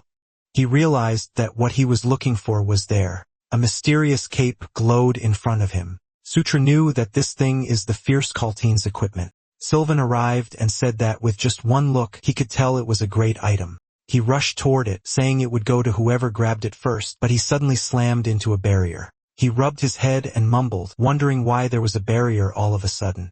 But Shutra walked through it with ease. Sylvan asked how that was possible. Shutra reached out to the equipment with the arm wearing the gauntlet. A strong gust of wind gathered around the equipment. The system notified him that Night Watch had accepted him as its master. His mental power, magic power, and agility all increased by 10. His resistance to all attributes increased by 1. He learned the embedded skill Blink level 31. He also gained flight ability level 1, and he learned the awakening skill Black Wraith. Powerful wind burst out from him. The others struggled to stay on their feet so they wouldn't be blown away. Shutra was notified that he had obtained the equipment of the fierce Caitlin, the Night Watch. He realized it was a muffler, not a cloak. He wondered if it had changed into the form that suited him best now that his style was closer to a fighter. Felicia expected him to be chosen as the master again this time. Caitlin congratulated him while Sylvan sulked on the side. Carrick noticed some scripts appear in front of him. He told the prince that a message had arrived from the Demon King's castle. He was asked what it said. Carrick relayed that all princes and princesses were ordered to gather at the Demon King's castle within 10 days. This made Shutra curious since a full mobilization order was unusual. He worried that something had happened at the castle. They returned to the Spider Forest Temple. Amida was annoyed by the noise at dawn. He told them they should have come in the morning instead. Felicia apologized and explained that they had to return to the Demon King's castle urgently, so they ended up troubling him. Amida was surprised to hear that. He asked what would happen to the equipment he was supposed to make. Carrick called him a raccoon and asked if he did deliveries or something like that. Of course, Amida got annoyed and told him to stop talking nonsense. If that was what he wanted, he should just get lost. So Carrick suggested that he come with them instead. He reminded him of what he said before, that he had to protect the last flame, and there was no place safer than the Demon King's castle. He pointed out that everything would be solved if he came with them instead of hiding in some useless place. Sylvan quietly asked Felicia what was going on with Carrick. He found it strange that an orc could be this smart. Daphne agreed that it was a good idea and encouraged Amida to come with them. Amida replied that it would only benefit them. But the last flame spoke and said it would be for the best. Amida was surprised. He asked the last flame what she meant. Felicia couldn't hear her, so she was confused by what he was saying out of nowhere. Amida couldn't believe that the last flame told him to follow them. Shutra arrived and told Amida that he would change his mind. Amida cursed at him and questioned what he had done to the last flame. He couldn't understand why she would tell him to follow them. Shutra played dumb and simply said he only spoke about a firm alliance. He asked again if he was coming with them. Amida growled. He had no choice but to go. Shutra smiled, thinking how easy that was. Carrick laughed as well. He asked if they were heading to the Demon King's castle already, but Shutra said no since they had to stop somewhere first. He called Sylvan and asked if he could take them to the lycanthrope palace. The ship flew through the sky. Sylvan said going there wasn't a problem, but he didn't like that they had to take Chris with them. He argued that Chris could just use a teleportation circle at the castle. Felicia explained that they were going to the same place anyway, so it made sense to travel together. She asked if he was still uncomfortable around them. He said it was obvious. She told him to control his expression so he wouldn't upset the fourth queen and cause trouble. He clicked his tongue in response. They arrived at the lycanthrope palace. The fourth queen, Elaine, welcomed them and asked if they had a good trip to the spider forest. Shutra said yes and that they had returned safely. She felt relieved after hearing that since she was told there had been trouble in the forest and had been worried. She noticed something and asked if it was a pet. She said it was cute and that it was even wearing a large snack bag. Amada frowned. He was offended that she thought it held snacks when it was actually the last flame. Shutra told the fourth queen that it was their party member, Amada. She apologized to Amada, which made him blush. He said he would let it slide just this once. Since they had all worked hard to get there, she told them to rest. Shutra thanked her. As they were about to leave the room, she called the ninth prince and asked him to stay for a moment. She whispered that they had something to discuss in private. They went to the riverside. The fact that Shutra didn't go straight to the Demon King's castle and chose to stop in her kingdom first meant he already had an answer to her question. She wanted to know what his answer was. Our boy became silent and thought about it for a second. Back then, Elaine had asked if he intended to become the Demon King. This time, Shutra firmly said yes. She asked for his reason, and he said there was something he wanted to protect. She found that interesting and declared that the lycanthropes would support him. That surprised him. She explained that she also had something to protect just like him. She admitted that if the next Demon King came from the first prince, second prince, or fourth princess, there was a high chance the lycanthropes would lose their current position. That was because unlike the current Demon King, those candidates had in-laws filled with ambition. She added that the Dark Elves were likely worried about the same thing, so she suggested that he gain their support as well since they would be a great help to him. He said he would keep that in mind. She asked how they planned to return to the Demon King's castle. He answered that he planned to have everyone return together on Sylvan's airship. She found the idea amusing. Shutra explained that he was already in the spotlight, and since things had reached this point, he wanted to shake things up properly. That night, someone said it felt strange. It was Elaine's butler, Ludwig. He asked why the ninth prince chose an airship when a teleportation circle would be faster. Elaine said he was being naive again. She told him to think carefully and pointed out that the ninth prince was already being watched, so he asked what the better move would be. Should Shutra spend time easing his rival's guard or focus on people beyond his rivals? Ludwig asked her to explain it more simply. She revealed that the boy would not leave the airship. That only confused him more. She explained that if the ninth prince used a teleportation circle, Sylvan would return alone on the airship. But if that happened, it would look strange. He still couldn't follow her logic. In simple terms, the ninth prince wanted to show something to the others at the Demon King's castle. The airship set off. Their group traveling together showed that a new faction had formed. Elaine left their future to Shutra. She hoped he would become stronger than before, stronger and more firm in his resolve. Moments later, someone was humming on the airship. It was Sylvan. He was happy because they were having grilled fish, his favorite. He ate happily, but stopped midway when he locked eyes with Chris. Both of them quickly looked away at the same time. Sylvan complained that there were too many fish bones. Felicia saw their interaction and sighed. She wondered what she should do with the two of them. Carrick admitted it was making him nervous. He was already thinking about what kind of trouble would happen in front of the Demon King this time. Every time they went there, something always happened. Shutra told him to shut up before he jinxed it. Carrick replied that he talked like he wasn't already a walking jinx. He asked why he was acting like that now. Shutra insisted that nothing would happen. Carrick said that would be nice. Then he explained that he only said it because he was worried about Shutra. He sounded so sharp that Shutra questioned if he was really an orc. Shutra didn't want to keep going with their banter. The airship landed. Many people were gathered at the dock. With Shutra in front, they stepped off the airship. The crowd watched them, confused about why the Dark Elf and Lycanthrope royalty were traveling together. More than that, the ninth prince was leading them.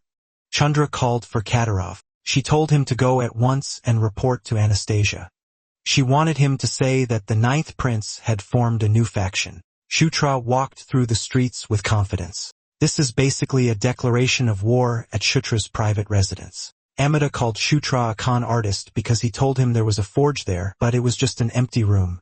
Shutra told him he could decorate it however he wanted. Amada was surprised. Shutra added that he only needed to say the word and he would prepare whatever it was.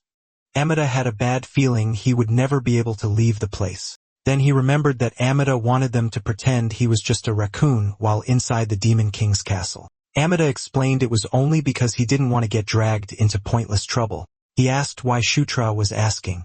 Shutra placed a collar on his neck and exclaimed that it fit him perfectly. Amida was dumbfounded. He explained that all pets in the Demon King's castle had to wear a collar. He told him to keep it on at all times. Amida trembled. He was so angry that he yelled at him to cut it out. 2 days later, all princes and princesses were directed to enter the throne as the audience ceremony would begin at once. There was the 8th princess, Caitlin Moonlight, her brother, the 7th prince, Chris Moonlight, also the 6th princess, Felicia Doomblade, and her brother, the 5th prince, Sylvan Doomblade. With them was the 4th princess, Anastasia Nikrion, and the 3rd prince, Victor Nerian.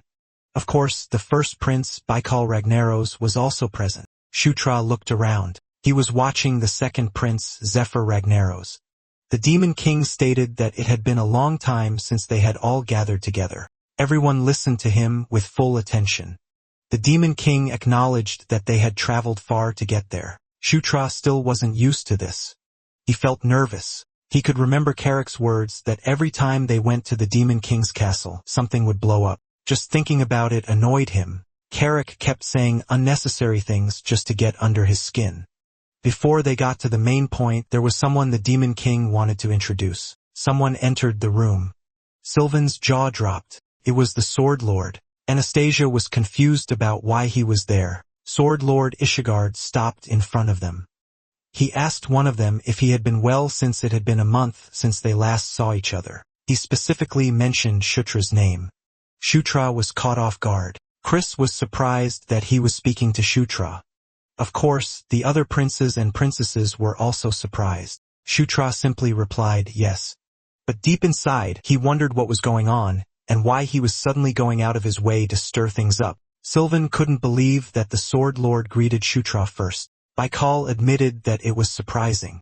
He heard that Shutra had formed a faction, but he didn't expect that he would even manage to bring the Sword Lord to his side. Zephyr clenched his fist as he stayed silent. The man behind the Sword Lord asked if he had taken the 9th prince as his student. This man was Grand General Gallerhead. The Sword Lord replied that the 9th prince didn't use a sword, so all he did was teach him a few moves. Someone spoke, so they turned their attention to him. He asked the Sword Lord if he would have taken Shutra as his student if he had used a sword. This was the Supreme General of the Demon King's army, Richard. Sword Lord Ishigard admitted that he wasn't expecting the question to be asked that way. Richard demanded an answer, but the Demon King interrupted and told all of them to be quiet. He called Isabella, and she knew it was the cue to begin. She held a staff with a red crystal at the tip. She created a globe that floated in the air. She stated that over the last 2 months, 5 frontier regions had been attacked by those shrouded in purple death energy. As a result, 3 of the 5 regions had become barren wastelands. Chronologically, the first place attacked was the Engel Plains. The attack was stopped by the 6th princess and the 9th prince. The most recent place attacked was the Spider Forest near the Lycanthrope territory. The location was well defended by the 2 of them, together with the 5th prince and 8th princess. In particular, the Spider Forest was quite peculiar in that it wasn't just a frontier, but a location deep within the demon realm's interior. While listening to this, Shutra realized that the Death Knight bastard had been busy behind his back. And from the looks of it, those places shared one thing in common. He suspected that their goal was to kill the guardian spirit. Isabella continued, saying that after compiling the series of incidents, she was convinced that an enemy faction had emerged and they could no longer ignore it. To crush them, they had issued a mobilization order. She showed them the regions that were expected to be attacked next. At the Demon King's castle, they would assign the princes and princesses to defend each region, block the enemy's attacks, and begin operations to track down the enemy's stronghold. Therefore, they would be granting the right to choose first to the ones who discovered the threat, the 9th prince and the 6th princess, and the ones who had stopped the enemy's attacks twice. Internally, Shutra was truly pleased with that. She pointed on the map, explaining each region's characteristics along with information on the commanders who would be dispatched. She then asked Shutra which region he wished to be assigned to. Shutra checked the data. Normally, the correct play was to choose a place that was easy to defend thanks to its natural features. But he saw General Bandal, and that old man had been sent to a pretty brutal place. To him, that was perfect. He answered that he wanted to go to Evian. He took this as a chance to make Bandal his subordinate. Shutra announced that he wished to go to Evian. Isabella acknowledged that. Sylvan commented that Evian wasn't exactly a great place to defend, it wasn't all that important either. Isabella then asked the sixth princess to make her selection as well. She also chose Evian. Sylvan was stunned. She explained that she was closer to a civil official than a martial one. So rather than taking direct responsibility for a region, she wanted to support the ninth prince instead. The Demon King allowed it. Isabella acknowledged her chosen place. After that, the remaining locations would be assigned according to the public merits accumulated in the Office of Public Merits. A carriage traveled through the forest. Sutra and Carrick were inside. Sutra let out a sigh. He felt drained, probably because he had been tense the whole time. Once all the princes and princesses finished choosing, the audience ceremony ended as well. Sylvan went to Horn near Evian, and Chris went to Cal too. Meanwhile, Caitlin chose Evian to follow him. She insisted it would be better for her, a warrior, to support Shutra, who was still inexperienced, and Felicia, who was a scholar. Shutra was thankful that argument was accepted. In the end, it was him, Felicia, and Caitlin heading to Evian. But when he chose Evian, he sensed killing intent from Zephyr. That made him think Zephyr was also aiming for General Bandal. If that was true, then he knew he had to move fast. He reached his residence. He asked Amida how the work was going. Amida asked if he was trying to pressure him. Shutra clarified that he was just curious. Amida told him to stop talking nonsense and hand over Earthquaker and White Suri. He decided to tune them up as well. If he calibrated them, they would be far easier to use than before. That made Shutra happy. He told him to hurry up before he changed his mind. Sutra quickly replied, okay. At the same time, Flora entered the room. He asked what it was because he was busy. She informed him that a letter from the first prince had arrived, meanwhile, at Chris's estate. Chris also received a letter from Vakel. It stated that they should all hold a joint tea party together. Shutra, Caitlin, and Felicia were in the room with him. Felicia thought they were invited to build camaraderie because Vakel valued that sort of thing. Caitlin thought it sounded fun. She asked if everyone was going. Felicia replied that there was no reason not to. Chris said that normally he would have skipped it, but he wasn't alone anymore, so he would go with everyone's decision. Caitlin asked Shutra what he was going to do. She invited him to go with her and looked strangely hopeful. Her bright aura was so blinding that he answered yes before thinking. She praised him for making the right choice. Chris could already tell this was going to be exhausting. She reminded him that the tea party was in 2 days and everyone had to attend. The next morning, our MC went to the Grand Library to look for information in preparation for the Death Knight. But, unfortunately, with his current public merits level, he could only use the surface-level Grand Library. He figured he might need access to the deeper levels to find anything worthwhile. The clues he had were the Death Knight's reason for killing a guardian spirit, Ankle the Watcher who was killed 1,000 years ago, the intense love and hate relationship death and famine showed toward conquest, and the ruined precursor race. He needed a central axis that tied all those scattered keywords together. Felicia saw him in the library. He was surprised to see her there.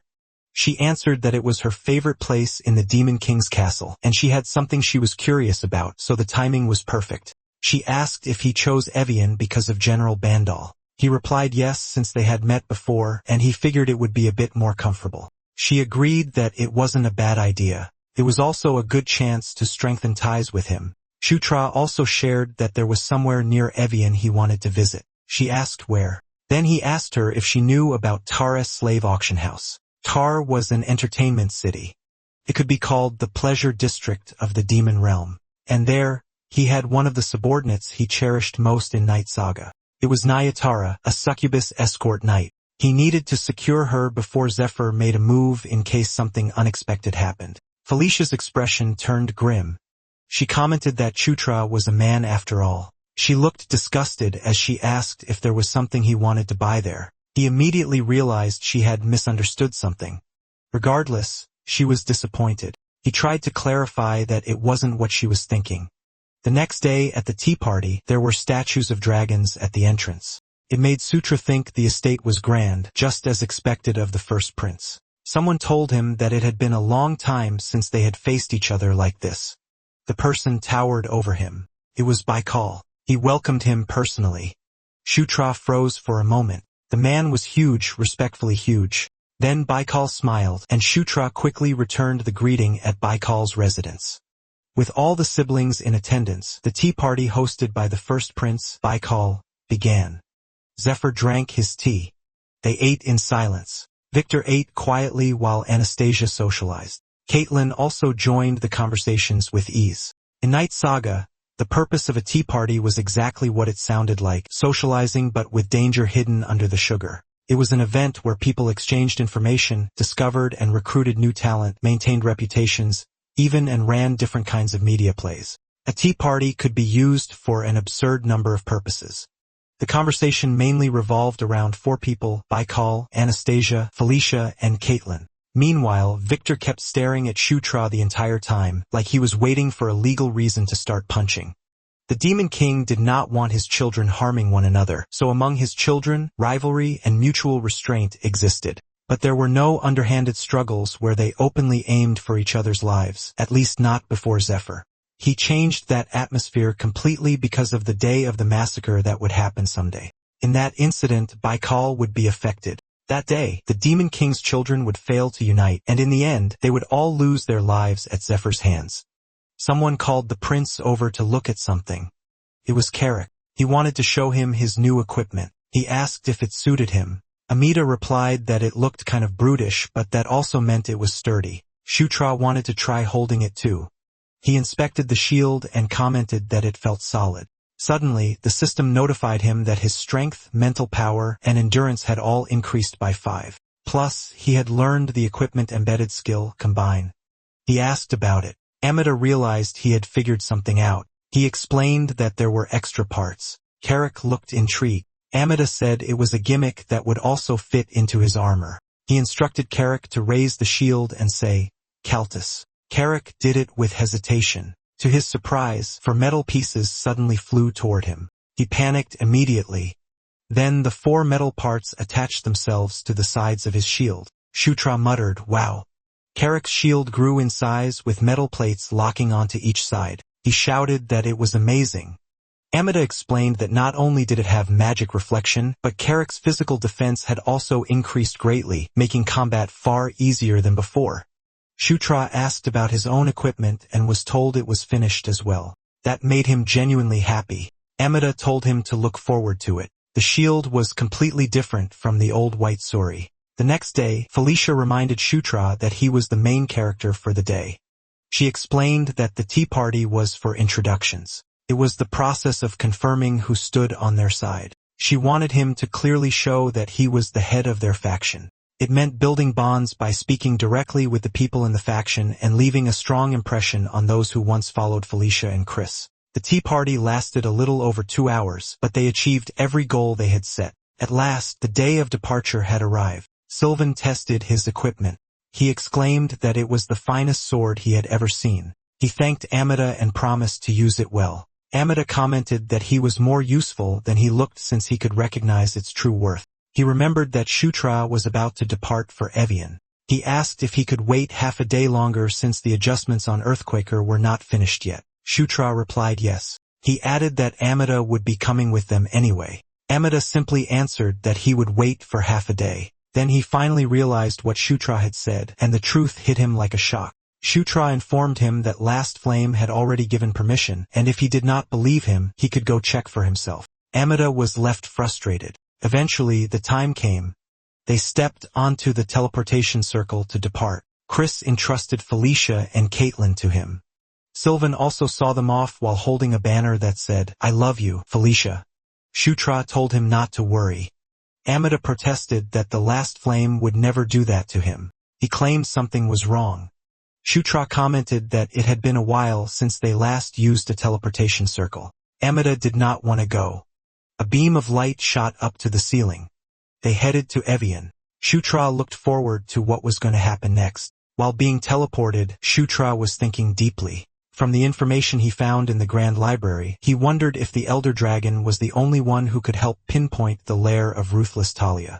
Shutra thought that even though he could only use the Grand Library for a limited time, it was not a total waste. Even with that short time, it was not wasted. He found a few books related to the Elder Dragons, and through them, he learned that they had disappeared from sight around 1,000 years ago.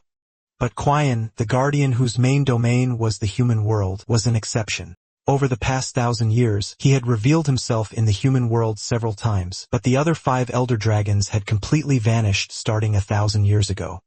At the same time, Ankle had been murdered and Kaltin's dungeon had been destroyed. He thought that maybe an enormous battle had happened and was never recorded in history. A battle between the 4 horsemen of the apocalypse, the 4 beings who chose them, and the elder dragons. Then it made him wonder what Locke was doing at that time. He was the other protagonist of Night Saga, the hero of the human world arc. Locke. He was the one who crushed the Demon King's army that invaded the human world. Then, in return, that same man invaded the demon world and brought down the Demon King himself. Shutra tried to remember when Locke first drew the holy sword, then he arrived at his destination and fell on his butt. He wondered if he landed like that because it had been a while since he used a teleportation circle. Carrick scolded him, asking how long he planned to sit there. He yelled at him to snap out of it and get ready to fight at once. Shutra had no idea what he was suddenly talking about. Carrick informed him that they were being ambushed. They were cornered as the enemies charged at them. Felicia gathered her magic using roar, and she unleashed a deafening blast of wind. It sent those enemies flying. The others who were still standing ran toward them. Everyone engaged in combat. Greenwind told Shutra that there were way too many enemies. Shutra was lost on what was happening. The commander of the enemy army ordered them not to let their foes catch their breath and to keep pressuring them. This commander was familiar to Shutra. He was called Mad Dog Jix. Now he understood the situation. He realized it was about time that bastard started moving. He instructed Greenwind to take care of the small fry first. He looked forward to seeing what changes Amida had made to his shield. He threw White Siri. It glowed brightly, and the front metal piece detached from the main body, and it struck several enemies along its path. Mad Dog Jix saw the chaos it caused on the battlefield. Daphne was impressed. Amida declared that adding a gimmick like that was nothing to him. Those 2 shields slashed enemies all over the place. Amida called them White Suri and Black Suri. He was proud of his work. Greenwind proudly declared that she could now protect her master twice as well as before. Shutra found it impressive and asked if she could control both of them at the same time. She confidently replied that she could and promised she would do it. Mad Dog Jix then targeted Shutra. He screamed at those little punks and declared that he would kill them himself. Shutra stepped back and answered that it would not be easy. The shield sneaked behind Mad Dog Jix and slashed his arms and legs, but a cheap trick like that would not work on him. He activated the Draconian Dragon fighting arts, and those shields bounced off his body. In an instant, he closed the gap between himself and Shutra and punched Shutra, blasting him away. Shutra crashed hard into the mountainside. Greenwind got worried for him. Mad Dog Jix was pleased with his perfect hit, but Shutra came out with a wide smile and thanked him.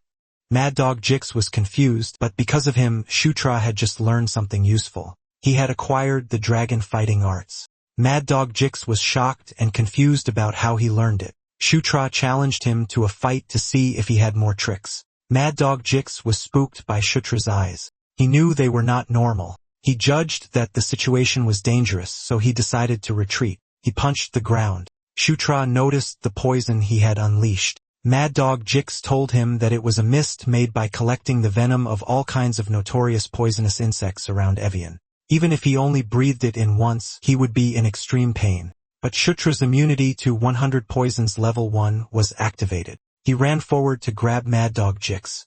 By resisting a rare and powerful poison, Shutra gained immunity, raising his resistance from hundreds of poisons to thousands. With this, his resistance to poison greatly increased. Mad Dog Jix was dumbfounded. Dragon fighting arts and even immunity to 1,000 poisons made Shutra happy with what he gained. Shutra smirked, thinking it was nice, and prepared his fist as a reward for Mad Jix. He planned to end him in one blow. Shutra rushed in, his body wrapped in green energy, and struck the blue-skinned enemy with a powerful blow. The impact could be felt throughout Mad Dog Jix's body. It made him cough blood. Then he fell to the ground, causing debris to fly everywhere. His men grew worried for him. Shutra knew this was a mandatory event in Night Saga, the raid on Evian. And judging from the fact that Mad Dog Gix was mobilized, it looked like General Richard had finally made his move. The enemy army declared that their captain was dead. They started running away. Felicia asked Shutra what happened, wondering why everyone suddenly started fleeing. Shutra suggested that they realized they had no chance of winning even if they kept fighting. Suddenly, someone exclaimed that this was expected of royalty. An old man came out from behind the boulder while expressing amazement at how easily they dealt with the infamous mad dog Jix. Felicia asked who he was. The man introduced himself as the guide assigned to lead the prince and the princesses. He greeted them warmly, saying it was a pleasure to meet them. After hearing that he was a guide, Shutra grinned. He expected him to know the place well. The guide confirmed that and asked if he had any questions. Shutra had a mischievous grin on his face when he asked how much Jix's bounty was. The old man answered that it would be pretty substantial. He wondered why the prince would even keep track of things like that. Shutra replied that he was more frugal than he looked. Besides, the more money he got, the better. And Jix's bounty was quite a nice payout. Later that day, General Richard was informed that Jix had been taken down. Just as he expected, the 9th prince had become even stronger than they thought. His butler asked if he already knew Jix would end up like that. He replied that it was not just the 6th princess there, the 8th princess had been with her as well. He added that if he truly intended to eliminate them, he would have sent someone far stronger than Jix. After a brief pause, the general ordered him to prepare as they would return to the northern front tomorrow. He had a bad feeling about the 9th prince, and he had just confirmed it was true. It made him curious how strong the 9th prince had become. At Evian, from the Demon King's castle's perspective, Evian was like a thorn they could not pull out. Evian, one of the border regions of the demon world, was located at the far end of the eastern boundary. Beyond it lived barbarian tribes who chose to remain outside rather than submit to the Demon King's castle. Because of that, lawless scum like Mad Dog Jix ran rampant, making it a chaotic land with no real law or order. However, they could not just abandon it either, since it was a place they could neither live with nor let go. There were 2 ways to reach Evian Fortress, their destination. One was to pass through Tkar, and the other was to head straight for Evian. From his perspective, going to Tkar would be better. So he told Felicia that they would need supplies if they wanted to cash in the treasures they got from clearing dungeons. But before we proceed, I would like to shout out this horse for carrying Carrick. You can do it, horse. She wore a mischievous grin as she teased him, asking if that was the reason he wanted to go to Tkar. Shutra was caught off guard, which made her tease him even more by asking if he had some other reason. Flustered, Shutra quickly denied it, insisting it was nothing weird or serious. She was only joking and told Shutra not to worry, adding that they had already decided their rendezvous point would be Tkar anyway. Shutra was confused and asked what she meant by a rendezvous point. Felicia then mentioned that Caitlin and the lycanthrope group said they would also come to Tkar. Caitlin confirmed that it was true. Caitlin explained that since this was a military mission, the proper move was to bring support troops along, and there was also a fairly large teleportation circle near Tkar. Hearing this, Shutra felt relieved. Caitlin then added that it had been a while since she last went to Tkar. She wondered if the auction house was still the same. They reached Tkar that night. It was a lively place beneath the night sky. Some people were out having fun, while others were busy throwing punches in the streets. Carrick looked worried. Just as he had heard, the city was something else in every way. Shutra could not agree more. Felicia warned them to stay careful since it could be dangerous with all kinds of people gathered there. They reached a building where they would be staying. Felicia suggested that since there was nothing to do until the auction opened, they should each enjoy some free time. Shutra replied that it sounded good. He informed her that he would go take a look around with Carrick. She told him to have fun. Then he ran off immediately. Felicia could already see how excited he was. Caitlin asked Felicia for the real reason why Shutra wanted to go to that place. Felicia had no clear answer except that maybe it was because of women. Caitlin was dumbfounded at Tkar's slave market. Shutra approached a guard and was informed that there was no slave named Nyatra there. Carrick sighed. He asked Shutra if he was sure there was a woman named Nyatra there, saying it felt like they had already searched everywhere. Shutra simply told him to wait. Shutra thought that maybe this was how things were supposed to be. He recalled that in Night Saga, Zephyr met Nyatra a year from now. He then wondered if that meant they could not find Nyatra yet. He sighed and decided to head back. Carrick followed him. He asked Shutra if the succubus named Nyatra had pink hair. Shutra confirmed it, and the orc added that her horns were black too, asking why he suddenly brought it up. Carrick said it was because he had just seen someone who looked like that. He pointed toward a nearby group and Shutra turned to look, his eyes widening in surprise. He was stunned when he saw Nyatra. He saw her leaving, so he rushed to follow her. He even accidentally shoved someone aside. He shouted for her to wait. He reached a narrow alleyway and got confused when she disappeared even though he was sure she went that way. He told Green Wind to find the woman they had just seen. Green Wind had no idea what was happening, but she still did her best. Shutra looked around in confusion, wondering where she had suddenly gone. Carrick called out to him, saying something strange had come up. He then told Sutra that the slave trader mentioned the woman was also looking to buy slaves. This was surprising news to Sutra. He did not expect that. Then he realized that at this point in time, Nyatra was not a slave. Someone watched them from the rooftop. It was Nyatra. Shutra sensed it. He turned around while wondering what had happened to her. He looked at the rooftop, but no one was there. He was intrigued by how she ended up a slave in just 1 year. Back at their lodging, Caitlin asked Carrick if something had happened with Shutra since he had not said a word after going out and coming back. Carrick could not explain much. She approached Sutra and suggested that they delay going to the auction house if he was tired, but he replied no since they did not know when they would be able to come again. She told him not to push himself, saying they could return early if things became too much. Before he left, Amida stopped Shutra and told him to check the gauntlet. He explained that the tuning was finished, so it would be far more convenient to use now. Shutra thanked him. Felicia then called everyone, telling them to hurry and get ready since they were leaving. Carrick answered that they would be there at the auction house. There were a lot of people inside. Carrick noticed Caitlin's new dress. Caitlin smiled and said she could not wear it before because of Chris. She asked if it looked pretty now. He commented that the 7th prince seemed more conservative than he looked. She scoffed and said he was not conservative, just a brother who thought like an old man. Meanwhile, Sutra looked so anxious that he was biting his nails. He kept thinking to himself, knowing he needed to find Nyatra quickly before they left. But things had already changed from what he knew, and he was not even sure how he was supposed to find her again. Noticing this, Felicia leaned closer and asked Shutra what he was thinking about so seriously. He answered that it was nothing, but she pointed out that it was written all over his face. The host stepped forward. He thanked everyone for waiting and announced the start of the auction. While Felicia was helping Shutra with his bow, Shutra noticed something.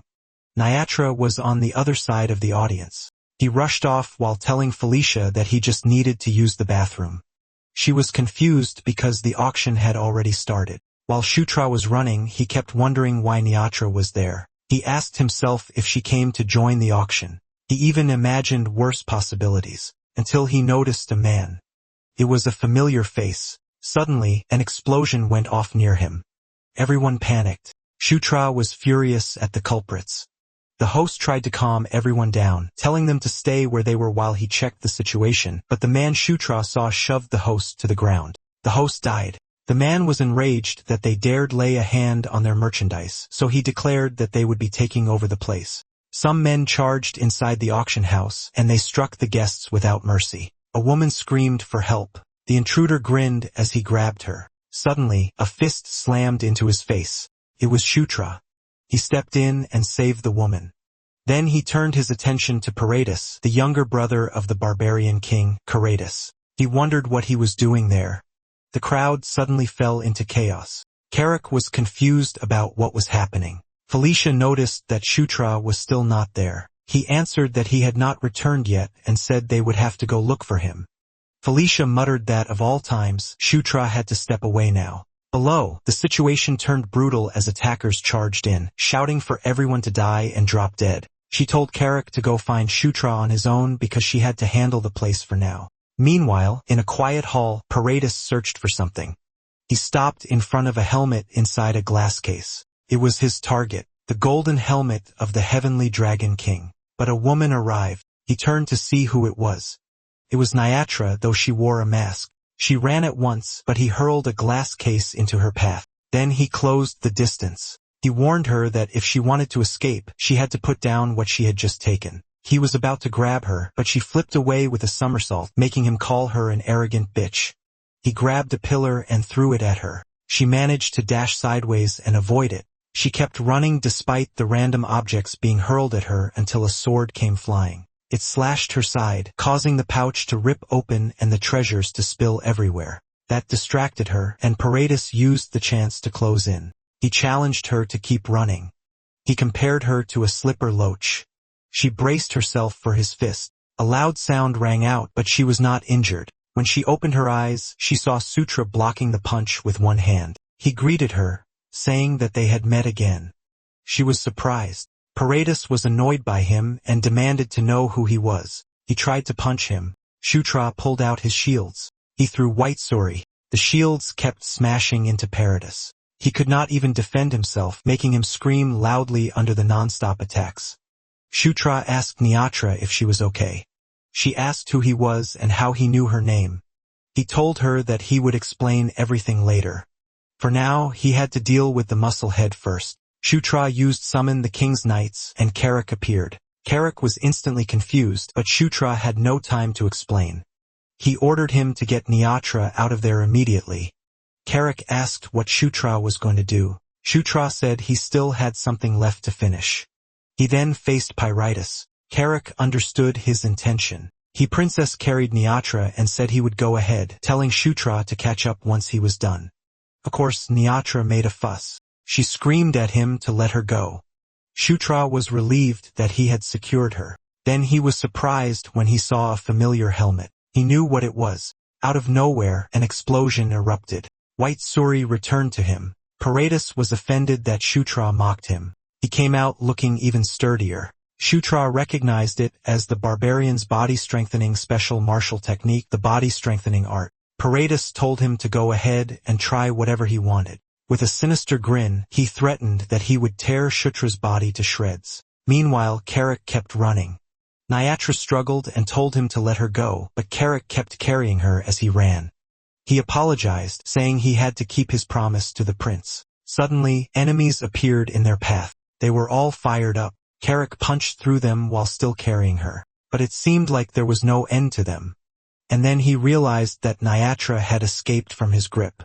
It annoyed him badly. The hall was a complete mess. Rocks fell everywhere. Sutra recognized Paredes as the barbarian king's younger brother, one of the finest warriors among the barbarians. He realized that Paredes's martial prowess was at least on the level of a high-ranking intermediate-class general. Their fists collided at the center. Sutra realized that even a moment of carelessness could mean death. The impact of their fists trying to overpower each other was immense. They were both blasted backward. Sutra acknowledged that his strength was absurdly powerful. He released 𝖡티Լ𝖺પિLiyi, but Paredes knocked it aside while calling him pathetic. He scoffed at Sutra, mocking him for daring to challenge him with such weak skills. Sutra simply stood there even as the fist came flying at him. Sutra used Blink, instantly closing the distance as he moved behind Paredes and launched a quick counterattack. He asked him why it mattered if he had weak skills. Paredes was confused by what he had just done. But then Sutra landed a punch on him. Sutra smirked and said that no matter how strong his opponent was, as long as he kept dodging, there was nothing he could do. Sutra launched himself upward, unleashing a barrage of attacks from above. Paredes took the hits head-on, gritting his teeth as every blow landed. Sutra used Blink again, striking Paredes with a fast kick from behind. Paredes defended himself but quickly shifted into an offensive stance. He was getting annoyed. He yelled at him to stop evading and fight head-on. He tried to punch Sutra, but struck the ground instead, causing debris to explode everywhere. Cracks spread across the ground. He did not expect it to cave in. Sutra commented that he had quite the impatient personality. He declared that he would end this fight. Sutra caught him off guard when he said the timing was perfect since his preparation was complete. Inside his gauntlet, concentrated energy formed. This technique was Earthshaker Awakening. He unleashed Destruction Burst, releasing a violent attack that exploded outward and slammed into Paredes. Paredes took the direct hit and coughed blood. Paredes was blasted downward, crashing through several layers of the floor as the attack drove him deep into the ground. Sutra kept pushing. The impact could even be felt outside the auction house. Caught Felicia's attention. She knew it was Sutra. Smoke and dust filled the room. Sutra let out a sigh of relief. Though he knew Paredes was not dead because his experience had not increased. That was fine since fighting him was never the main objective anyway. He decided to step away for now and leave the rest for next time. He leaped across the broken stones and crossed to the other side of the hall. He hoped Carrick had escaped safely. But when he looked at the map, he saw that someone else was still inside besides him. It was Niatra. She pointed a blade at his neck and told him to move. She accused him of taking the object that had fallen on the floor. He was confused. She demanded that he hand over the jewel of crimson tears. Now Shutra understood what was happening. He used blink for the third time and moved behind her. He realized she had come to the auction house because of the jewel. She was caught off guard. Then he remembered what came next. She would end up captured and enslaved. She grew annoyed at him. She turned around to attack while asking what nonsense he was talking about. He blocked her dagger with his hand. She screamed at him to stop talking like he knew her. Then he said Lapisaria. That stunned her. It made her hands tremble. She asked how he knew that name. He knew that succubi revealed their true name only once in their lifetime and only to someone they have genuinely loved. Because a true name is magic itself, she could not resist anyone who knew it. Nervous, she asked what his point was, but their conversation was interrupted when Carrick arrived screaming. He was being chased by the mob. He begged the prince for help because there were simply too many enemies. She heard Carrick call Shutra a prince and wanted to ask about it, but Shutra told her they would introduce themselves later. He handed something to Carrick. It was an axe. Carrick got excited at once. He gripped his axe and charged into the enemies while thanking the prince. Niatra was left confused about what was happening. Shutra remembered that she was looking for the jewel of crimson tears, so he suggested they settle that matter first before continuing their talk. She looked skeptical. The mob kept roaring in the background as they continued attacking. She agreed with Shutra and fought alongside them. Eventually, things calmed down. Caitlin and Felicia met up after everything was over, then someone called out to them. It was Shutra. He arrived with Carrick and Nitra. Felicia was worried because she had heard an enormous sound earlier. She asked what happened there. He casually answered that he fought Paradis. That shocked her because she knew Paradis was the barbarian king's brother. She asked if they had not only attacked the auction house, but Tkar itself. He stated that it seemed they were after the auction items. Felicia's attention then shifted. She asked who was standing behind him. He introduced Niatra and explained that they would be traveling together for a while due to certain circumstances. Felicia recognized that she was a succubus. Now she suspected that the real reason he came to attack her was for a succubus, but they were interrupted when the guide called out in panic. He reported that there was trouble. She asked what was wrong. Then they were informed that the barbarian army had crossed the border. Shutra was shocked and horrified by the news. They asked him if it was true. Felicia asked if he was certain the barbarians had really moved. The guide firmly responded that he was sure. They had even confirmed that the barbarian king himself had joined the march. Felicia was stunned and had to ask again if even the barbarian king was involved. She asked what the current situation was. The man explained that General Bandal was leading forces to intercept them, and requests for support would likely reach them soon. Felicia worried that their reinforcements had not arrived yet. Internally, Shutra already understood the situation. He realized that Paradis' reckless heist was meant to strike both Evian and the auction house at the same time while also securing the golden helmet. That had been their plan. He let out a deep sigh as he realized things had become even more complicated.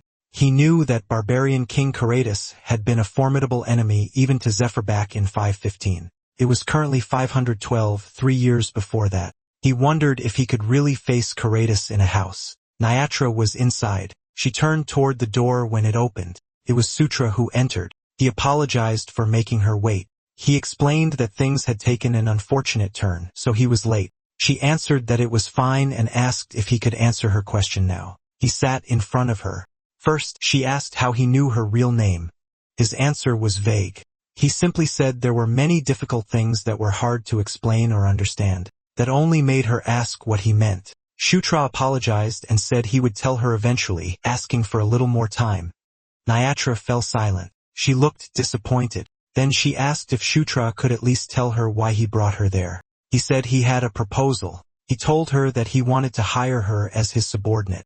Niatra looked confused and asked him to repeat himself. Shutra assured her not to worry about compensation, saying he would pay her properly since he wanted to hire her as a royal escort knight. However, Niatra immediately refused. Nyatra apologized and said she had to refuse, explaining that her younger sibling was waiting for her at home.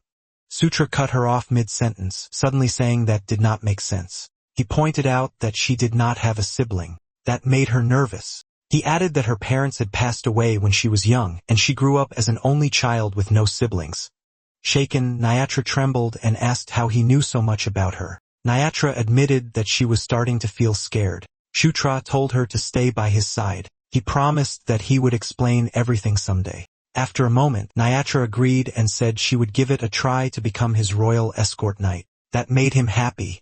She knew that if she refused now, she would not be able to leave with peace of mind since Sutra already knew far too much about her. She then questioned how he could hire her as a guard when he did not even know where she came from. Sutra told her not to worry because he knew her very well. Flustered, Nyatra told him to stop saying things like that. Sutra simply replied that it was good, then suggested they proceed with the knight's commission right away. He drew his sword, so she asked why Sutra had suddenly pulled out a sword, wondering if it was some kind of magic binding contract. Sutra explained that it was only a procedure, adding that Carrick went through the same process so she did not need to worry. She knelt on the ground and the knighting ceremony began. He called her name, tapped her shoulders with the sword while declaring her appointment as his knight. Suddenly, a white glow enveloped her. She was surprised. The light grew brighter. It became a massive beam that shot through the roof. It even reached the sky. Meanwhile, Zephyr was walking through a dark hallway. He noticed the sudden bright light in the sky. It twinkled like a star. At that same moment, the Demon King was thinking about how fate had changed. He was curious what kind of result it would bring and how much fate could truly be twisted. He lifted the wine glass and thought of Samita. He wondered if she could see how much their child would change the world. The child he meant was Shutra. Back to our MC. After forming the contract, the system notified that Shutra's king's knight's level had increased. The maximum number of members rose from 3 to 5. He also acquired the crest of Conquest Level 1. His Conquest level increased. He was smiling brightly now that the ceremony was complete. From then on, Nyatra was his. Waifu number 3 acquired. That night, Green Wind said that she wanted to become his knight too. She explained that she already belonged to Shutra, but it was different from Carrick or that succubus, so she wanted to become like them. Shutra hesitated and asked if there was really any need for that, but Green Wind insisted, repeating again and again that she wanted to. Shutra thought it over and realized that even if he gave Bandal a knight position, there would still be one spot left, so it did not matter. He then agreed. Felicia called out to Shutra, asking to speak with him for a moment, but she stopped when she heard a loud laugh. Green Wind proudly declared that now there was not a single thing she needed to worry about anymore. She was talking about the mark on her forehead. Nyatra looked at her in confusion. Felicia asked what Green Wind meant by having nothing to worry about. Just then, Shutra said the timing was perfect since he also had something to discuss with Felicia. He then told her that Nyatra had decided to take on the duties of being his escort knight starting today. She was surprised by how sudden it was. Felicia admitted that she was a little caught off guard and paused to think. She then told Shutra that since it was his decision, he would have to handle it properly on his own. He thanked her. Felicia mentioned that she heard Shutra had taken the auction items and asked if it was true. Shutra admitted that he did, but asked why she was bringing it up. That confirmed her suspicions. With a greedy smile, she leaned in and asked if he could show her those items. Moments later, she was overwhelmed by what she saw. The room was full of treasures. Felicia remarked that Shutra had a lot of nerve for taking that many items. Shutra replied that it was better than letting them be stolen by Paradis. She noticed the golden helmet and asked if that was what Paradis had been after at the auction. Shutra confirmed it, saying it was the golden helmet of the Heavenly Dragon King. He explained that it was a sacred artifact proving the authority of a king, said to have been worn by the legendary barbarian king. She compared it to a crown.